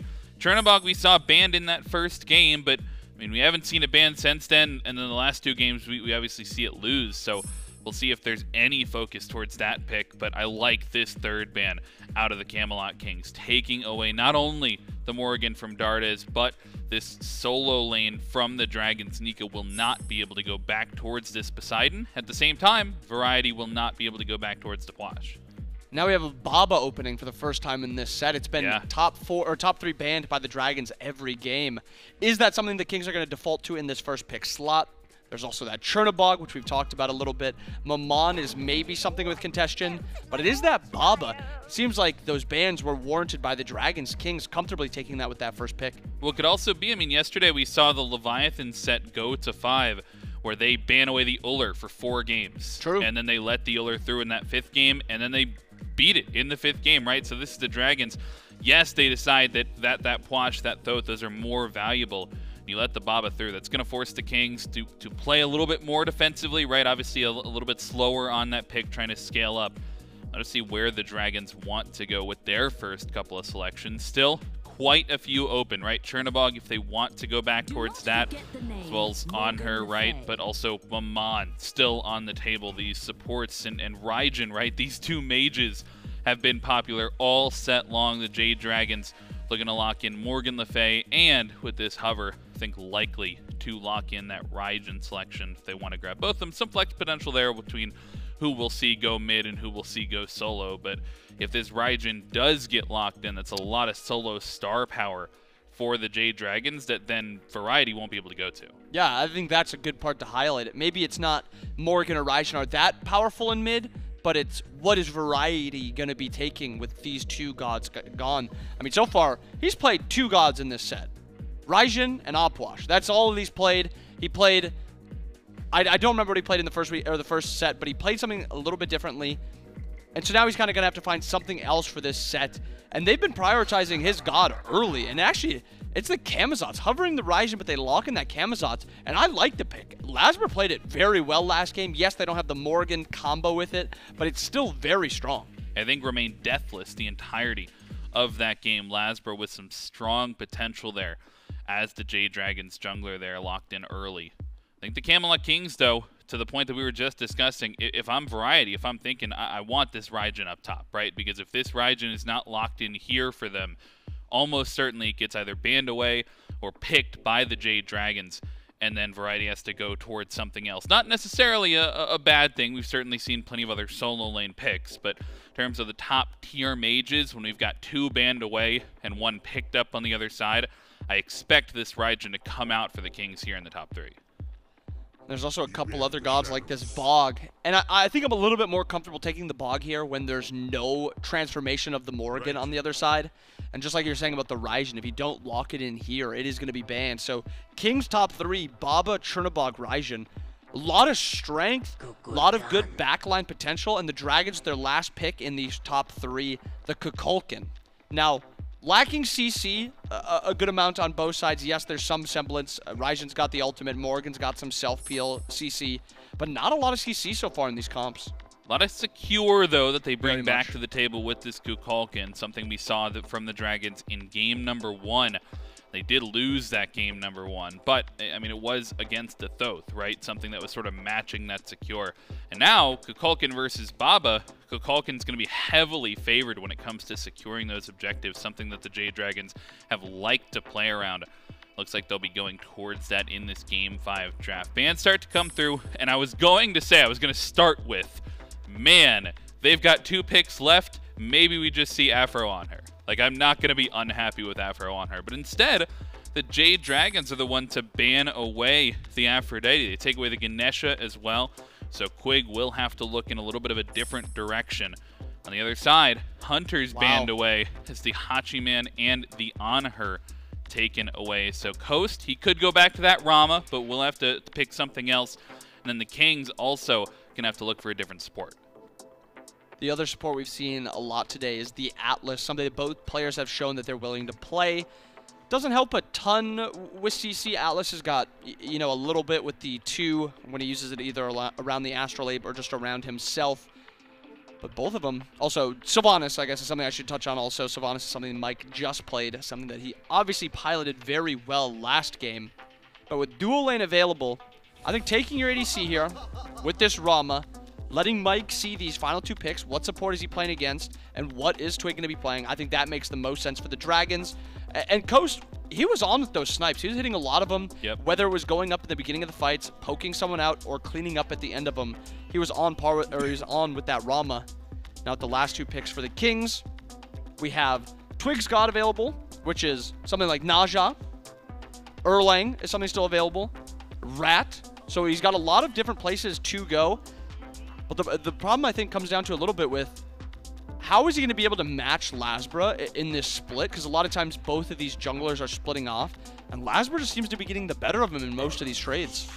Nemesis available as well. Played it in game number 4 there. He wants to go back to it.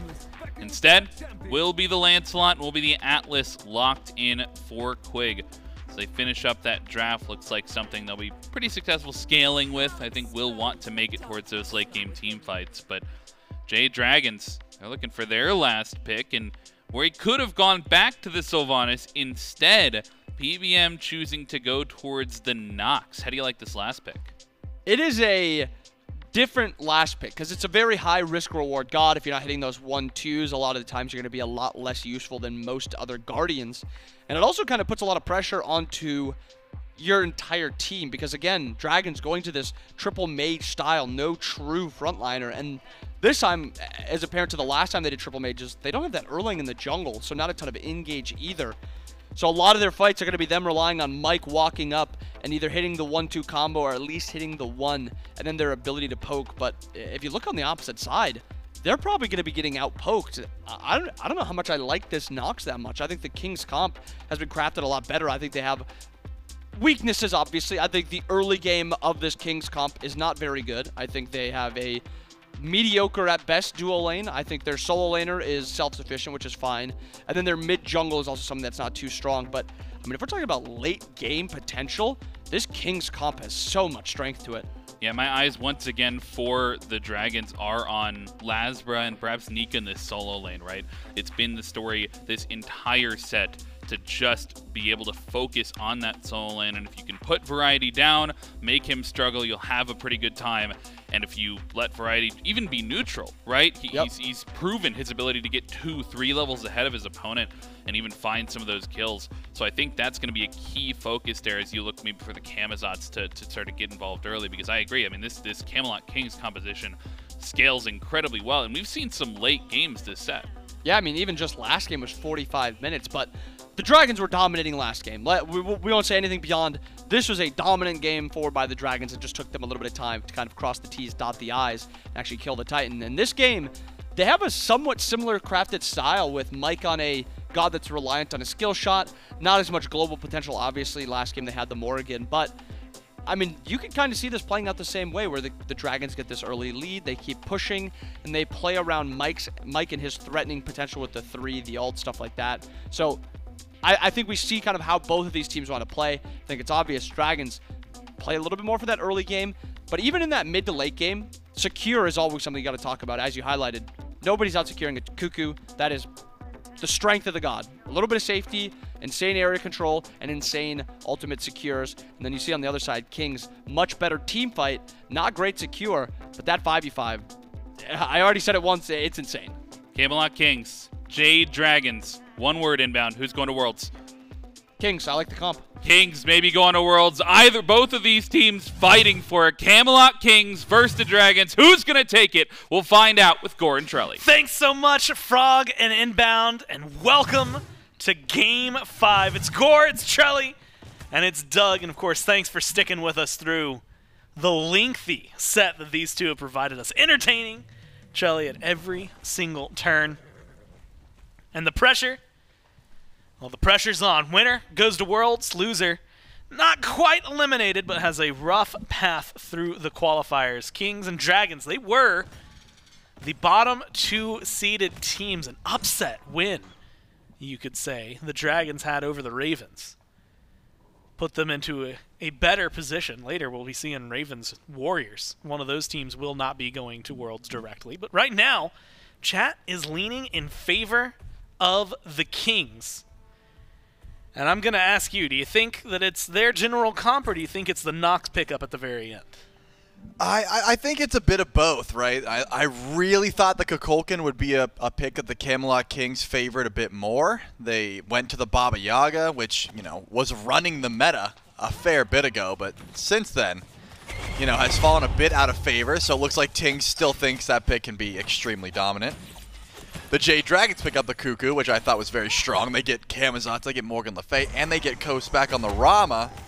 So the only thing that, you know, is questionable, I guess you could say, is the Nox. And honestly, I think I said this to you yesterday. I assumed the Nox would come back. You know, this seems like a meta where Nox can perform very well, and that has been the case. So I don't hate really anything about the Jade Dragons comp, but there's a lot to like about the Camelot Kings, right? Twig back on the Lancelot, that's a pick he's had a lot of success on. Variety on the Raijin. I'm never going to complain about it. I just want to see, you know, more compact relic usage. I think that was a big issue in the last set, or the last game rather. And then Jarcorrr back on this Chernobog. Cannot fall behind. Jarcorrr has so much to offer if he is not getting every single purple buff invaded.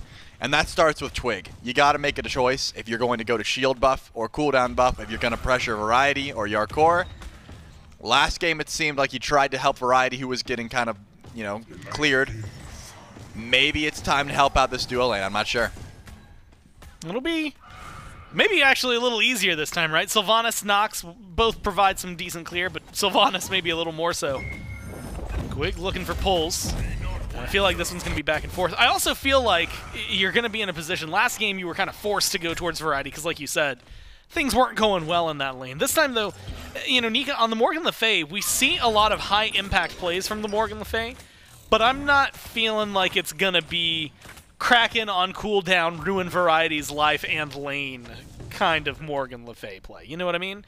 And so that Poseidon, I think, was a pretty big, crucial instrument to the early game lead the Dragons were able to pick up. Do you see, like, really, is Morrigan Le Fay capable of doing the same thing? Her ult's more spread out, it's not as bursty. The autos aren't always there. Her poke is better, her all-in is worse. That's the way I see it. The Kraken sets up kills, whereas Morrigan Le Fay's Fear and all of her poke sets up backs. Like, you're going back to base.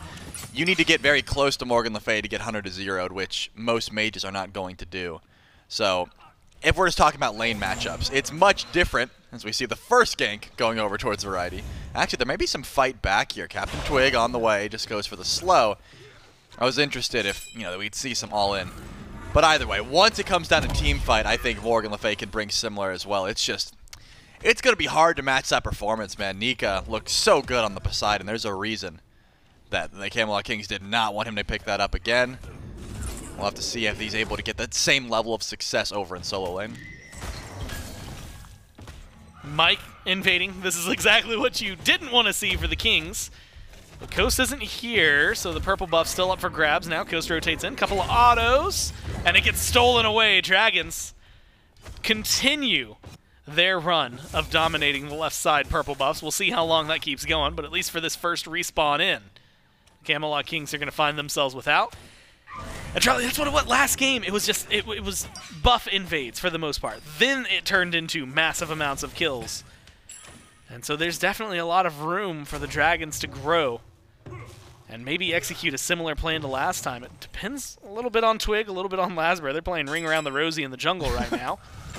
Dismounted off the horse, LASBRA. Presence for the shield buff. Mike's low on mana. Twig's going to step up. Quig also low. We'll see how well they go for the fight. Twig throws out some damage. Falls back.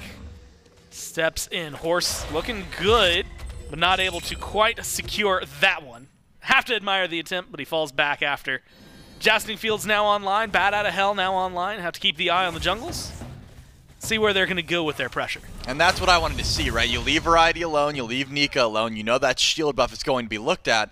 At the very least, Twig was there. Couldn't go in for the steal, the silence just a bit too annoying, and, you know, just good burst there by LASBRA. But it's one of those things that it can't just be one and done, right? When the next purple buff spawns in, you better believe that Mike and Coast are going to be there.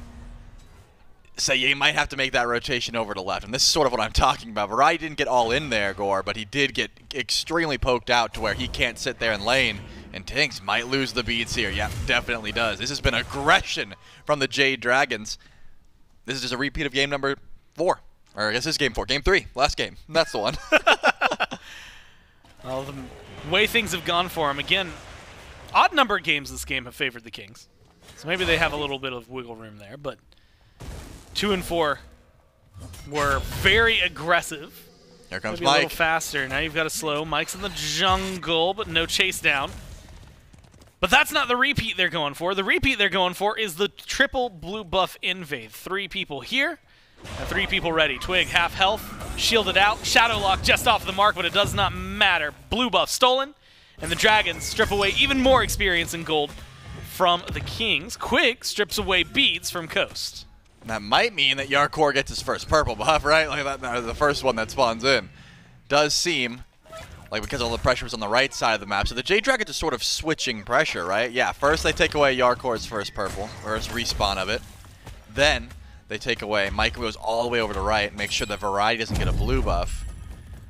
It's one thing to just put down one lane and just continuously gank that lane, but it's another thing to just do it simultaneously, right? First you go right, then you go left. Does leave a little bit more breathing room for Jarcorrr and Variety individually, but it will start to add up if that's consistent. Quig has an attempt at trying to steal away this purple buff, but it doesn't seem like VaporishCoast is going to make it easy on him, and does pull it away. VaporishCoast is able to confirm that one. Either way, though, Gore, it has been slow-paced early games. That has been the theme of this set so far. Beads down on Coast. Did I think that was going to net anything? Probably not. But still, there is opportunity to get aggressive, just not one the Kings are going to take. This is not uncommon. The weight of this game, we're 7 minutes, have not yet seen first blood. Might have to play carefully if you're the Kings, though. LASBRA, left side of the map, going for the shield buff. Quig's going to try for a steal. And he might put himself out of position. You need something to lock him down, though. A little more damage. They just don't have it. The Gamma Ray Burst instead turns some things over. Shield buff over to LASBRA. So the Dragons get what they came for. And Charlie, it's pressure on the map. That's where a lot of these teams, or at least these two teams, have been winning so far this game, this set. Kings, you go back to game 3. I mean, they just manifested. We're farming so well, 5,000 gold over the Dragons. And it just looked amazing for them. That's the kind of thing they're going to have to step up and do here, especially to try and pull the lead. We're looking at it build-wise, a lot of stacking items online. To the point where maybe it is just the junglers. A lot of Aegises as well. Do you like the Aegis, specifically the Aegis for Dardez, going over beads, whereas Tingz has gone for the beads? Well, the difference maker is there's no one on the Camelot Kings that's going to have Aegis that is consistently dealing with Mike, right? Everyone else has beads, or, you know, CaptainTwig obviously has Blink, and of course Quig's going to pick up the Bracer, but it's not like Jarcorrr and BigManTingz are going towards that Aegis. They need to fear the knocks. Variety's the other side of the map, so he can do that. On the other side, Lancelot's got, what, the cripple field? That's okay, but what damage are you worried about? Is it CC or is it just raw DPS? Baba Yaga, the Raijin if he's not taunting you, CaptainTwig, that's all Aegisable damage, so I can see why Dardez fears, you know, damage more than CC. The burst can be an issue. So I like the pickup for this Kuku. He has been under 0 pressure so far this game. I doubt his health bar has dropped much at all, but it's nice to have just in case you need it. At this point, luckily he hasn't needed it, and also almost level 12, so presumably he's going to have the beads pretty soon as well. Shield buff, it's been the highest contention point so far in Game 3, but it has gone to the Dragons each time, and it's going to continue that exact path. In this lane, last time, look, we've looked at a common theme, and even though it wasn't a dramatic, let's say, 0-5 slash line last game, pressure on Variety and pressure on Twig usually mounts success over the Kings. Right now, that pressure hasn't really been super existent. Not a lot of blue buff invades, just the one so far. Time and time again, they'll have to try and do a little more if you're the Dragons. But Trelly, we're getting to the point, 9.5 minutes. We're going to be talking Pyro, Beacon, Gold Fury. The game's dead even. Who has the better mid-game objective control? I mean, you got to give it towards the Kukulkan, right? Yeah, how many times have we seen this weekend where just a team, because they had Spirit of the 9 wins, they just get objectives, right? It doesn't matter if you were there first. It doesn't matter if you had better vision. If Dardez walks up and wants an objective, he should be able to take it if he's not dealt with. And it's not easy getting to the Cuckoo because that ult has incredible range. So the Jade Dragons are right to play this lead, or I guess this small aggression streak that they've had, like they have been doing. But it's been a lot of pressure towards Jarcorrr. I mean, look at the vision. So many red wards on the left side of the map. They are worried. CaptainTwig takes some good damage here. Grand Joust just to get out. Shouldn't be under too much fire after that one. But the Night Terror comes out, which means Mike doesn't have his ultimate. Okay, just a shield. But if I was going to say, Gold Fury here is kind of crazy, especially with the fact that it's not like LASBRA's full HP. You just use a fair bit of your damage. They don't go for it. They decide against it. Dardez is nearby, though. He made the rotation. Maybe now it's a Gold Fury pull, or at least an attempt to see if the Camelot Kings have it warded. And you know, at least we know, there's vision all around the Gold Fury pit for the Kings. So there's no way the Dragons are going to step up without being spotted. Even Mike is dancing on one alongside Coast. They're going to spot that, take it down. But it is that pressure. And realistically right now, Trelly, it's that opening, right? You know, we're looking at a point where just the one kill is going to give you a lot more. I mean, first blood bounty, that's one thing to talk about. Gold leads, you know, invade potential, things like that. But realistically, if you're on the left side, if you commit to it, it opens up the Gold Fear. If you're on the right side, soon enough, we're going to be talking about the Pyromancer. Neither of these teams willing to step out of position first blood.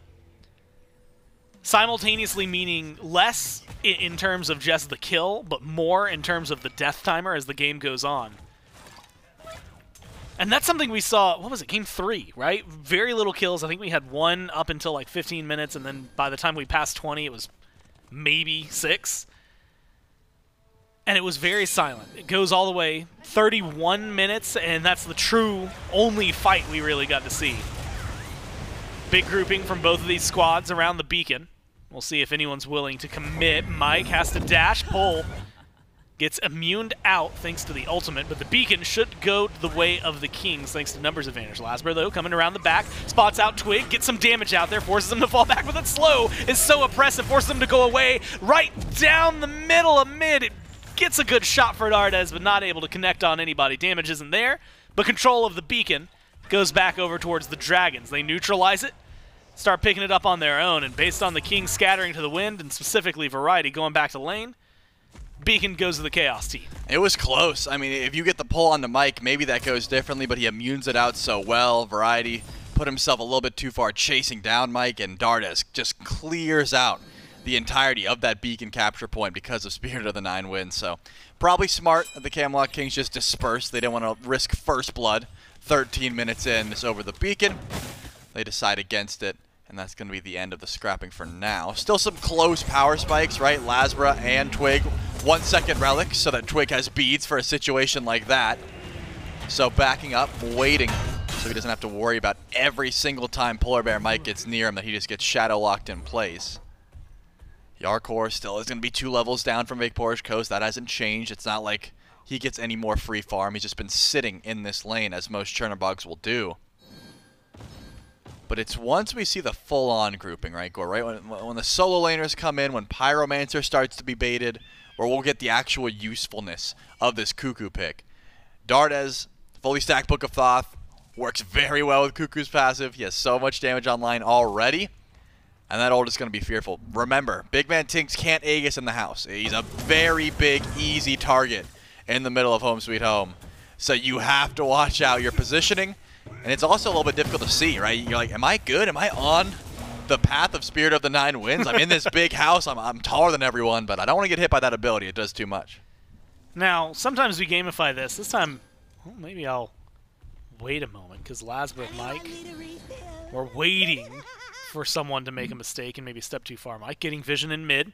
You've got Nika rotating in. They want the fight, and they want to lock down a first blood right now. They force the ultimate out of the Baba Yaga, and the house throws out some of that fire, taken down to half health. So an ult for nothing trade on the other side. Dragons feel good for that. Good shadow lock, good lockdown in general onto Variety. And again, knock him down to half and knock him back to the tower line. The Dragons putting the pressure on, which Trelly maybe leads over to the Pyromancer. At least that's where Mike is walking. I don't know if they're confident enough to pull it yet. Doesn't seem like that's the call. I mean, you try to pull Ting's beads, he holds on to him, just uses the ultimate for CC immunity. But you also have Spirit of the Nine Winds. Pyromancer started up. Dardez should have easy confirmation for it, and he does. The Jade Dragons take the first real objective, but Jarcorrr flies over. It looks like Mike is a target. They're chasing him down. They get the hit, and they find first blood. Unfortunately for the Kings, there's no one else here. In fact, the Dragons now rallying.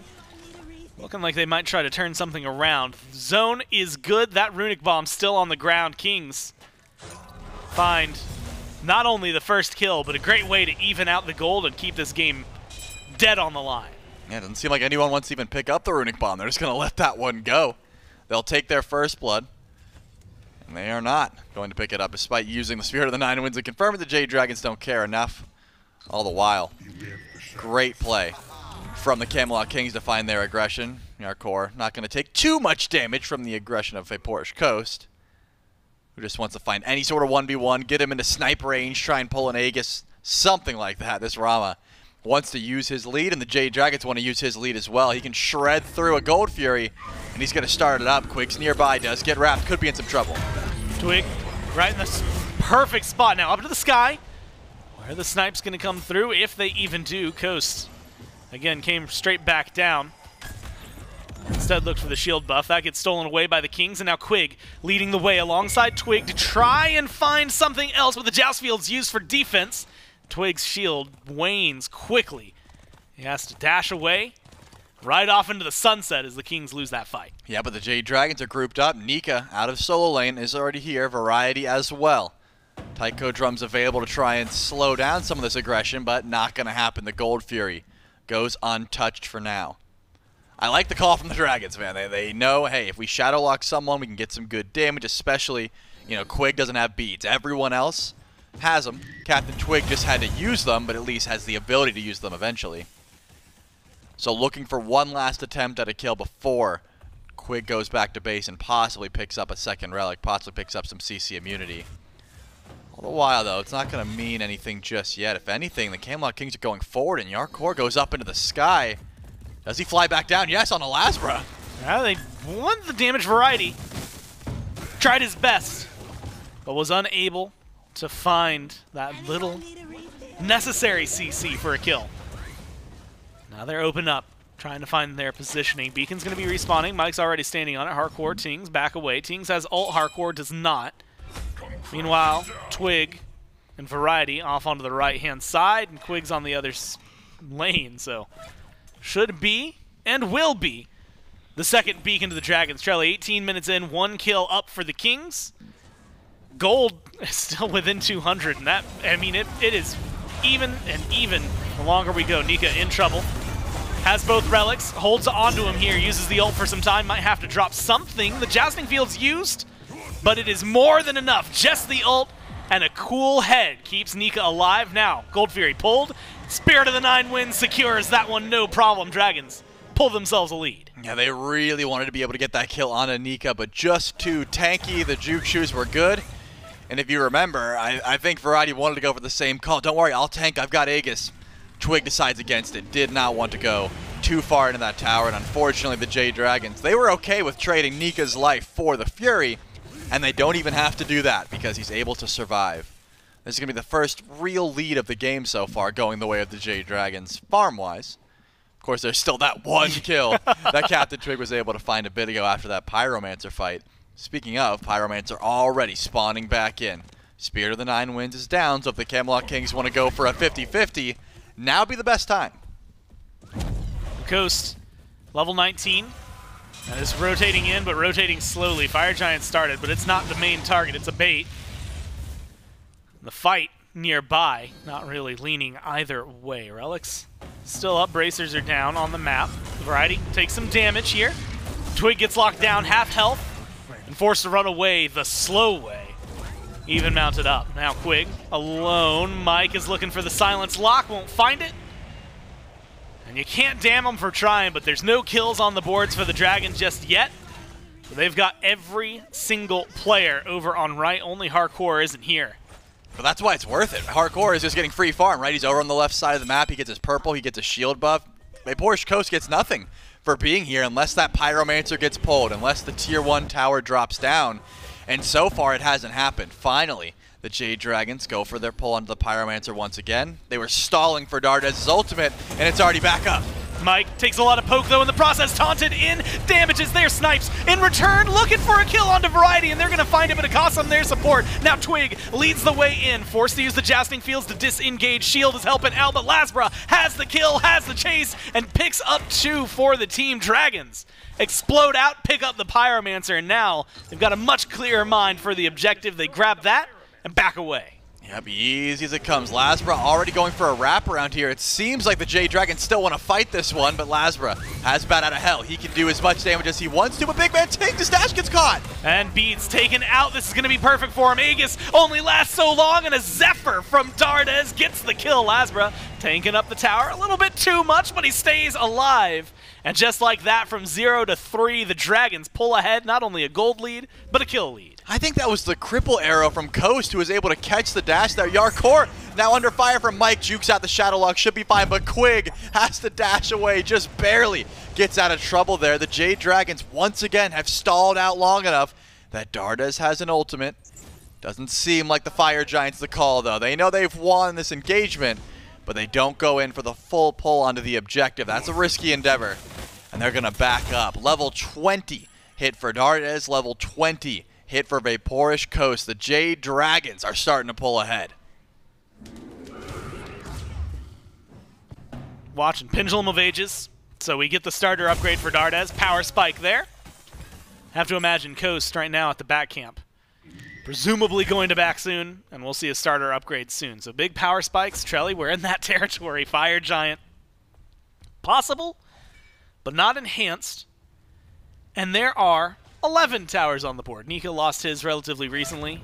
Tier 1 and left for the Dragons is also incredibly low. But like we said earlier, almost isn't gone. And that is the case here. So a lot of work to do. If you get an FG, it means a lot of gold on the map finally going into your pocket. Mike gonna step forward. Twig has to be careful around the Nox. But so does pretty much everybody else. Beat's still down for Tings as well as the Aegis. An open opportunity if anyone can get back there. The Kings have to play this one safe. Position carefully.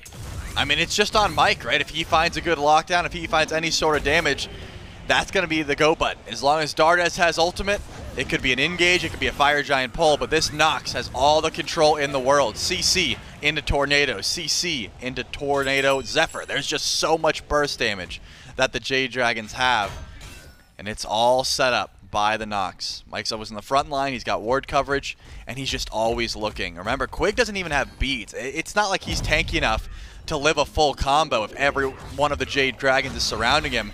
And this is the burst damage you have to watch out for. Quig gets half health just for stepping a little bit too close. Has to go on back to base while the Jade Dragons grab their third beacon of the game out of all three. Now we're going to have the Titan spawn. And it should be in mid, since that's where most of the towers are. Engage the variety. Oh my god, takes so much. One more snipe. The shot has to connect, and Coast finds it exactly where they need it. Now LASBRA's in a little bit of trouble. Bad out of hell is going to buy some space and maybe bait Twig in. You got Nika, you got Coast waiting around the corner. The jungler calls off the chase. That is a one pickup for the Dragons.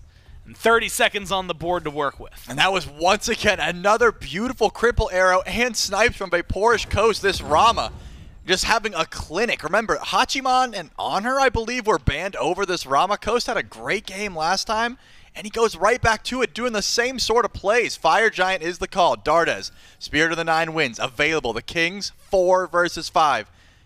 I was going to say have to defend, but the Dragons walk right past it. They don't seem to care.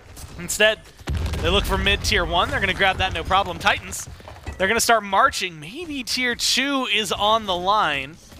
Jarcorrr alone dashes back, going to be just fine. 4-man ball grouped up from the Dragons. LASBRA alone on right. It does not seem to be their main goal. Maybe deal with the Order Titan first. Figure out life from there. Variety's back. No relics for the Raijin. Tornado going to start the DPS onto the Order Titan, the Chaos Titan. Going to clash right here between the Season X logos. And that World Champion, that's exactly where these teams want to go. It's what they're fighting for right now. And Trelly, the Dragons, small advantage. They use the Chaos Titan, leverage it. Pyromancer pulled. And it should be a pretty simple pickup for him to grab that, get a Runic Bomb in pocket, and reset for an FG. Second Runic Bomb in pocket. So now they've got 2 bombs and a Kukulkan ult. I mean, if we're just talking about raw burst potential, the Jade Dragons have it in spades, but so far have not felt confident enough to go in for a pull, have not felt like they needed to go in for a 50-50. They are just sitting by, sort of trying to bleed the Camelot Kings out. I wouldn't be surprised if we stall till Fire Giant at this point, right? We're 25 minutes in. Jade Dragons have shown no sign of fearing their late game. I don't see why they would. VaporishCoast is only going to get stronger. Dardez is only going to get stronger. So they don't have to go for any risky endeavors. Just try and slowly but surely build this lead up even more until they get to the pick that just breaks this game wide open. And it's going to be off of a cripple arrow from Coast or a silence shadow lock from Mike. That's been what is starting these fights. That has been what kickstarts the engagements. And I don't see a reason for them to stop. Jarcorrr, though, finally starts to use this global presence to his advantage. Goes on back to left lane and says, guys, I'm going to get like Deathbringer or something. You let me know when I need to fly in. At this point, we saw, I mean, Coast, what was it, game 2, got a Phoenix while the teams were dancing around the FG. So Jarcorrr, at least looking at the tier 2, has the damage. LASBRA might be a little too late to fully save it, and that's going to be exactly the case. Jarcorrr gets the tower, gets to back away, no problem. Dragons dancing around, they just don't have the numbers advantage knowing that the Chernobog's there. So Trelly, a little bit of a staring contest on right. Meanwhile, Jarcorrr does exactly what you draft this Chernobog for. Get some map pressure out there. Exposes a Phoenix, the first one of the game, And now it's going for a Primal Fury on top of that, and the Dragons, they're going to have to do something. They step up towards the Fire Giant pit. They're going to start this one up. It's going to go fast. Fast amounts of damage getting burned down. There's going to be the secure, and it comes in. Dragons pick that one up. 27 minutes, all 5 have it, but the Kings are on the chase. They want the blood. They want to take them down. PBM is the one on the chopping block, but with a good disengage and a clean dash, they make it onto the tier 2, and they stay safe. Yeah, that's going to be all for now. The Jade Dragons, they get their Fire Giant. They get out safely. Tier 1 tower is what the Camelot Kings are looking for, just trying to find any bit of gold still left on the table. Jarcorrr realized that A, he couldn't do the Primal Fury by himself with only 1 crit item, and B, his team needed him, so this Primal Fury is still available.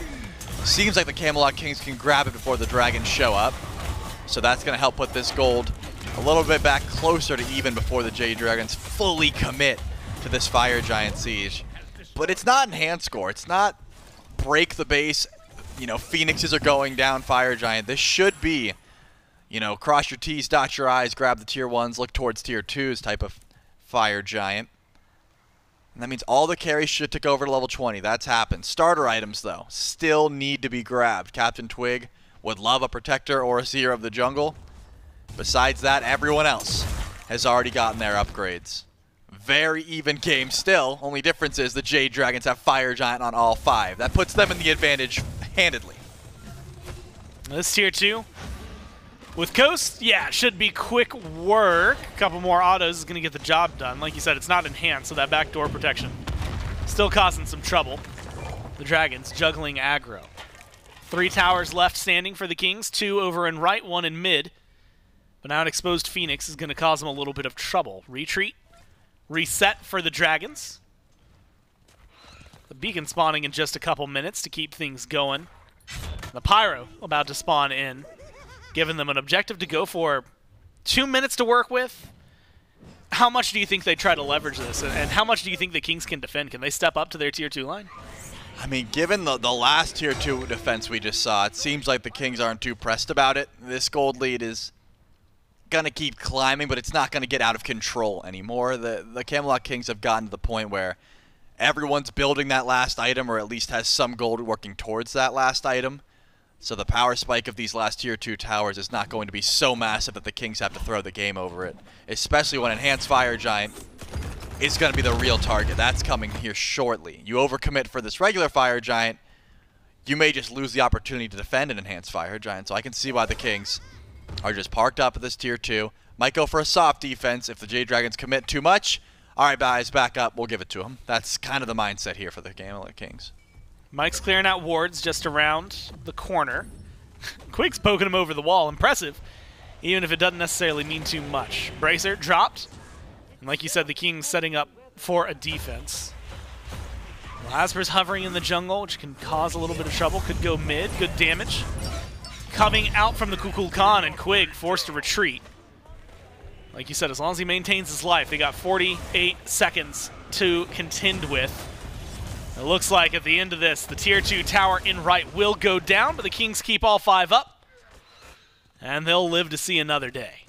Yep, soft defense. That's what I figured, but now the Jade Dragons have one more tier 2 that they're after. CaptainTwig had been taking the 1v1 versus LASBRA just to try and stall out. Doesn't like the idea of a scrap over in the jungle, so Mike just sends out Night Terror. Last tier 2 falls.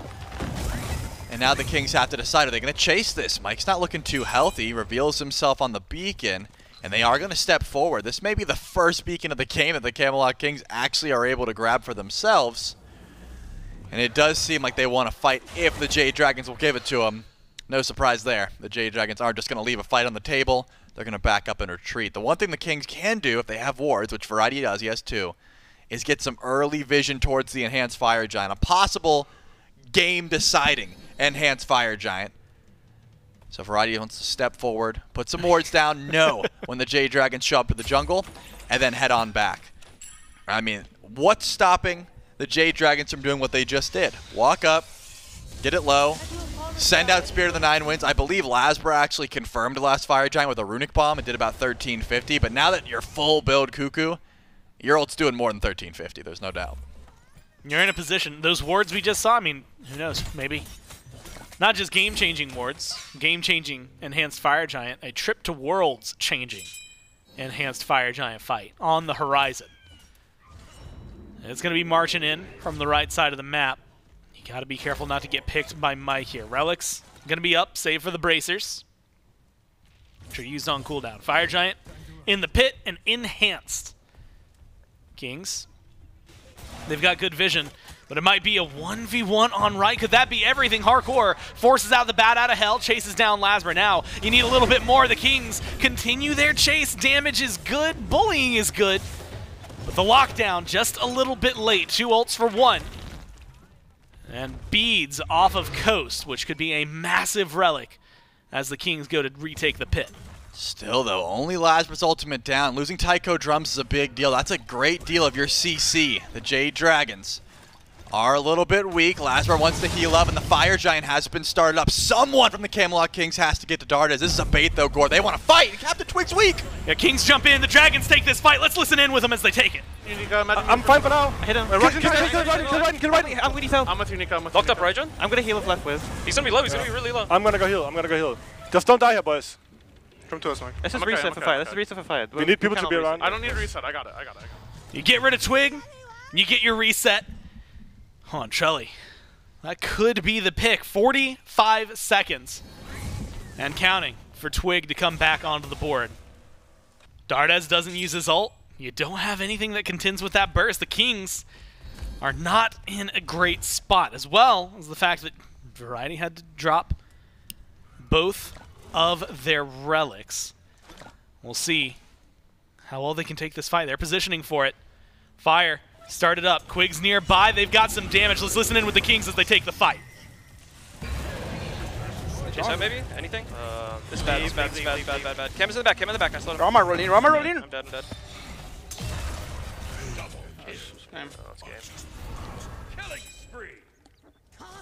Oh, you hear sadness in that one, but maybe joy jumping from the other side. Focus for the Dragons. Secure on the Fire Giant, easily done. Baba Yaga still alive. Twig respawned, and those two are going to have to put in the work if they want to see the world stage, at least guaranteed for them right here. Dragons march it down mid. They take the Phoenix, no problem. Tings and Twig. Twig goes in. He's Twig gone! gets melted. Oh my god! The damage from the Dragons, and that's what Tings is going to have to contend with. They're marching in to the Titan room. They're taking it down. It might have taken them 5 games, but the Dragons are going to Worlds. The Jade Dragons, ridiculous end to that fight. Anytime anyone got near Dardez, evaporated. All starts. You think LASBRA may have been picked. You think he may have been out of position, but he just barely is able to make it out. Tycho Drums gets wasted. Now you're in a position. The Camelot Kings, should we fight? Should we go in? They get absolutely deleted. The Kukulkan, a pick that I thought would be way higher contested, brought tremendous burst, dropped way too much AoE, and of course Dardez puts on a highlight reel this entire set. The Morrigan highlight of last game, I mean, the Cuckoo just did it for me this time as well. It was just way too much damage. They couldn't get near him. Look, that team, they've gone through a lot. And yesterday, I was really worried, Trelly, coming into today, because yesterday it felt like we were going to see some struggles because, that loss to the Ferryman, while you still had that second chance, it felt a little devastating. Yep. But they mentally reset, and Kings can win game 1. And I get a little worried again all of a sudden. But you have to show tenacity here. Kings win game 1 and 3, but the Dragons 2, 4, and 5, the one that's important. And they get to go directly to the World Championship. And you have to imagine for them as well, feels great. After making a roster swap, you needed some change. I mean, you're looking at Nika and Dardez. Yep. Changing up a core that's been together for so long. So getting that trip and confirming yourself there, maybe even a little surprising, given where they were during the regular phase. And we talked about this during waiting room leading up to this event. I truly believe the Camelot Kings needed to be knocked down. I think they needed to fight their way to Worlds. Getting it here, great. Weight off your shoulders, you're done. But sometimes that grind is what you need to get yourself back in fighting position. These are the defending world champions. They put up a great fight, but they're not going to get there the easy way. Not sure how often defending world champs have then had to go fight through the qualifiers the next year, but that's the fate of the Kings. And the Dragons, meanwhile, stamp their ticket directly to the SWC. So we'll see, hopefully you there, them there, and of course us there. But for now, that's it for me and Trelly, and we'll throw it back to the desk and they can break it down. The Jade Dragons take it to 5 and then take the set in 5 as they defeat the reigning world champions, as Gormizer said. The Camelot Kings knocked down to the group stage. The Jade Dragons headed straight to Worlds. In Mount, it felt like we loaded into that game at 15 minutes. Things just kind of slowed down, and we waited until the fights sort of started off. But then, I mean, like Trelly was saying on the cast, that Kukulkan, Dardez getting so much value from this pick. Yeah, I mean, very slow game to start out. The Dragons slowly kind of pushing their leads, getting picks on the variety, able to walk towards these objectives, look for the secure on that with that Kukulkan, as Trelly said. And when it came down to it, the Kings never really took a true fight in this late game, and I think that was like to their downfall. Their 5v5 was incredible, but a lot of the times they were fighting either 4v5s or getting just having to give stuff up because of how well the Dragons were playing these team fights. And at the end of the day, all it takes is that one Fire Giant, couple picks, and they can walk down and they can end the game. And I think highlight to Dardez too today. I think Dardez played, and this entire weekend, I think Dardez has played like one of the best players. So just props to him and props to the Dragons taking it and making it to Worlds. And it'll be exciting to see them there. I don't know if you know this, but VaporishCoast can play more than just Anhur. I disagree. As it seems, he pulls out the Rama, has a performance on it in Game 4 and Game 5. And the composition just felt like it came together and felt like not necessarily that their comp was just point blank better. Like, I'm not sure it was a draft thing. It just felt like a confidence thing. Maybe in this one, where they just decided to feel like the game was in their hands. They had the reins, they were pushing things down. And like you said, maybe it should have been the Kings, maybe a little bit more willing to take those 5-on-5 fights. Instead, the Dragons in those moments just decide that they want to take a fight, they want to take an objective secure with the Kukulkan, because like they were executing their draft pretty well. Yeah, I think when you have the triple mage with an Aphrodite, I think tankiness is a little bit of a problem. But Nox is just such a different support mage because she can build so much more protection. She can build to just use her ult as much as possible, and the ult is reducing a lot of damage. So in those 5v5 fights, they don't have a true tank, but Nox makes these fights just a lot easier just from the fact that she reduces so much damage on the back of the Kings. And Kings were not... They weren't low on damage, but they were a little bit weak on damage outside of ADC and mid. Lancelot, not like a true... I even see Hachiman does a lot more damage than Lance does in a lot of fights. So I also think Mike played very, very well in that final set. Overall, Dragons, good Game 5 by them. As a team, I think they played very, very well today also, so props to them. Well, the Dragons, they push themselves to the SMITE World Championships. We'll hear how they're feeling. We've got VaporishCoast standing by with Gore. That's right, I got Coast standing by, and first and foremost, man, you're going to Worlds. How's it feel? Yeah, it's like every SMITE player is playing at Worlds. Like I got the chance to play there last year, you know, from SEC team, and just playing in front of a crowd is amazing. And working with these guys is, never regret leaving Hounds. Just everything about Dragons, I've just loved it.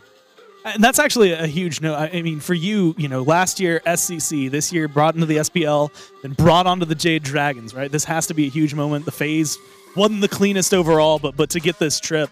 What's the difference in your mind from what we saw even just 3 weeks ago to what we saw today?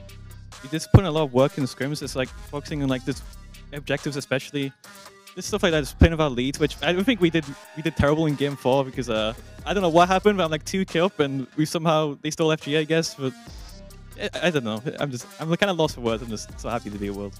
I am a little curious if we're looking at this. Like, so Game 3 goes to the Kings. It's 2-1 going into Game 4. What is the mental like for the Dragons, especially since Game 4 started off really, really well, but then still ends up dragging on to 50 minutes?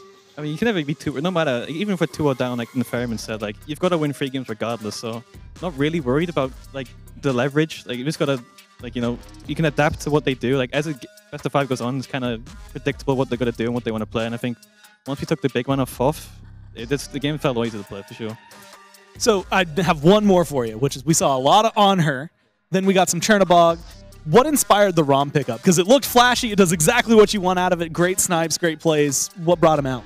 Yeah, I was kind of sick of playing Anhur. I've played him so much, and we kind of realized with playing Bog, like it worked like the first time we played it, I think Game 2. But like the next time we picked it, they just picked Anhur, and they pressured me out too much. So I think we just realized that if I'm on I can get control and pressure in my lane, but I can just kind of run the game and just have way more impact than he has. So I think ROM we had Sylv and stuff like that, so I could get through the lane and got a lead, and we were diving a lot as well, and ROM was OP at full build. So And you know what? It got you exactly where you needed. So you win Game 5. You're going to Worlds. Congratulations, man. Thanks for your time. We'll go back to the desk. You hear it there from Coast, maybe a little bit tired of playing on her. Doesn't need to go back to it, maybe though this month break, and then he'll be back on it for Worlds. You're almost guaranteed. Or for scrims, they just put him back on Anhur duty, because that game one Anhur, he was missing a lot. I'm just kidding. He played a great game. So Anhur's looking fantastic. He's going to get a little bit of a break, and we're going to see him in January, so about a month and a half off for them, because they've punched their ticket to Worlds. And on the opposite side, Kings, as stated, they got to now go through that. But Trelly said that he thinks it's going to be good for the Kings. So yeah, the Kings, they're not out quite yet of contention, right? We'll see them again in January, similar to the Dragons, but we'll see them a week earlier in the group stages. So they'll be playing down there with the bottom 4 SPL teams, the Glads and the Hounds already down there, and then the loser of this upcoming next set, excuse me, we'll see them down there, along with our winners of the SEC SOC playoffs a little bit later on in December. So we'll see them again, and I think there's a lot to be said for that momentum, right? You get the chance to play through that. We've had some past Worlds winners. I mean, Paul Silla was born and bred out of brackets just like that. So certainly have not seen the last of the Kings, but for the Dragons in particular, you take a lot of good things from this set, and now you have to imagine, like, what's the prep going to be like for the next couple of months? Yeah, I assume for a lot of the teams, they're going to look to take a small break.